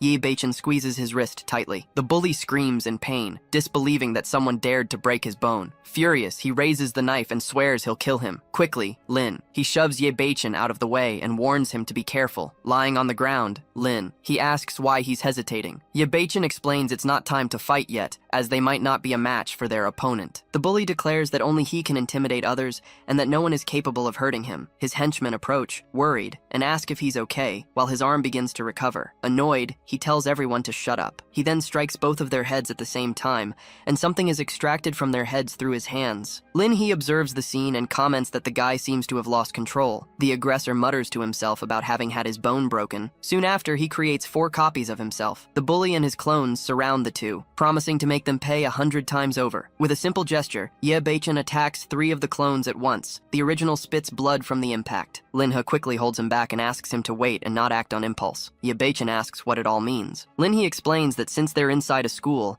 they need to lure him outside and stick to the plan. Ye Beichen agrees to the strategy. The attacker, who had been knocked to the ground, gets back up and vows that their fight will only end when one of them is dead. He then charges forward, screaming, "I'll kill you all!" Lin. He shouts for them to run, and they both leap away. The attacker immediately prepares to give chase. As they move across the rooftops, Ye Beichen asks where they're headed. Lin. He instructs him to follow, telling him they're going to the trap. Their attacker continues to follow close behind, yelling that they won't escape. Moments later, the two land on a deserted street. Lin He announces they've reached their destination. Ye Beichen looks around, asking, "Where's the trap?" With a subtle smile, Lin He replies, "You'll find out soon enough." Just then, their opponent leaps in front of them, challenging them to run. Suddenly, chains burst from the ground, wrapping around the attacker's body and completely immobilizing him. Satisfied, Lin He declares the plan a success. He then thanks them for their hard work and calls for the others to appear. 4 men emerge from the ground, surprising Ye Beichen with their chosen tactic. One of them approaches Lin He, asking for permission to handle the target. Without waiting for a reply, he moves forward to subdue the captive. The man places his hand on the attacker's face. Suddenly he recoils, sensing something strange. In the next instant, he's violently thrown backward. Ye Beichen and Lin. He look up, trying to understand what just happened. Moments later, the attacker breaks free from the chains. Realizing the situation,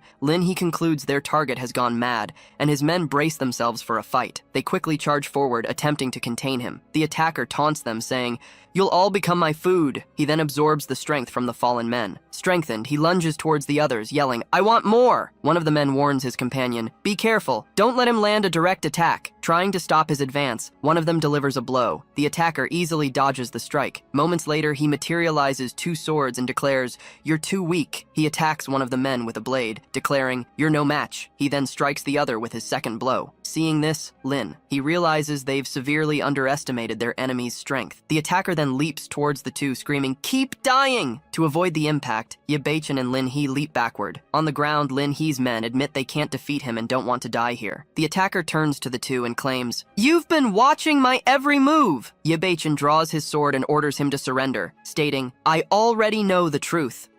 He warns him not to provoke the attacker further, but Ye Baichen assures him he can win. Skeptical, he questions Ye Baichen's confidence, reminding him that they were all defeated together. Without replying, Ye Baichen leaps forward and attacks his opponent with his sword. The attacker crosses his swords to block the strike and orders him to back off. Watching the scene, he admits the opponent is extremely strong. With a provoking tone, the attacker dares him to face his next blow. Moments later, their blades clash in a fast and intense exchange. Ye Baichen steps back, realizing he can't let this rampage continue. He remembers the treasures he obtained from the pavilion. Convinced, he states it's finally time to use them. He throws one of the artifacts at the aggressor. The opponent tries to slash the object with his sword, but the artifact wraps around his body, leaving him confused about what it is. With the enemy immobilized, Ye Baichen declares it's over. Without hesitating, he rushes in and lands the final blow. He watches in disbelief as the attacker is violently slammed to the ground. As Ye Baichen approaches, he wonders who this powerful man really is. The surrounding men comment that while they all failed together, he managed to defeat the enemy alone. Ye Baichen leaves the defeated man in Lin He's care, who promises to interrogate him. He then orders his men to take the prisoner away immediately. Exhausted, the young man yawns, mentioning he used too much energy and is sleepy. He says goodbye and asks to be notified if there is any news. He and his men bow in respect. Upon arriving home, Ye Baichen thinks he can finally get some rest. However, a voice calls his name. It's Zhang Xiaohua who runs toward him. Confused, he asks what happened. She explains that her father isn't recovering well and asks him to examine him. Ye Baichen agrees to go immediately, and they leave together. About an hour later, they arrive at a large mansion. In the bedroom, Zhang Xiaohua tells her father she is back. She asks him not to move, assuring him he'll be fine now that Ye Baichen is there to help. After examining the man, Ye Baichen states he is weak, but not in life-threatening danger. He offers a pill, saying it will fix him up. The young woman takes the medicine, remarking she knew he would have a solution, and gives it to her father. As soon as he takes it,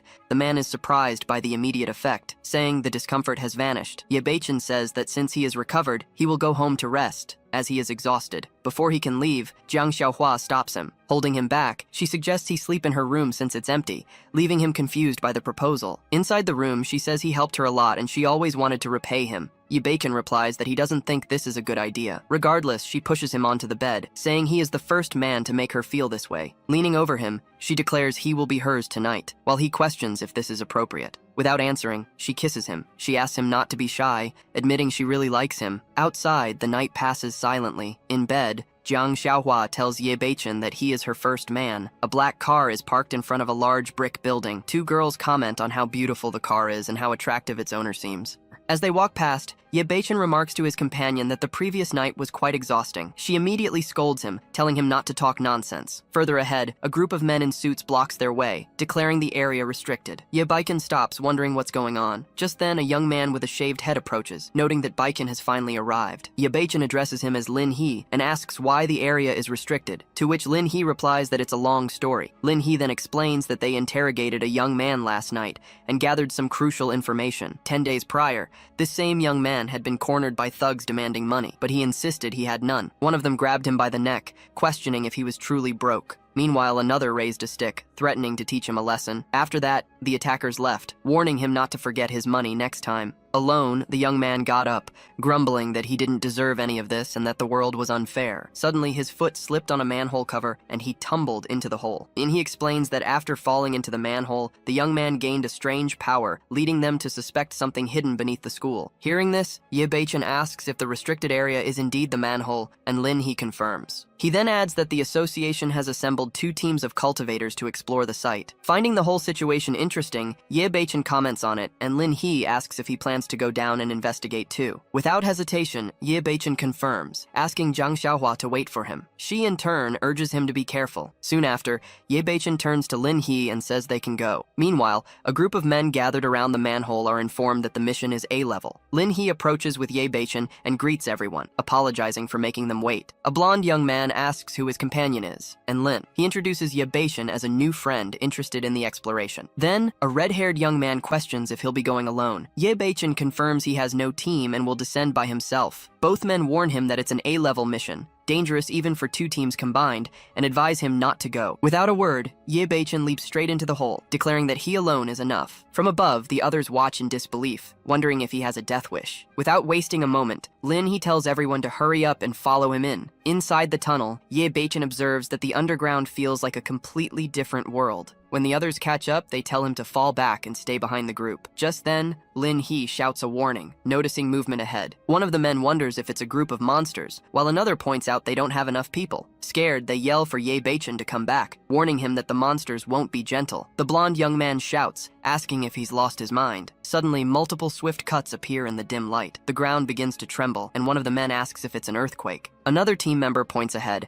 telling the captain to look. Confused, the team leaders simply stare at the scene unfolding before them. Moments later, Ye Beichen steps away, commenting that they were just weak monsters and he didn't find any clues. The 2 young men question incredulously if those creatures were truly weak, unable to believe he defeated so many by himself. On the ground, a pile of monster bodies lies completely motionless. The other cultivators draw their weapons and glare at Ye Beichen. The blonde young man comments, impressed, that he's very strong, while the red-haired one admits they all underestimated him. Ye Beichen advances with his sword in hand, leaving the monster's body behind. However, something strange catches his attention. Hearing an unusual sound, he turns around and wonders what it was. A shadowy creature emerges, complaining about yet another group of humans, Lin. He realizes, alarmed, that the monsters weren't actually dead. Preparing to fight, Ye Beichen senses that presence is familiar to him. The creature accuses him of killing its hosts and lunges to attack him. Without hesitation, Ye Beichen raises his sword and declares that it's time to settle the score. A dark substance quickly begins to envelop him. Lin He shouts his name as he watches him being dragged away by the darkness. In a panic, he turns to the other young man and questions if this can still be called an A-level mission. The blonde young man exclaims that the situation is way too terrifying. Ye Beichen finds himself completely enveloped by the dark substance. Soon after, the darkness dissipates, and he appears in a totally empty space. Looking around, he asks himself where he is. A beam of light cuts through the dark environment towards him. Surprised, Ye Beichen reacts to the phenomenon. Suddenly, a figure wearing traditional robes appears and questions what this place is. Shadowy figures advance towards the newcomer. At the same time, several humanoid creatures emerge from the darkness. Ye Beichen begins to suspect this might be the creature's spiritual world. The entities advance directly towards him. With a wide movement, he delivers a circular strike with his sword. The attack hits all the creatures at once. After that, Ye Beichen remains standing in the center of the void. Back in the tunnel, he realizes he was dragged into the enemy's spiritual world. In a low voice, he comments that he almost died in there. Ahead, he sees the shadowy creature attacking the other men and throwing one of them far away. The red-haired young man runs towards the monster through the tunnel. Then, he delivers a powerful blow with his sword. The creature glares at him, calling him insolent for overestimating his own strength. With ease, it absorbs the attack with one hand. Soon after, it launches the energy back at the attacker. The impact hits the young man squarely in the chest. Watching the scene, Lin. He admits that the enemy is just too strong. The other team members retreat, acknowledging they have no chance of winning. The creature turns to them and calls them mere ants. Then, it charges forward, yelling that everyone will die. At that instant, Ye Beichen appears in front of the group and blocks the attack. With precision, he defends against the multiple projectiles using his sword. Surprised, Lin he calls his name upon seeing him again. The creature questions how he managed to destroy its spiritual core. In disbelief, it refuses to accept that it's even possible. Ye Beichen states he doesn't know exactly what kind of monster it is. Still, he declares that today the score will be settled. Pointing his sword, he lunges into the attack. The strike hits the creature directly. Wounded, it accuses him of overestimating his own strength. Even so, it charges again, screaming for him to die. Ye Bacon responds with another precise strike from his sword. Advancing without hesitation, he apologizes to the creature. Raising his blade for the final blow, he hears the monster curse him. At that moment, Ye Bacon recognizes his opponent and exclaims that he now understands who it is. Confused, the creature recoils and questions what's happening. With a single decisive strike, Ye Bacon cuts the monster's body into several pieces. As the remains begin to crumble, he laments not having left anything behind to investigate last time. Still, he manages to grab a fragment of the creature and declares that, this time, he won't let anything get away. Next, Ye Bacon throws the fragment upwards, and it's immediately pulled into the gourd. Holding the object, he confirms the job is done. Lin, he remarks that if it weren't for Ye Bacon, they would all have been defeated. In response, Ye Bacon tells him to remember to seal the manhole when they leave, and Lin, he agrees. Soon after, Ye Bacon says goodbye, leaves the rest of the work to them, and jumps out of the tunnel. On the surface, Jiang Xiaohua wonders why he still hasn't appeared after so long. Suddenly, Ye Bacon leaps out of the manhole and announces he's back. She runs towards him, saying he's finally out, while he explains that it was dangerous underground, but he's sorted everything. Then, he takes her hand and says he'll take her to the apartment. As they walk, a paper talisman flies towards them. The object stops right in front of him, bringing bad news from Donghai. Ye Bacon holds the talisman and wonders why that old man decided to get in touch. Jiang Xiaohua asks if there are more problems, and he confirms it's something serious. Having no other choice, Ye Bacon states he'll meet him tonight and leaps into the sky. At an amusement park, Ye Bacon stands on a carousel horse. He announces his arrival and orders the other party to appear. A man in dark robes quickly emerges, and Ye Bacon remarks that he was fast. The newcomer asks why he's always on the run and if he has a plan. Ye Bacon shows the gourd, says he just captured a valuable spirit, and asks what the news is. The man explains he's tracking a specific person. According to him, wherever this individual goes, evil spirits appear in their wake. He also reveals that the fugitive is a man with half his face covered by a mask. Because of this, he suspects everything is linked to a mysterious force. Ye Bacon asks why they met at that location. In response, the man reveals that the target is hidden inside the park. Surprised, Ye Bacon questions if something like that is really happening. The man explains he lured him there so they could join forces and capture the fugitive. Hearing this, Ye Bacon understands there's finally a concrete lead. Without hesitation, he declares he won't let the enemy escape. Next, he releases his energy in a wave that spreads across the area. The force hits the fugitive's hiding spot, and he reacts to sensing the presence. Convinced, Ye Bacon states he already knows where he is. Soon after, he and his companion rush towards the indicated spot. Inside a cocoon, the fugitive tries to break free and yells that he's been found. The masked man turns as he senses their approach. Ye Bacon and the man with the mustache catch up to him. The man comments that Ye Bacon really managed to locate him. The fugitive asks if they're tired after chasing him for so long. The man with the mustache questions if he even knows who's hunting him. With disdain, the masked man replies that life is boring and he's just having fun with them. Ye Bacon points at him and demands to know who he is and why he summons monsters. In response, the man says his identity is beyond their comprehension. Then he creates several clones of himself and declares that the chase ends here. The man raises a defensive barrier that blocks all attacks. Soon after, he turns the defense into a counterattack and calls them insolent. The launched projectiles destroy all the clones at once. Ye Bacon manages to block the main attack with his sword. Even so, the force of the impact drags him backwards. The masked man asks where he thinks he's going, calls him naive, as Ye Bacon falls to the ground. Lying on the ground, Ye Bacon raised his hand, declaring he wouldn't be defeated that day. At that moment, a giant hand emerged from the earth, striking the masked man and injuring his arm. Even though he was hurt, the masked man remarked that the situation was getting interesting. Soon after, the man with the mustache summoned another colossal hand and commented on the technique's power. He then launched the attack at the masked man, shouting for him to die. The enemy was completely crushed by the blow. Ye Bacon watched the pool of blood forming and wondered if he was truly dead, as cracks spread across the ground. Suddenly, the man with the mustache yelled for Ye Bacon to be careful. Stone spikes erupted from the ground, making Ye Bacon leap backward. The masked man reappeared from the earth, and both Ye Bacon and the mustached man moved away to escape the eruption. Floating in the air, the masked man commented that the two of them would make interesting sacrifices, but he didn't have much time. The man with the mustache told Ye Bacon that the fugitive held many secrets and needed to be captured. In a threatening tone, the masked man warned them to enjoy their insignificant lives. Ye Bacon raised his sword and prepared to attack. His strike collided directly with the enemy's attack. At the same time, the man with the mustache also launched his technique, and the two powers clashed. A huge explosion engulfed the area. When the smoke dissipated, they realized the enemy had disappeared. The man with the mustache lamented that they had exposed themselves, as this could be used against them. In response, Ye Beichen revealed he had already anticipated this possibility. From a distance, the masked man ordered Ye Beichen to stay on the ground. He revealed that he had subtly placed a talisman on Ye Beichen's back. However, the talisman was now stuck to the fugitive's own back. Ye Beichen's companion commented that he was very clever, and Ye Beichen replied that these were just survival tricks. The man with the mustache urged Ye Beichen, saying they couldn't let him escape. Calmly, Ye Beichen told him not to rush. According to Ye Beichen, once the fugitive was exhausted, their combined strength would ensure his capture. Following this, the man with the mustache said goodbye, stating he would go prepare and ask to be alerted. Ye Beichen also bid farewell, calling him a cunning old fox. Later, Ye Beichen returned home, expecting Jiang Xiaohua to have already left. To his surprise, she appeared and said she had been waiting for him for a long time. She then pulled him inside, complaining that she was starving and demanding he cook. Upon entering, Ye Beichen saw a table full of food and asked why she had prepared such a large feast. Smiling, she poured him a glass of wine and said it was her treat, insisting that he drink. Without hesitation, he emptied the glass in one go. Holding the glass, he commented that the drink was delicious. Suddenly, he lost his strength and fell unconscious onto the table. Jiang Xiaohua approached and wondered if he had already passed out. She helped him up,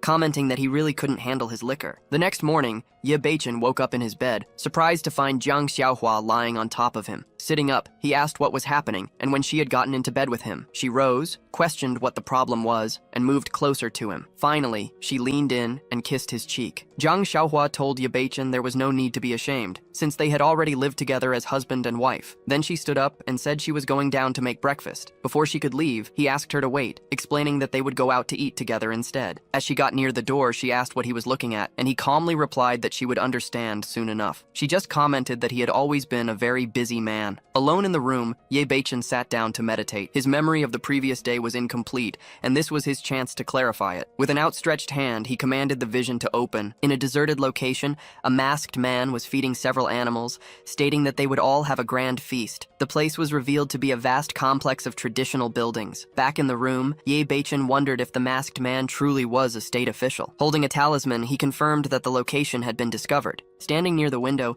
he mused that he hadn't even contacted his partner yet. The talisman then flew towards the large complex of buildings. On the rooftop of the location, the man with the mustache informed Ye Beichen that their target from the previous night was right there, which surprised Ye Beichen. To prevent any escape, he decided to use a formation and threw 4 flags towards the courtyard. The flags planted themselves in the ground, completely surrounding the area. The man with the mustache commented that the Qingyun Gate hid countless valuable treasures. He then announced that the formation was ready and leaped from the rooftop, with Ye Beichen close behind. Inside the building, the masked man continued feeding the animals until he noticed something strange. Turning towards the door, he recognized the presence of the two. Ye Beichen and his partner stormed into the room at high speed. The masked man exclaimed, "It really is them." He commented that since their fight yesterday had no conclusion, they had come right to his doorstep. He then summoned the image of an enormous tiger and warned that this time he would no longer hold back. The man with the mustache observed that their enemy had grown stronger, but Ye Beichen affirmed that he could still handle him. Advancing swiftly, the young man sliced the creature in half with his sword. Immediately after, the man with the mustache launched his own attack, yelling for the enemy to die. An energy projectile shot directly towards their adversary. Suddenly, the masked man appeared behind him, asking about his true identity. A column of energy burst from the ground as he screamed for both of them to die. The explosion destroyed the building's roof and hurled the two men outwards. Floating in the air,